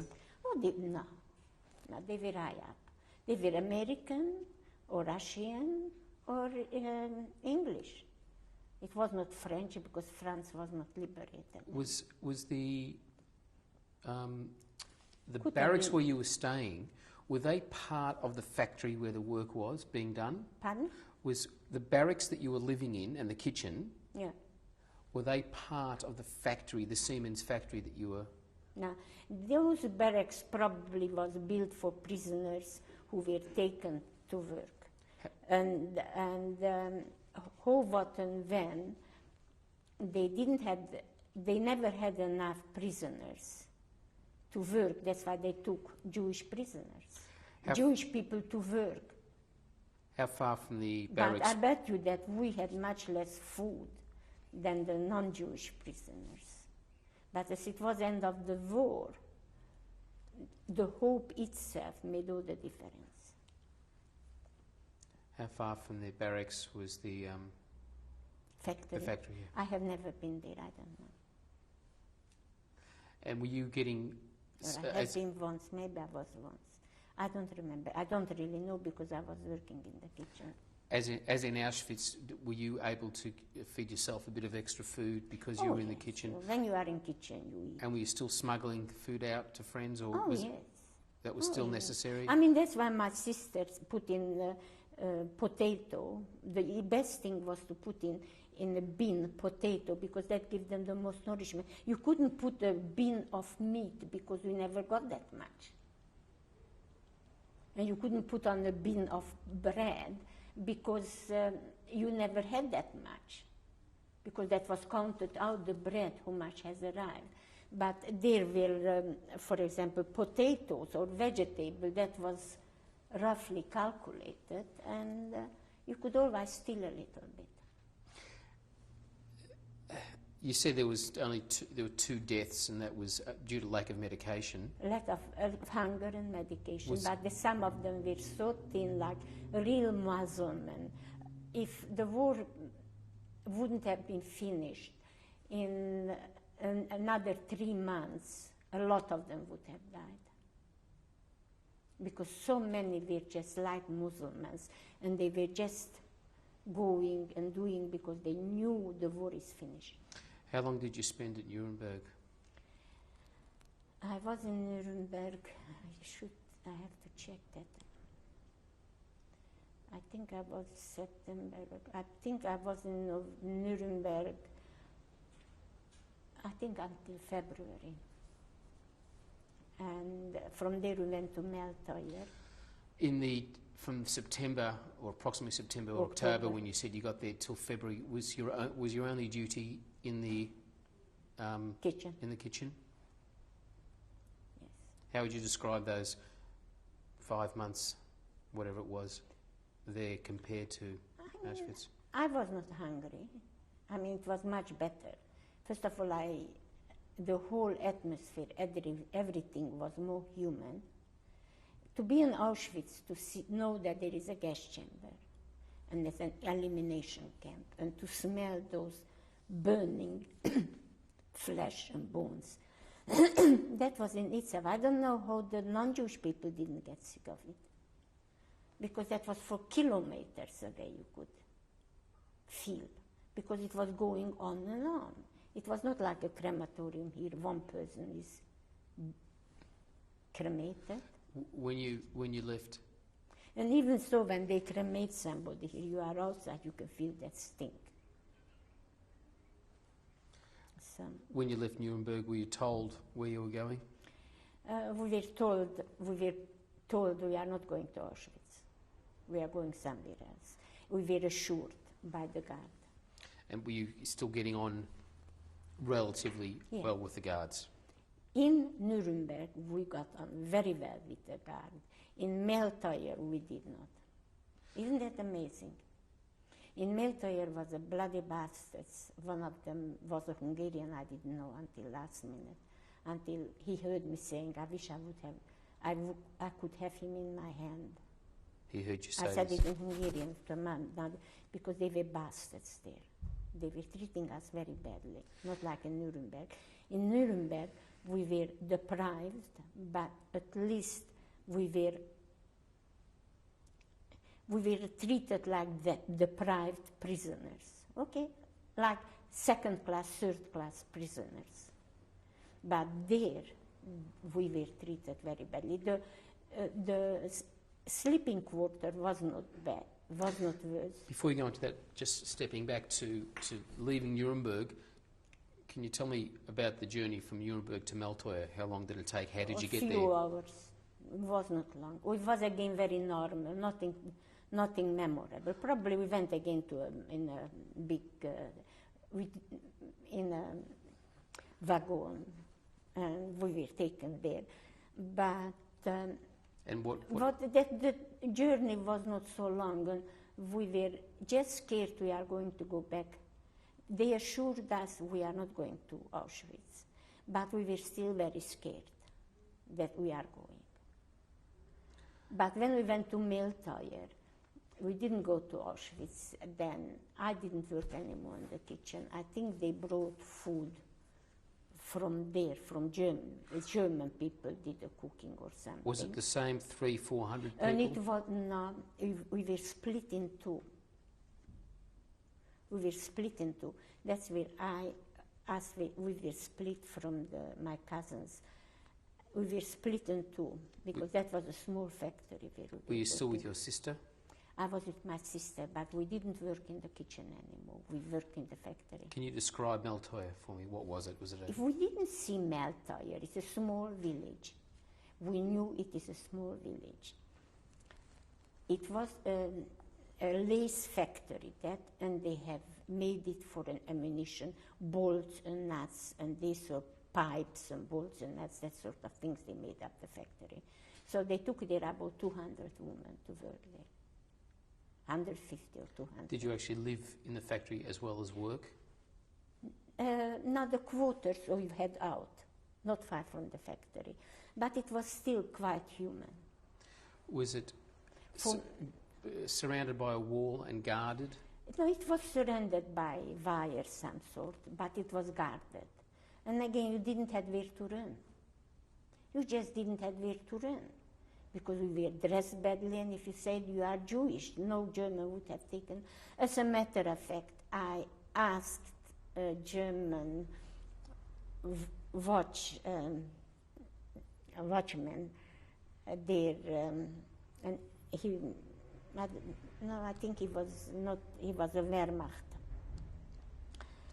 When the bombing went in Nuremberg, and so I could have run away. And I said, do you think I should run away? Maybe somebody will take pity on me, on us. I wouldn't have gone without my sister. Just because she could speak German too. And he said, no, don't go. The war is finished. You are better off staying here. You might not get... He didn't offer us shelter. If he would have offered shelter, we would have gone with him. But he didn't offer shelter. Then you go there out on the street. There are working a lot of non-Jewish prisoners, anti-Semites, non-anti-Semites. Who will give you shelter? You need shelter, you need food. How can you exist without food? You were describing Meltoy, where you were working the lace factory. What work did you do? We did, they brought pipes, and we made from the pipes bolts and nuts. That's what was yours? And certain other parts like that, mechanical, what you needed for automobiles. Or, what was your specific duty? Do you remember? Did you have to work some sort of machinery yourself? Yes, we worked that machinery. They showed us how to use the machine. And if we make over the number, whatever they want, they gave us a lipstick. Funny, for even that. So I never made enough to get a lipstick or something like that. But you know, human beings, they like a bit of makeup. They don't want to look so... So some of them got a bit of extra because they were working better, not many. And, were there any accidents with people and machinery? We got liberated in Meltoy. No, so were there any accidents on the machinery? No. And you said earlier on that the guards at Meltoy were far worse than the guards at Nuremberg. They were not so way? sociable. They didn't speak to us. They were talking rudely to us. In Melbourne, the people, the German people, the SS, whatever they were using a different voice. They were talking us like a prisoner, like to a prisoner, not like to a dog. But in Meltoy, the watch people, the watch group, talked to us like we would be in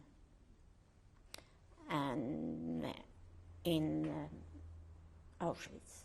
They didn't hit us, but you could see the way they look at us and they took us and... But the Lagerführer was a French German. Do you remember his name? A German from France, no. And he got the order to march us out in the forest and shoot us. But we knew that things like that happens. We knew it. That things like that happened. When come the end of the war, they didn't have time to send you to Auschwitz, to any of the camps. They, in small factories like that, at that time, forests existed. And they took you out to the forest. I mean, it was that we went to the forest for a walk a Sunday, and we went to the river and we washed ourselves. You did do this? Yes, once or twice from Nuremberg. They marched us out and did once or twice. So Nuremberg, the guard was different. In spite they were guard. And, but in Meltire, I tell you, it was not. And after that, when the Americans come in, 2 or 3 days before, 2 days before, everybody disappeared. One of the SS women gave to somebody a watch, what she had, and she apologized. She ran away. They all ran away. They apologized. She apologized. She was the only one who apologized to Jewish people. The other ones did not. But what was, what I told you before, that we were waiting for food and had to stay. And I said in Hungarian next to my friend, bár tudnám a kezemhez venni.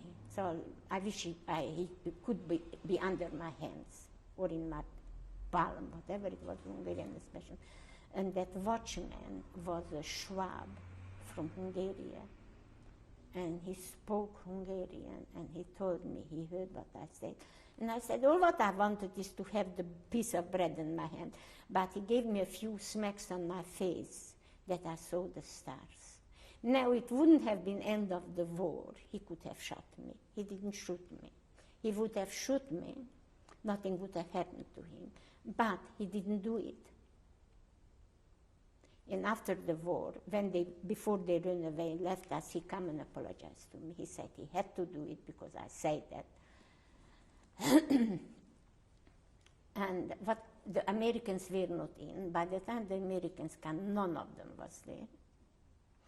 You said that the Lagerführer was there, but he couldn't have had a lot of butter on his head because he was the one, and he didn't kill us. He said that he saved us because the order was for him to shoot us, and he didn't obey. What could have been true because he did not run away. He was the only German who didn't run away. He stopped with us for a few days. So you're saying at this point all the other guards had disappeared? Yes, and we left by ourselves. And what did you do in those 2-3 days? We went, looked around. It was a little town. And then the Americans arrived. You couldn't go far because we didn't even have food then. We were not very strong. They didn't leave us food for the next 2 days. Were there locals in the village, in the no, town? No, the food was brought in. They didn't deliver food. Were there local people still living in the town or the village? Of course, they come out when the Americans come. With flags, American flags, or they were staying on the street and waving and throwing kisses, and the Americans were throwing chocolate and cigarette and stockings. It's just unbelievable how kind Americans were. They say that not the English or the French didn't do that, but the Americans did.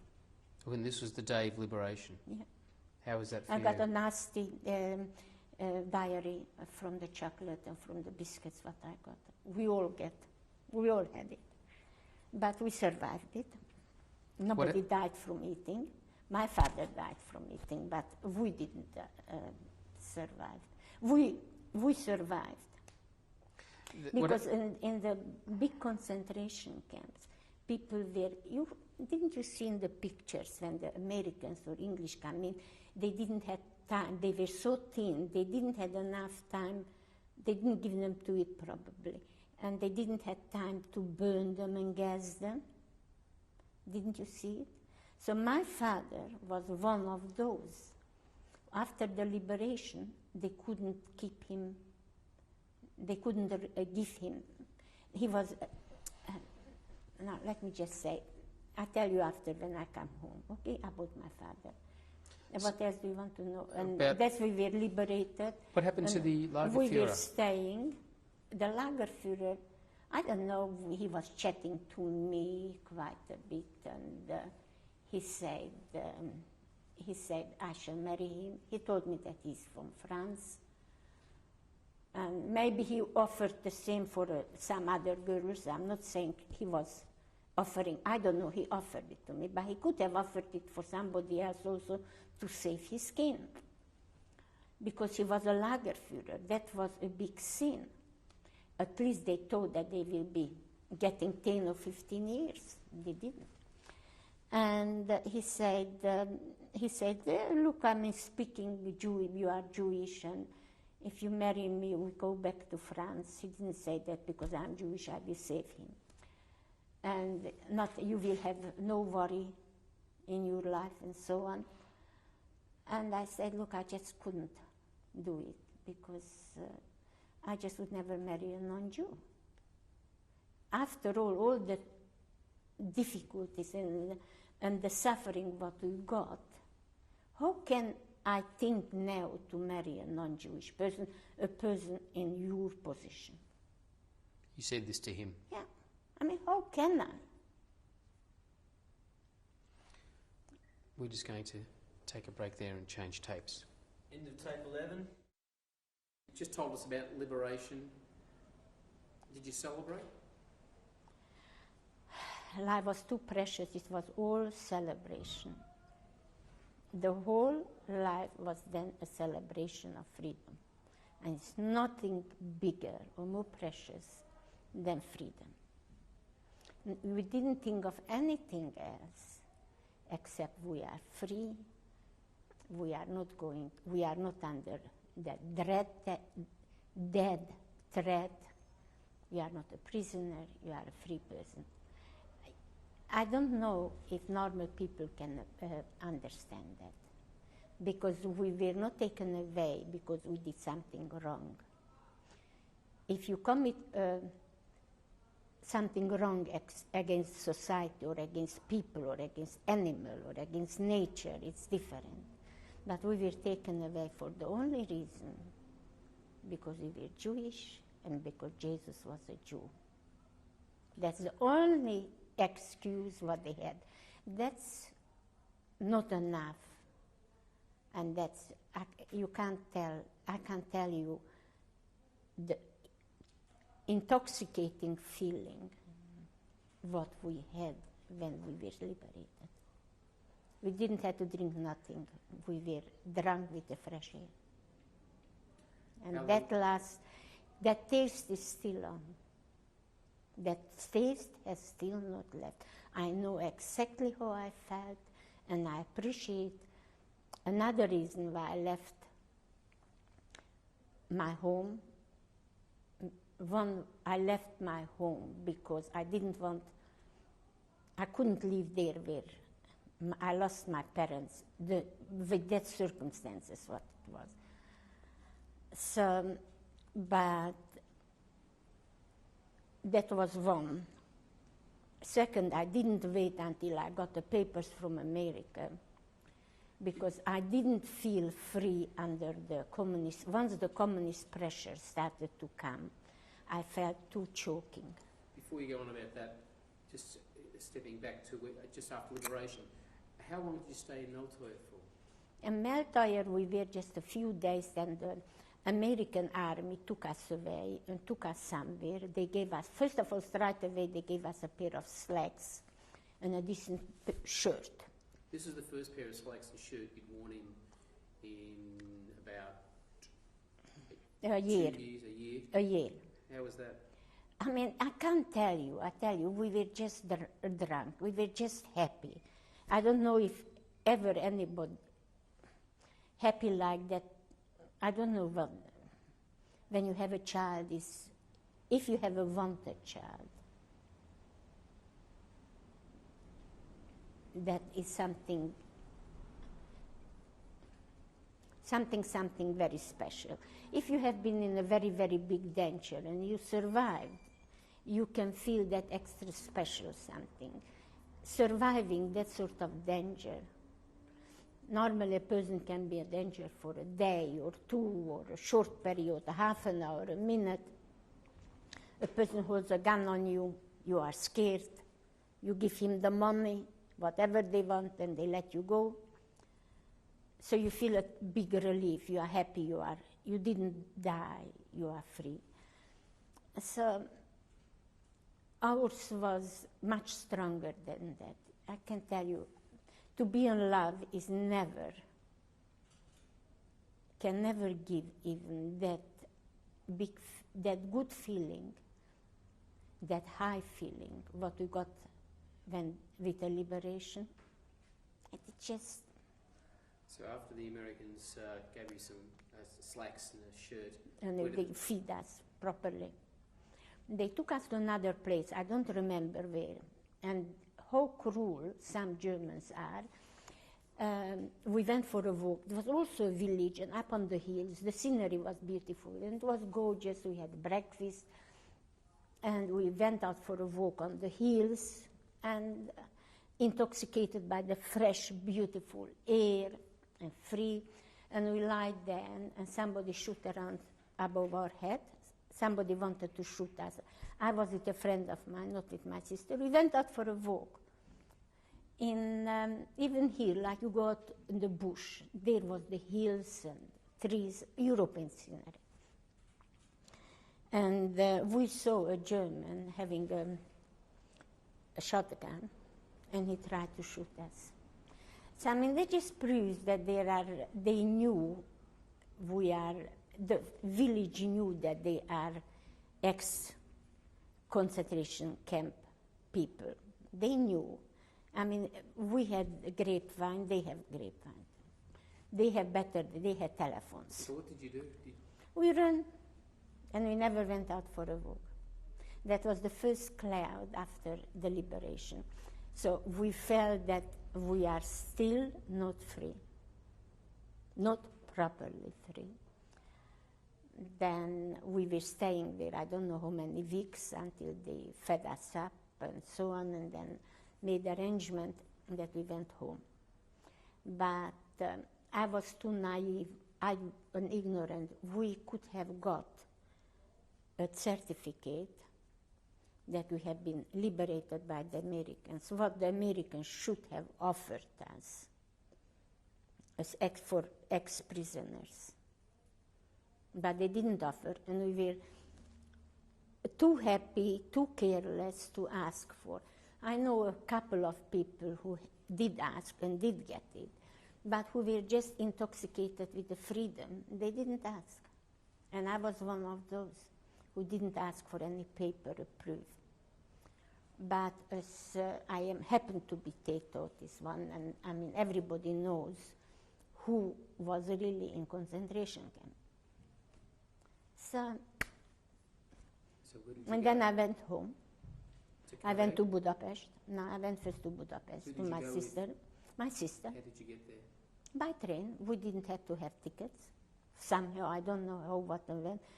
Everybody recognized we are. People could see. If you say that you are Jewish and you come from concentration camp, people didn't ask for a ticket. They knew we haven't got money. So they knew what is concentration camp. We traveled without having a cent in our pocket. Where did you go in Budapest? When my cousin, she's not alive anymore, she kept us there for a few weeks. She dressed up, she gave us some dress, and she gave up some relations, something we had, but we didn't have, and I know that we haven't got much. She lost her husband, who was also a forced laborer. He came home, but he had typhus and he died. So they didn't have so very good either. But at least when they just took away the men, it was like a bad dream. But at least the wife and parents, and they had to where to go home if they survived. And she had a hard time because she had to provide. She had a son and to provide and so on. Anyhow, then I went home, and I was staying with my auntie's brother-in-law. So I stood there for a few weeks. Where was this? Not Carei. How was it? Then it was Carei. Then it was Romania. When I come back, it was Romania. How was it to come back? But I could go all the things, everything could do without a passport. It was so accepted and was so well known that the Jewish people have nothing, that it was absolutely not even questioned. How was it to come back to your hometown after everything you'd experienced? What did you find? I find there a few Jewish people. I find out that our shop was saved up until, how do they call it, bow and cross. What did you say was the name for it? The arrow cross. Arrow and cross. That man, that boss, he did save our thing, but when the Russians come in, it was liberated by the Russians, when the Russians come in, then people flocked in and fleeced it. Something has been left, and somebody else was a man who was, once upon a time we had employed him. He survived. He came and he was not sure we are alive or not, and he took over the leftover, a few bits what was left over, he took it. What about your family home? The family home was absolutely empty. Two things from the chandelier, not chandelier, was electric, with a lamp, you know what you have? Not shade, the lamp. Two little bits was left on the floor. Spotlessly swept, everything was taken out, nothing left. Absolutely, I think one or two broken windows. How did the local people treat you? No, the local people, like, they say they're happy to see. I don't know, they were or not. The anti-Semitism was there. Once you were allowed to be treated like a nobody, and that made them feel big. I don't know how soon can the tiger change their spot. So I couldn't, I never ever had any more that warm, I couldn't have that warm trust what I had before. I could never have that warm trust. Where did you live? Then I rented a furnished bedroom with a non-Jewish. I paid that we hid a bit of valuables. You said that earlier on. Where were the valuables hidden? It was buried in the ground with a bottle and screw. And did you find it? I found it. Then it was no gold detectors. It was buried pretty low, but still it was no gold detectors. And then I started to sell that. Then I got a bit of money from my uncle from America and my mother's cousin from America. And I wanted to open a shop. Then it was until the papers will be done, everything. And it was so difficult, and the communism started to, not just Jewish, the private shops, they opened like a department store. The Communist Party opened a department store where you could get everything. And then the private shops slowly didn't get goods from the factory. The factories were taken over by the workers.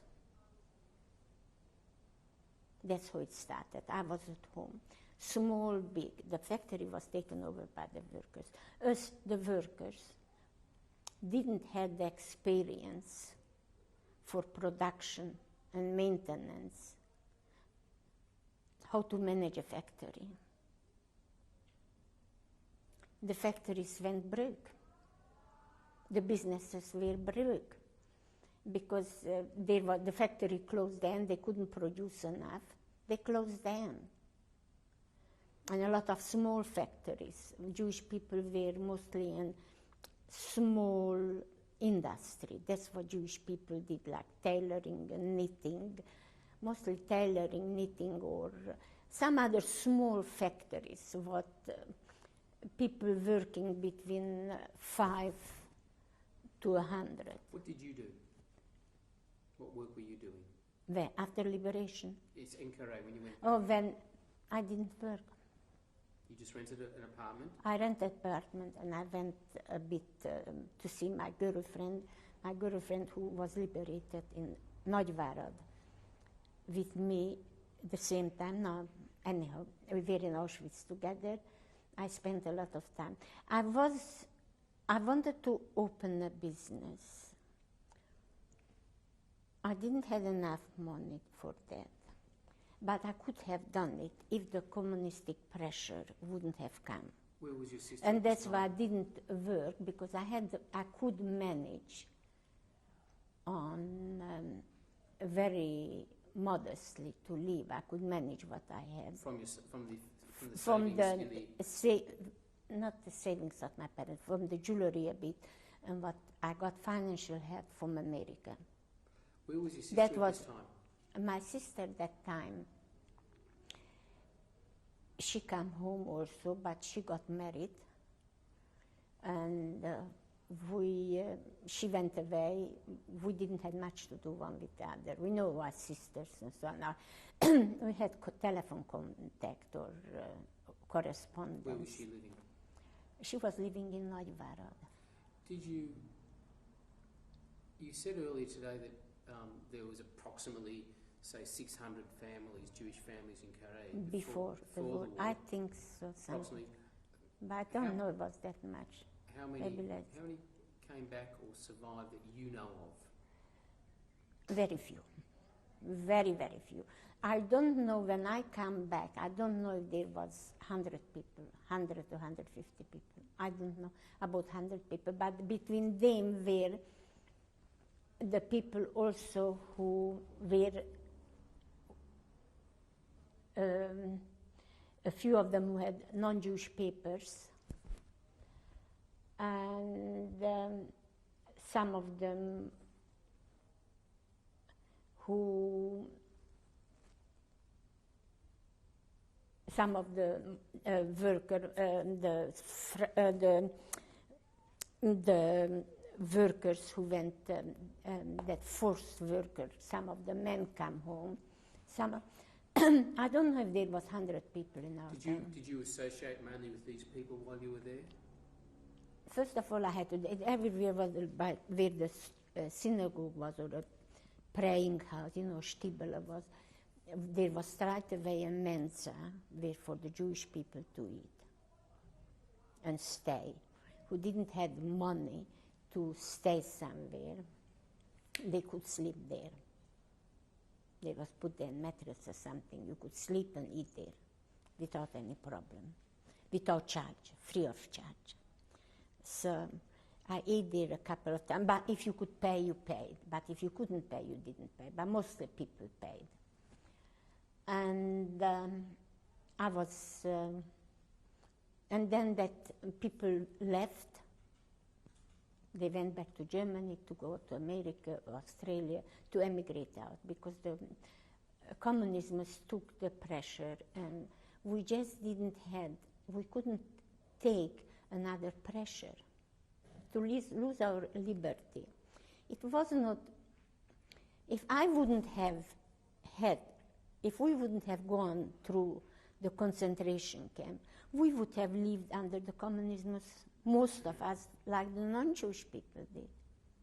We wouldn't have moved there. But to lose the liberty and get a political pressure from what so very few of us survived, we just couldn't stay there. I mean, you didn't have to take care of your father and mother. You stay here, what will happen to your father and mother? There was no father and mother to take care of. Was no grandmother, was nobody to care of except yourself. So what do? Stay for another being suppressed? Or you go and go to Germany and go in a DP camp, was not good, but then you have a chance to immigrate out. And 95% of those people choose to go out, 5% choose to stay there. You just mentioned something. I know a few people, a few family, a few young people who choose to stay there. You've told us about it was everywhere the same. About the fate of your mother and your sisters and your grandmother. Did you find out what happened to your father? Once my sister was coming home, She was somewhere and she was coming home and she was almost fainted. She was very pale, absolutely fainting looking. And she said, you just imagine, somebody told me in the train, because when we were in the street, when two Jews saw one another, where have you been? Auschwitz. Have you seen? We were still hoping, no hope, we were still hoping that my sister can be alive. Somewhere, somehow, they took her for a pleasure woman, because a few of them were taken for pleasure, and she was a beautiful woman. And you hope against hope that they were taken for experimentation. You were just hoping against hope, and you always ask, have you known, have you known? And somebody, my sister was traveling in the cabin where they were, in the apartment, and a man is talking. When he said, where do you come from? She said, Carré. Oh, I knew a man. He was a fantastic person. He kept the soul in us and starts to say, what a beautiful man. He was not young, he was 55. So he was for them a proper father figure, because not many people were 55 alive. And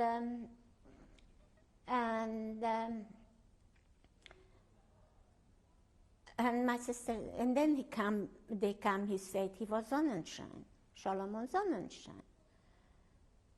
And they said, now the end come. And then they said, he still heard, when we buried him, we couldn't have cried more after our own father. We couldn't have had a heavier heart, that's in Hungarian we say heavier heart, than when we buried that man. We wish we did everything possible to save him, and we couldn't.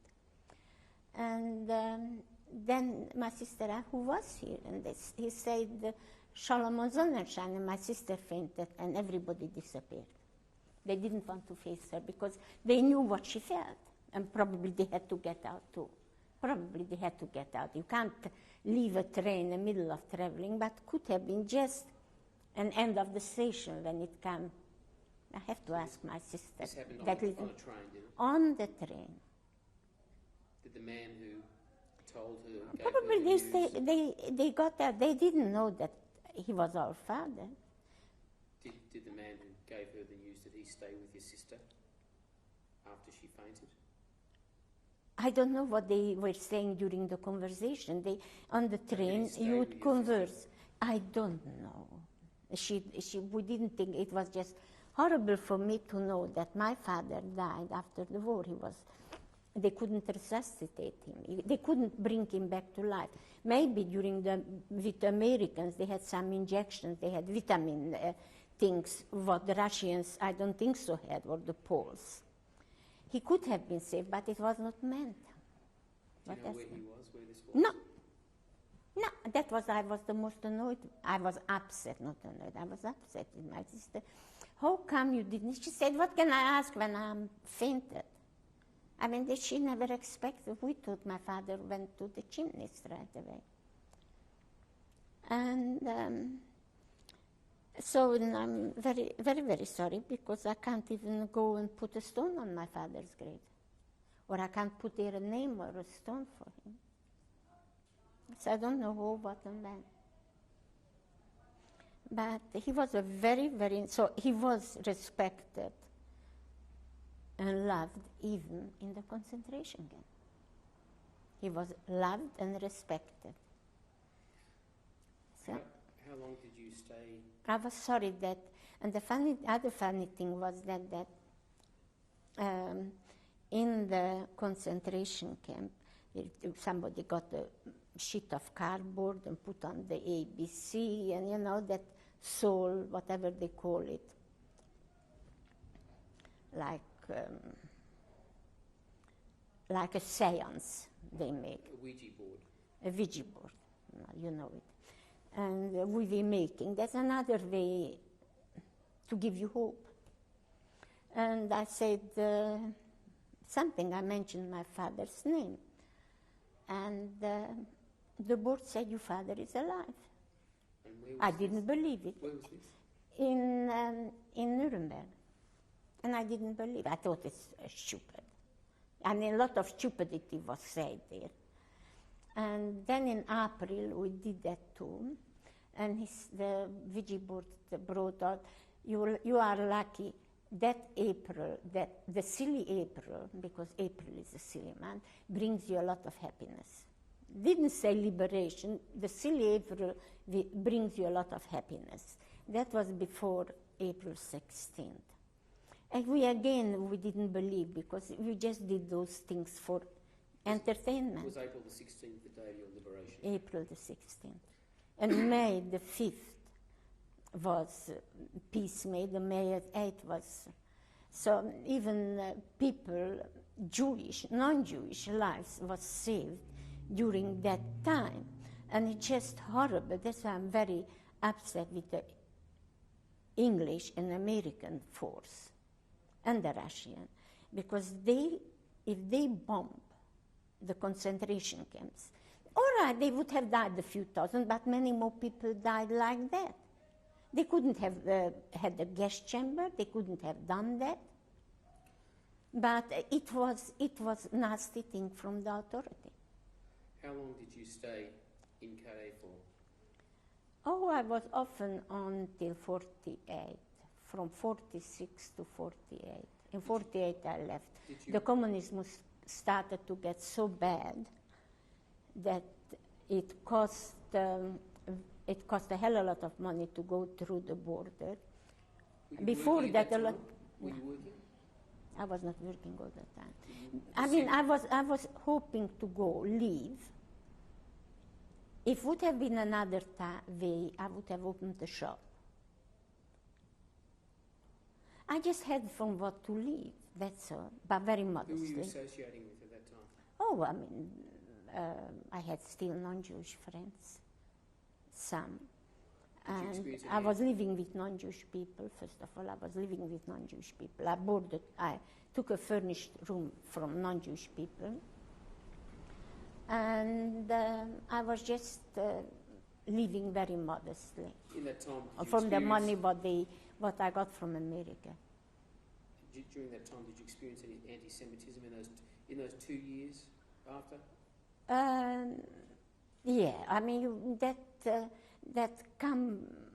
it was too much indoctrinated in the people. Since 1933, the anti-Semitism went worse and worse. It was slowly indoctrinated. The churches never said a word against it. Yes? The only people who could have saved the world was the church. Not just Jewish, non-Jewish people too. Because the priest blessed those soldiers who went to go kill other soldiers. The other soldier was a blooming Christian too, and one killed the other. For what? I mean, a lot of war went. Just still, it went on religion. Did you plan to go I mean, the biggest animosity between the Hungarian and the Romanian was the church. And between the Poles and the other ones, one was Orthodox, one was Catholic, one was non-Catholic. I mean, the churches could have stopped. We're just going to take a break there and change tapes. End of tape 12. You have just told us about Calais. Did you plan to go anywhere in particular when you wanted to leave? Oh, yes. Where was I that? knew to America because my mother's cousin was making me the papers. And what happened? I just want to tell you something about home, that before we were taken away, so many non-Jewish friends, they come and say, you give us the things and we will take care of it. And when you come back, we give it back to you. 95% of those, we gave away a good lot for one person, a good lot from another one, and a good lot for the third one who was the poorest of them. And the only thing what I got back was from that poor couple. The other one, and it was not us, whoever took away our furniture and everything was in the house, could have been my neighbor. I don't mean exactly, but who knows? Maybe they were the closest living there, maybe they were the one who took it. Everybody who come home, everybody had people who had something, all right? Some people had really a lot. We didn't have a lot to give away, but we still tried to save something. And we were encouraged because they come home and ask us. And one of the women whom we gave a lot of things, I have seen my mother's shoes and my pullover on her, and she said she has nothing. So but these things, financial things, worry me less. But I'm saying, they enjoyed the financial grab. Whatever little they grabbed for nothing, they were not shy to do it. Going back to your departure from Carre, you said you planned to go to America, and were those plans successful? The communistic pressure started to get very strong. Then they started really to come the communistic thing, that everything was nationalized, started to get nationalized, and except from the church, they even took away from some clergy the land. I don't know from all because I left, and because the Orthodox clergy was allowed to get married and have private fortune, the Orthodox. The Catholics, priests, officially they didn't have, whatever they had they gave to the church, and the church then gave them wages. But an Orthodox priest had to give up the land, and when a man came, they were the poor farmers, they were all ready to take the land. First they got a lot of land. So what did you do? I mean, we didn't have land, but that made me scared. So where did you that go? I didn't have a hope. I couldn't see a hope that I should wait until the papers will be ready. And if it will be ready, am I going to be able to get out? Because you couldn't get passport, you couldn't go through the border. People were threatened if they catch them taking over across the border. A lot of people made a lot of money with taking you across the border because we didn't know how to go, but people who were working around there, they all knew it how to go, and they all took you over the border for money. What did you do? So I waited until 48 September practically, when I left home. And it cost me a hell of a lot of money to go. And I was just lucky that I got somebody to take me through. And then I went to Hungary.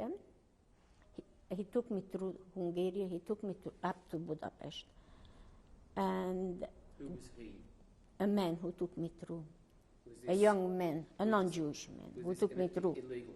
Yes, I paid him good money, a lot of money. And then I had to sell jewelry, really. Not that I had much, but my parents' personal jewelry, you didn't kept it until possible. And it sounds big when I say jewelry, but if you sell three rings, that's what is precious memory for you, that it sounds big. So anyhow, I went through, he took me through the border, he took me up to Budapest. And when I was in Budapest, I was staying with my relations. I couldn't stay with for more than 3 or 4 days at one relation because as they lived in big apartments or big flats. We used to call them apartments, but it is different. And there was a caretaker. And the caretaker had to, if the caretaker saw somebody strange, the communism was already organized to tell on people. And I was staying there, and then the caretaker told my cousin, who is that woman? And what can because they saw I'm a visitor, who is that visitor?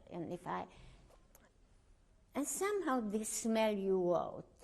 At that time, when so many people tried to go, and those people smell you out, you know. Otherwise, she said, oh, she's just a visitor. How long is she staying? Oh, she stayed just a few days.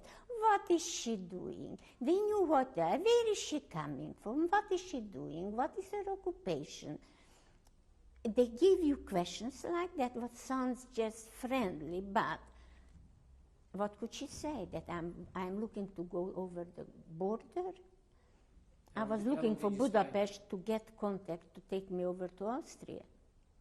And it was very difficult. And I was in Rákóczi utca in Budapest when I saw a man who was a policeman at home, a Hungarian policeman. He recognized me, and he wanted to approach me. He was in civil clothes or in uniform, I don't remember. But I know he wanted to come to me, and I would have been on his mercy, because he would have known that everything from me, about me. That 4 years while it was Hungarian. And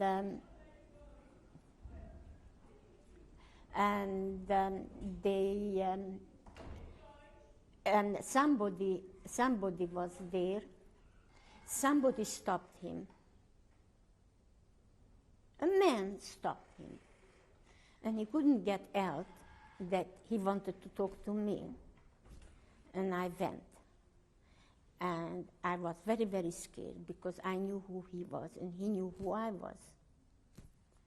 And at that time, to go through the border, you could get easily 3 years. But I didn't want to get, so then I didn't make any more speculation.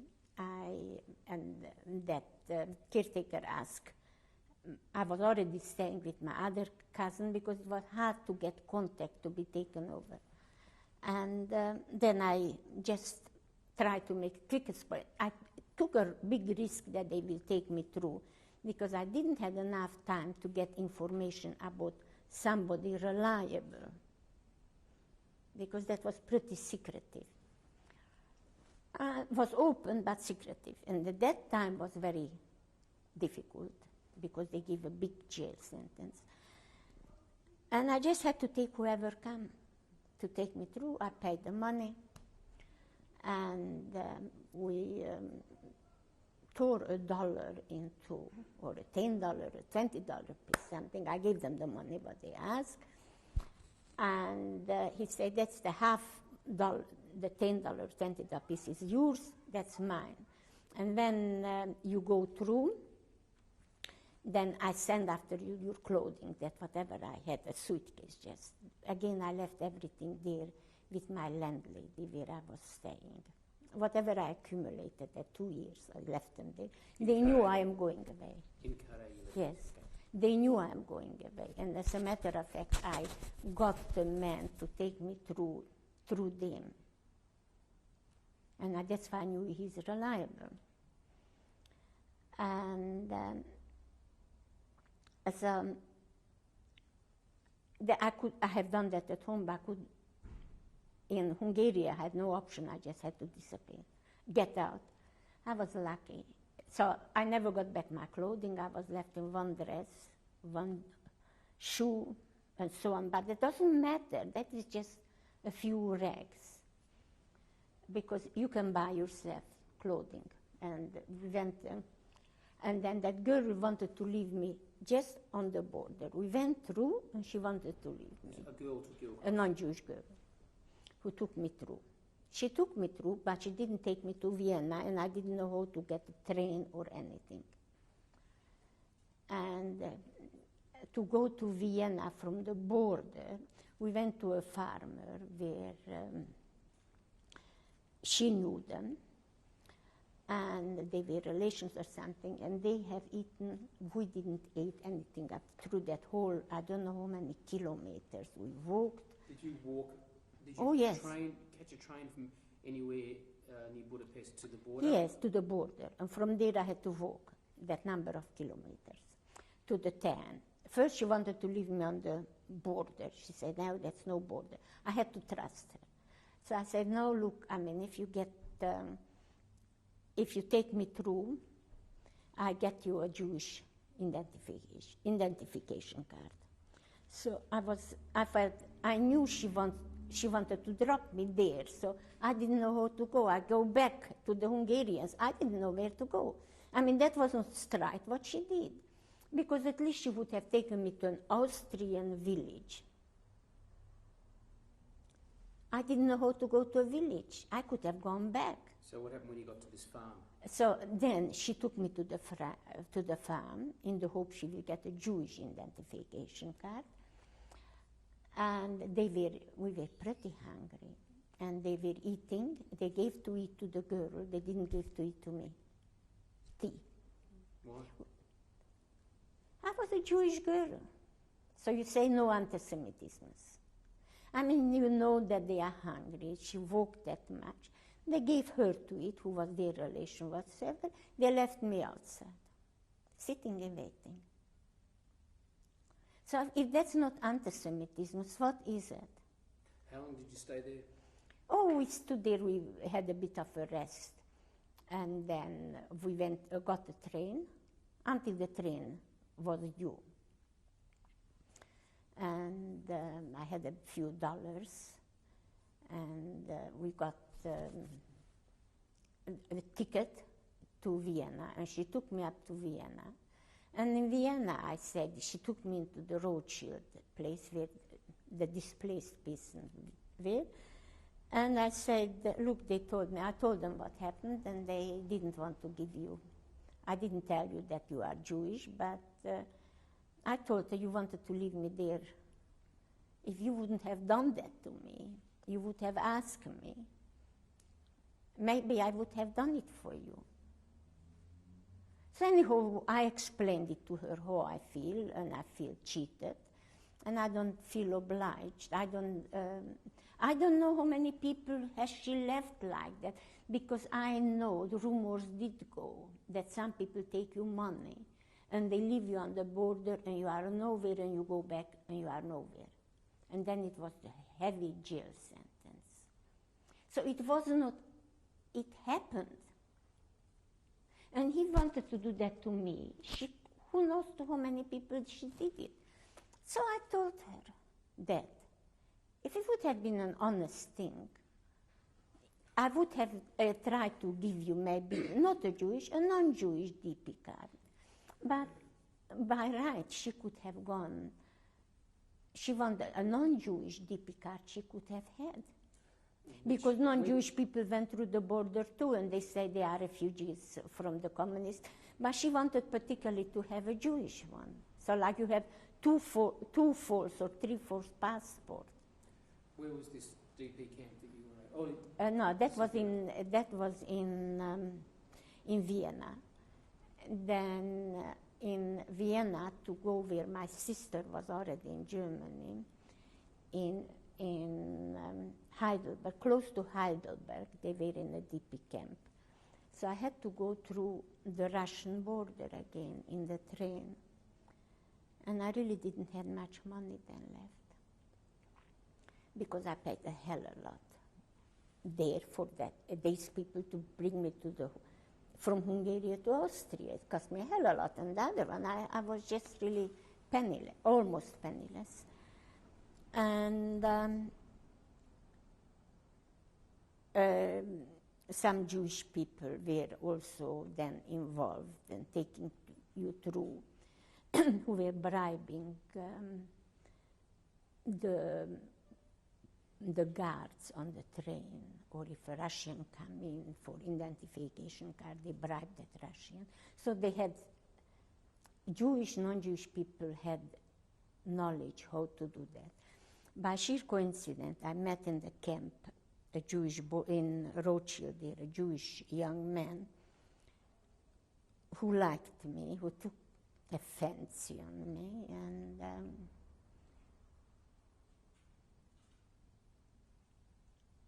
he wanted sex.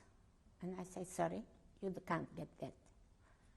But I have that and that, I can pay you that much. And I burst out crying, because he didn't say that in the Rothschild. It was before Leipzig, before the Russian border was. And I said, sorry, I'm willing to give you the money, but I'm not doing it, because I'm just not doing. My husband will be the one, and you are not my husband. You didn't ask me to marry you, maybe you are married, you know. And he took a pity on me. And he didn't touch me. And he took me over to Germany. And he took me there where my sister was, and then from there on, things were different. He still took me through. He knew that that's all what I have, and he knew the circumstances, but he fancied me as a woman. Plus, he did. I'm sure he took over Jewish people for nothing. But it was a good-looking young girl whom he got sexual desire. Probably he thought, why not to try? At that time, trying was common, but not rape, or it was no pill. So that I come to my sister, who was there next to Heidelberg in a camp, and then I got money there from my uncle and auntie, and the German press, media, was, because I could read and understand German, I was reading the daily paper, and I was listening to the radio, what I could understand.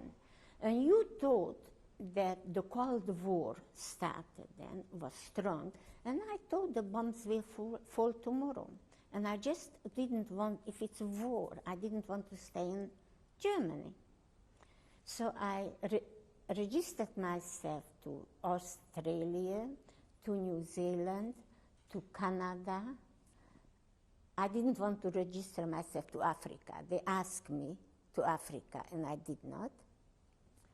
Or South America, you could get Catholic paper for nothing. They pushed the Catholic paper in your hand to go to South America.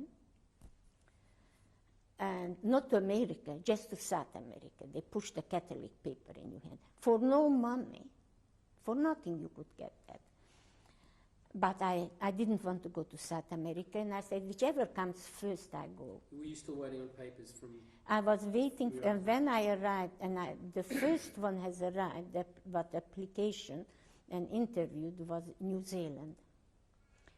And it went so quickly, in 2 weeks or 3 after the first application, I was told to go there, and I'm going to New Zealand. What I didn't expect. Other people have given in the application for months. It took a year to get it. I got it in 3 weeks.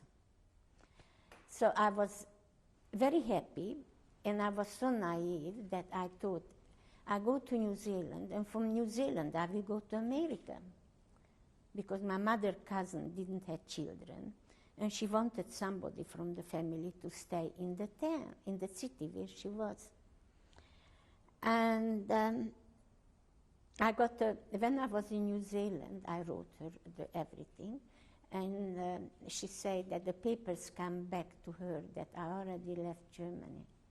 So if the papers would have gone just a bit slower, I would have gone to America.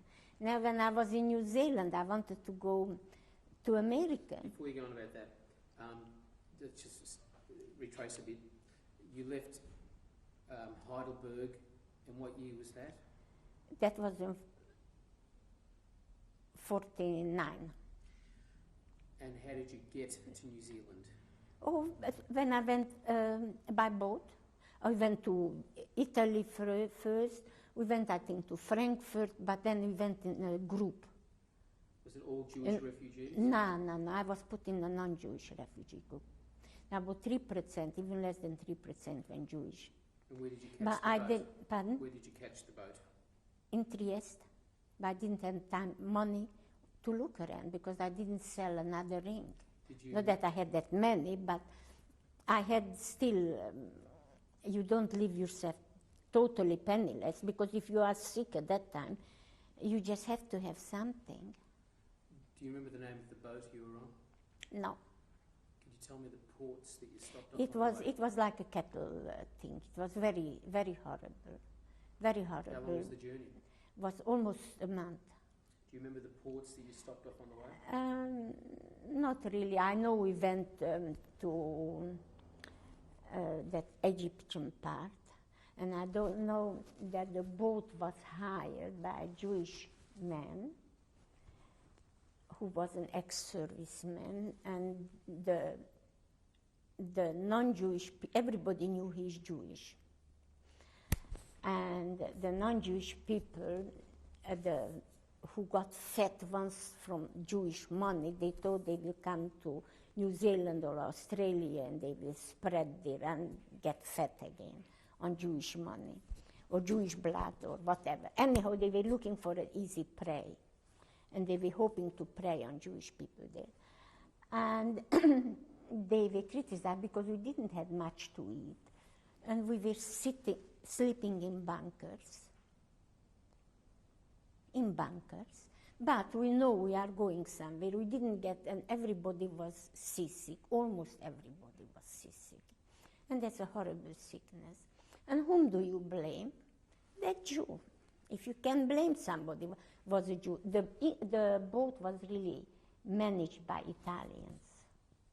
But I think it was probably Italian property or what, because Italian staff was, and the captain was Italian. But the boat was hired by Jew for that purpose, to take immigrants. So everybody knew he was Jewish. And somebody had chutzpah, they went to complain about the food, and the boat was not first class, second class, and good enough, and so on. The medical thing was not high class and good enough. They went to complain to him, and he listened, and he was doing just that. All the immigrants who went on board, they all were treated like that. Not very nicely, people made money on them and finished. But you went for 30 days, you didn't starve from hunger, and if you were really sick, there was a doctor. But if you pretended to be sick, the doctor knew that you pretend.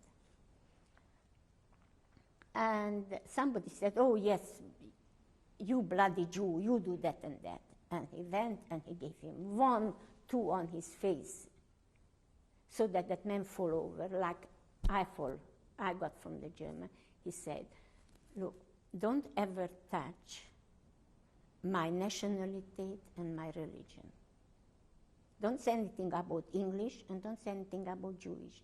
If I'm bad, I'm bad. If I'm good, I'm good. But don't ever say that.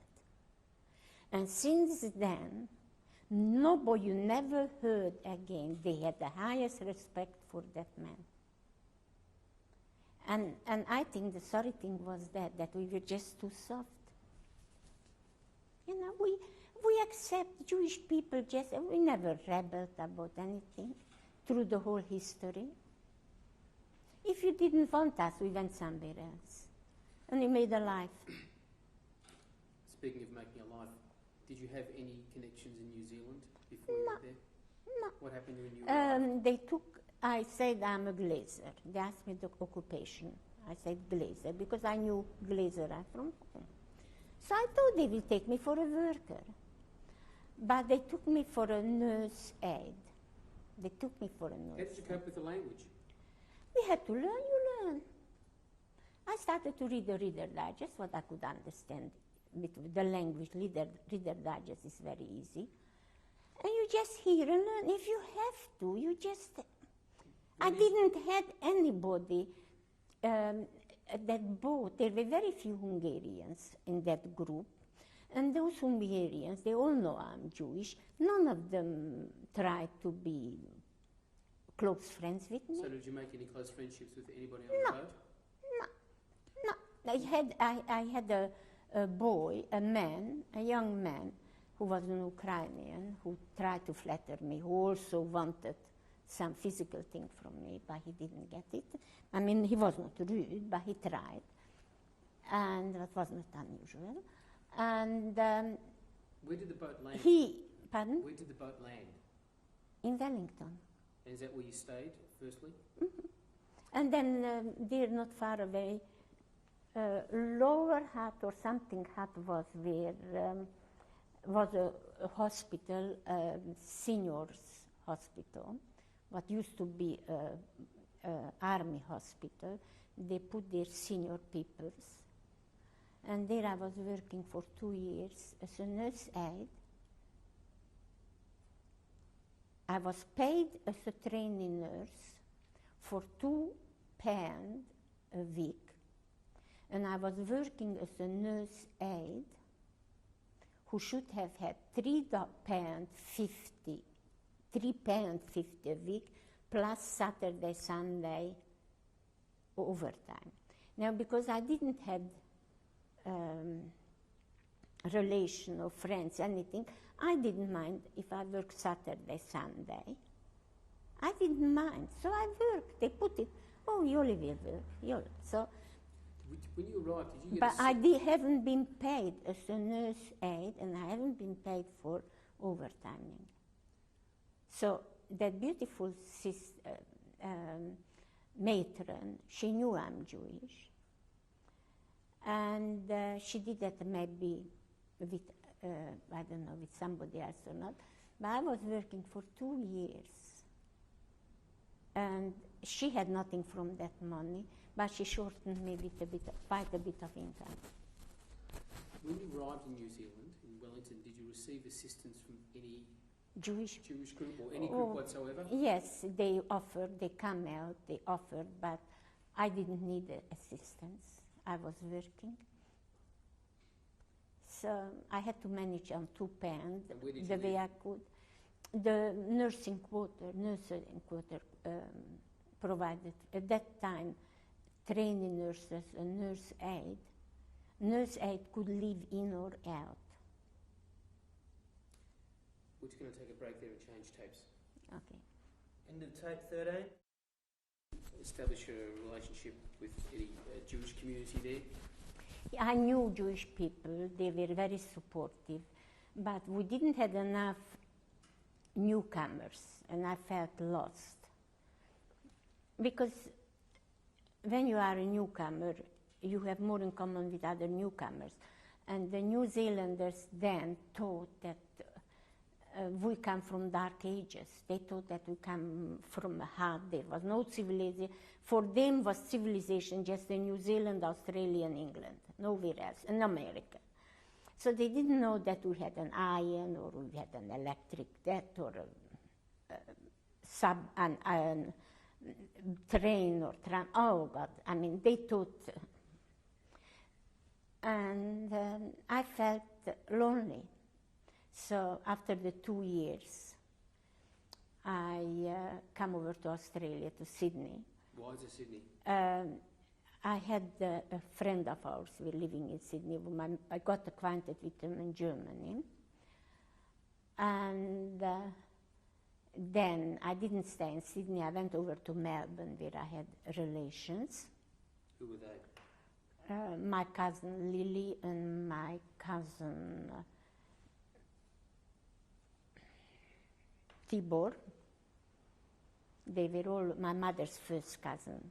And there was a cousin Yoshka, but they didn't support me. And the anti-Semitism was how it was, that even in family, that one of that cousin of ours, I had 4 cousins in Melbourne, 2 of them who were there before, and that one, or 1 before, and 3 who come out. They were from Budapest. So if the man, one cousin come, and the other one was hidden out by his wife or family. One was married with a non-Jewish woman. They never tried to give me any support. She got pension from her Jewish husband, who was or was not at that Zwangarbeiter, forced labor. She got pension from him, and she got all the papers, everything, because the non-Jewish people are very smart, more smart than we were. And they never gave me any support until my cousins who were married with Jewish people, I got support from them. They invited me. I was working. Where were you working? I was doing nursing, a nurse aide, but then it was a proper nurse aide because I was just looking to have a roof over my head. Were you living with Food. your cousins? No, I was living in a nursing quarter. I was working in Heidelberg. And wherever you went in a private hospital, they all had nursing quarters. So you always had a furnished bedroom, and your meals were provided. You didn't have to cook. So the hospital system was different then than now. And I was doing, I didn't want to go to work in a factory because then I have to get bored hours, and then you have to travel big distances. So even if I didn't earn so much money, I was not a dressmaker. If I could do machining, it's different. A machinist earned good money. But just to go in a factory and work was, and my English was not good enough to go as for a shop assistant. So that's what I have seen the best chance to get acquainted and learn the language. And then I worked, and when I acquired enough English, then I went for a shop assistant. I looked for shop assistants, and that I went to Adelaide. Why did you go to Adelaide?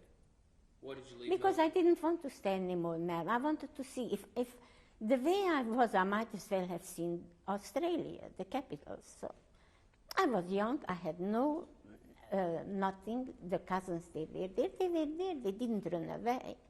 So I felt free to go where I wanted. Did you have any connections in Adelaide? No, I didn't have the... Yes, I had connections. Somebody told me there is a nice boarding house, a good, reliable boarding house. There was no friends or family or anything like No, but you made friends. You were young, you made friends. I had Jewish, non-Jewish friends. I went there to the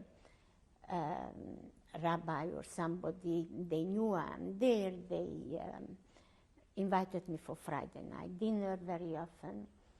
So but I was working Saturday, Friday, Saturday. It was non-Jewish thing, people I worked. But the money was just very, very little.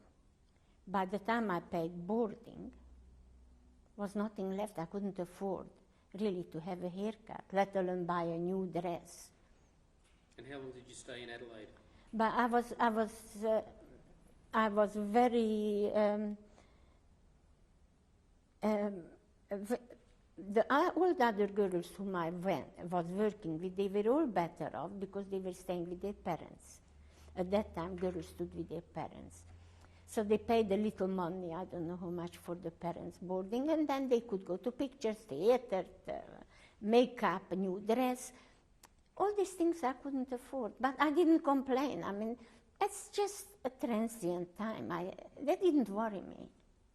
They just did not worry me. And then I came from Adelaide to Perth. How long were you in Adelaide? Almost a year. I was almost a year, here, there. And then I met my husband here. What's your husband's name? Kopel Frank. I met him here, got a quick flame, and we got married. When did you get In married? 3 months, we went together for about 3 months, got engaged, and it was a short engagement. And we were married because he was boarding, I was boarding, we were ready to get married, and we got married. Did you have a marriage in the shul, in the synagogue? Yes, in a shul, in a synagogue, a kosher wedding. I think my husband could have been, no, I mean, we never thought even of anything else. We never thought of anything else.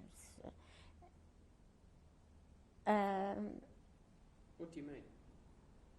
No, we never thought just to have, a lot of people had just, or some people had just civil marriages, even Jewish people.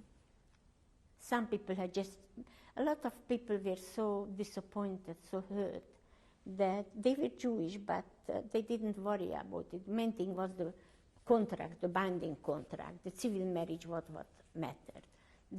Because you couldn't even get married without being civil marriage. I mean, here in Australia was together, the civil and the religious. But if you wanted to have just civil marriage and not to make a fuss, it was cheaper. Who attended your marriage?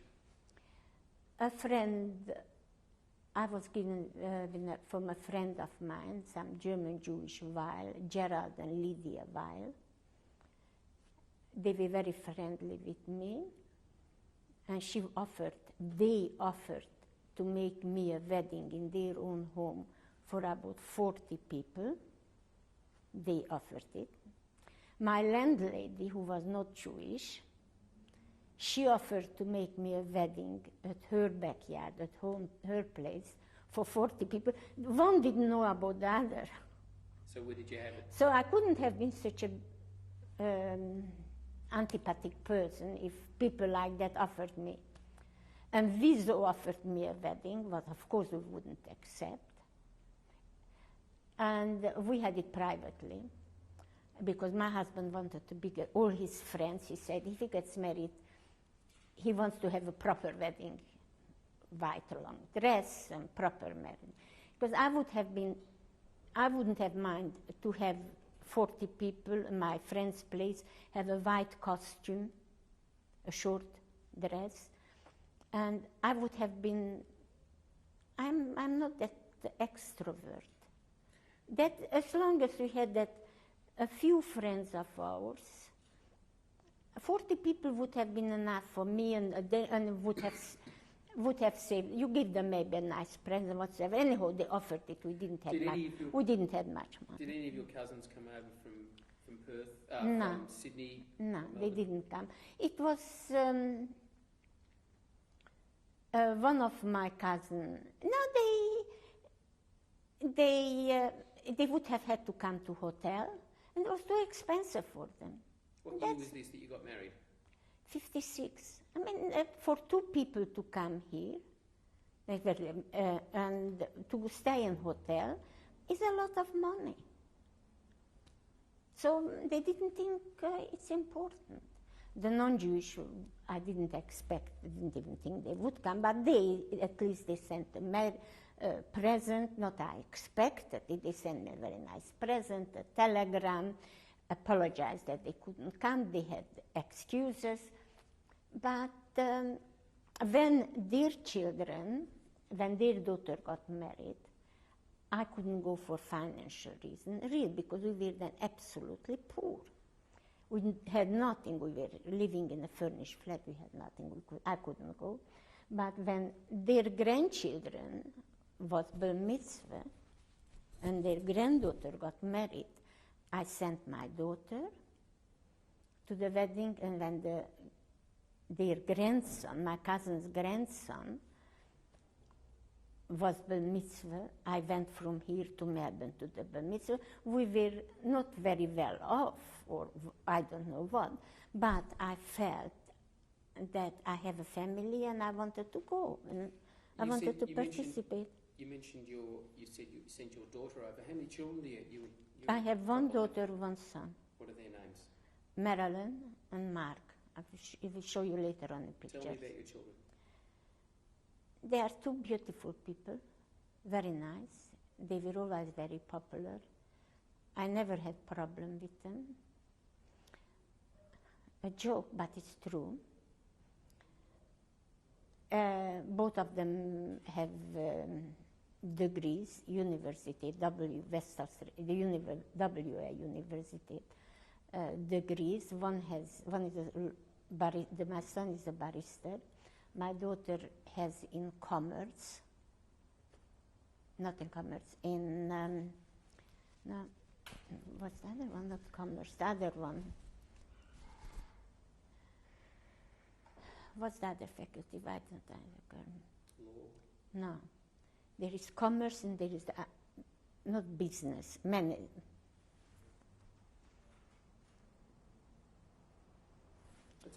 No, I mean, it's absolutely silly. She finished up very well. And Do they live in Perth? no, one lives in Sydney, one lives in Israel. My son is in Jerusalem. He works as a prosecutor for the police.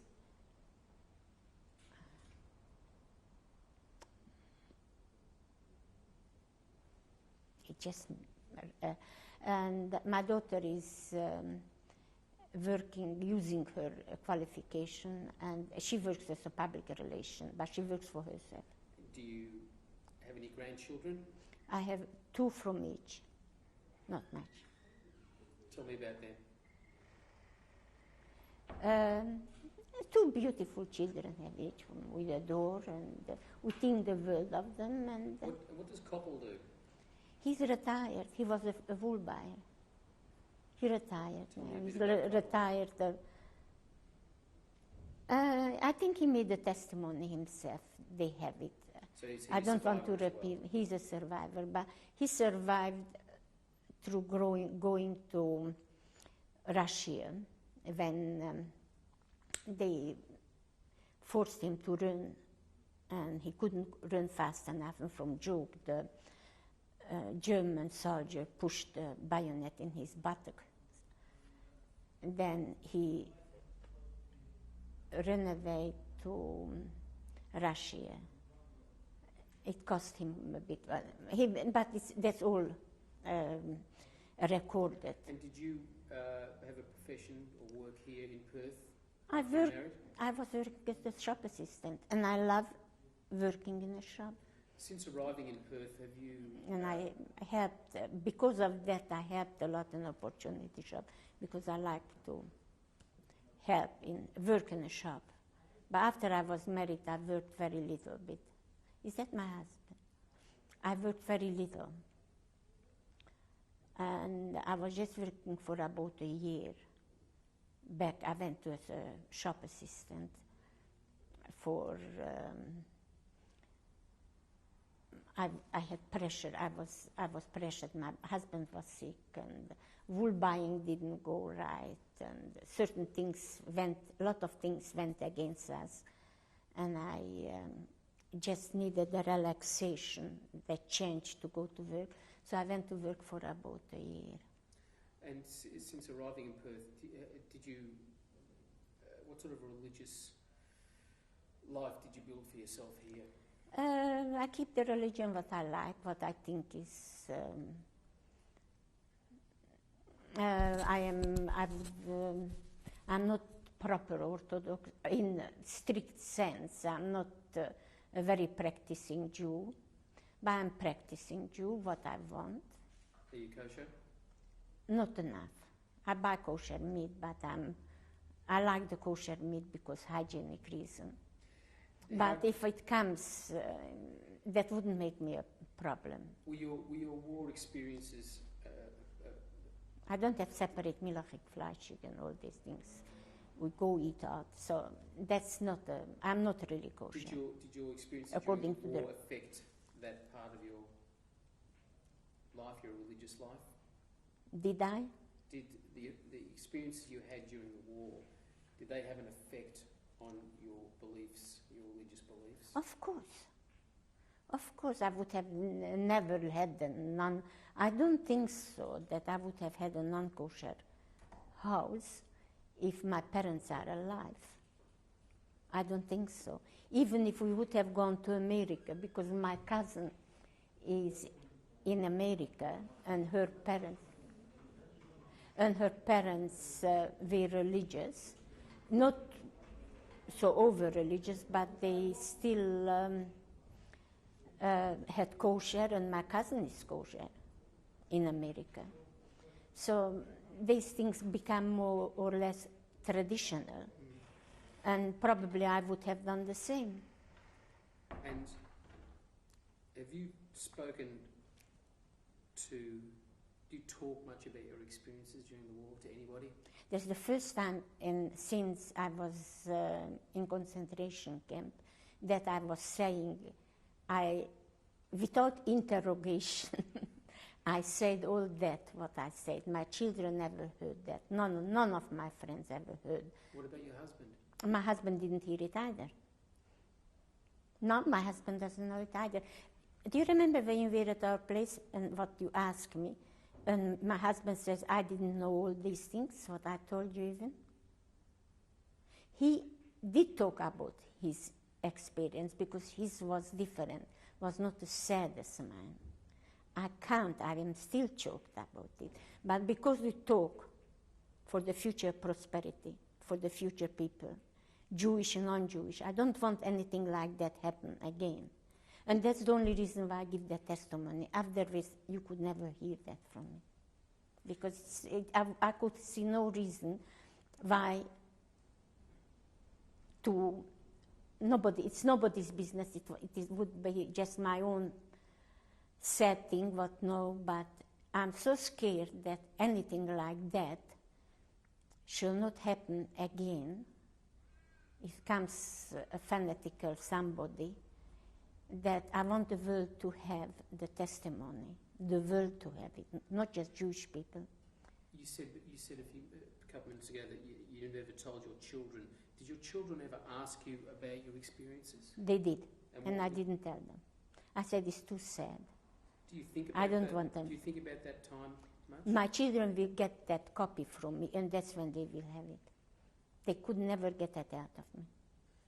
Do you know what happened to your cousin, the Lager Altester, who gave you the job in the kitchen and everything?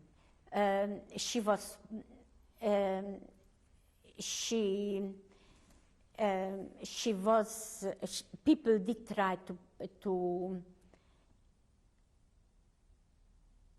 punish her. They put her to law, but I think she got off because she was really a nice person. She did a lot of good. But there was always somebody. There's always a vicious person. Jewish, non-Jewish. You can find some nasty people. And in her position, she couldn't have been as nice to everybody as she was nice to us. But I have never seen her, sometimes she had to use the rod, but that was something compulsory. Sorry to say, that was the way for her to survive. And I don't know much about her. But I think she got married and she was well educated. I don't remember, I think she had a good occupation. And I hope she's alive and she's happy. She deserves it. Do you think your experiences affected the way you brought up your children? Definitely. In what way? I overprotect them in general. Looking back, I overprotect them. I didn't know then. I said no. But looking back, I overprotected them. These two children, everybody loves their wanted children.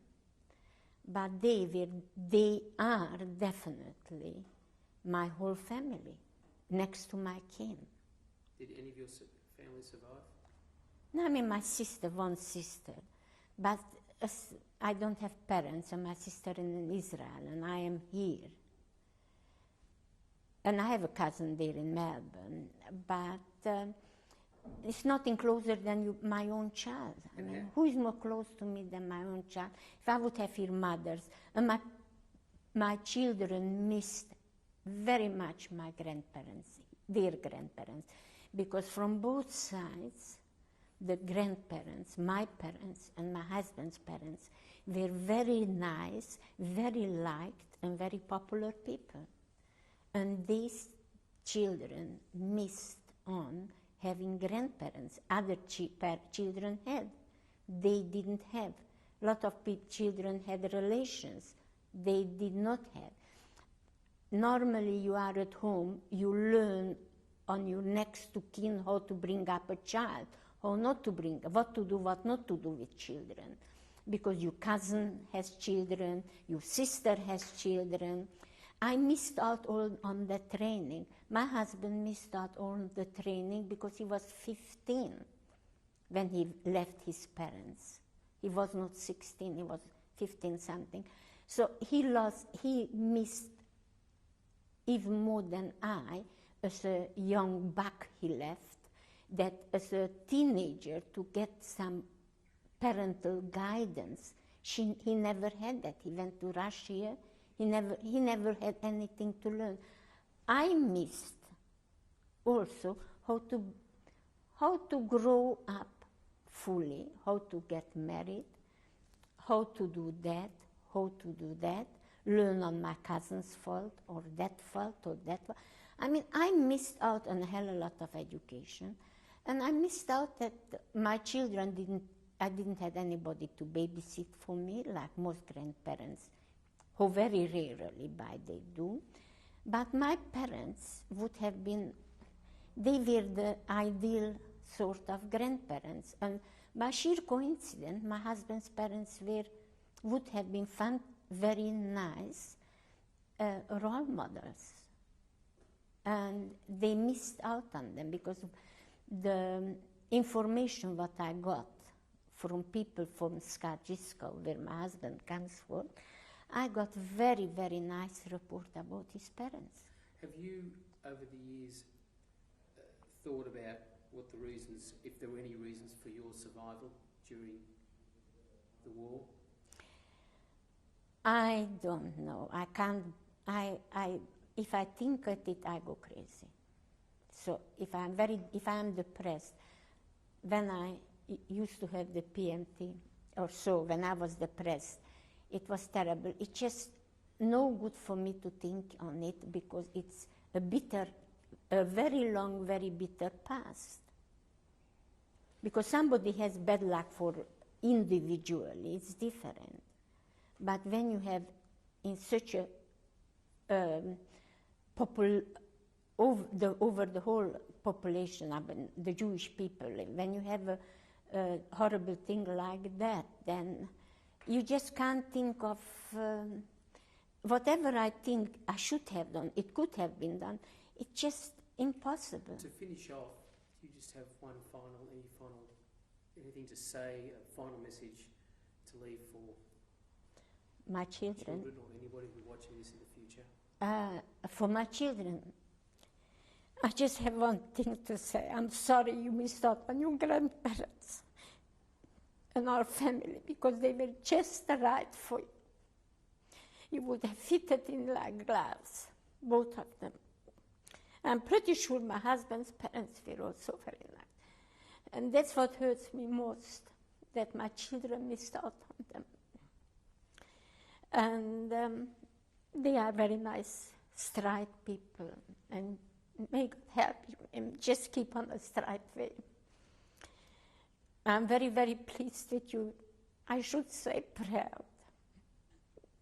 I don't like the word proud. You never heard it from me. But I'm really so pleased, and I'm very lucky that I have two gorgeous children like you two are. And I have good children-in-law. And I would love to see my grandchildren, if they will be so lucky that they shall be able to know us when they are older, that at least they have the other side grandparents who are 10 years younger than us. So they will have, we are very different people, like most people.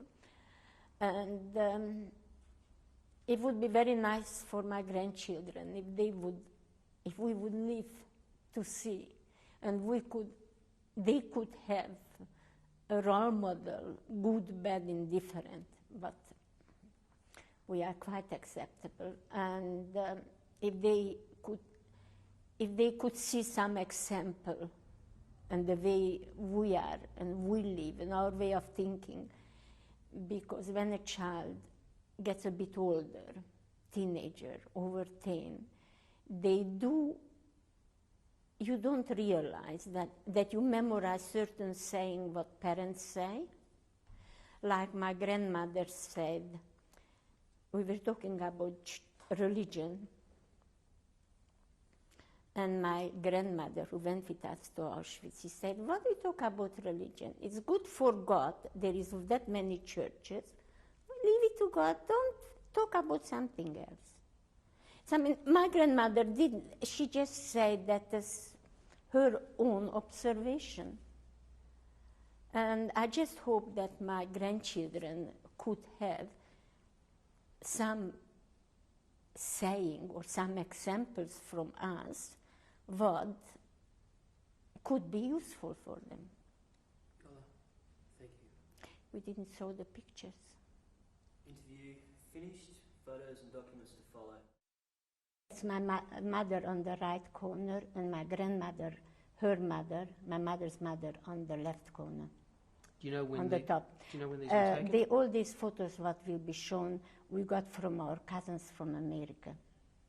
And do you know when either of these photos were taken? No ideas. Or where they were taken? No ideas, none of them. We never really, I mean, it must have been taken at home. Thank you.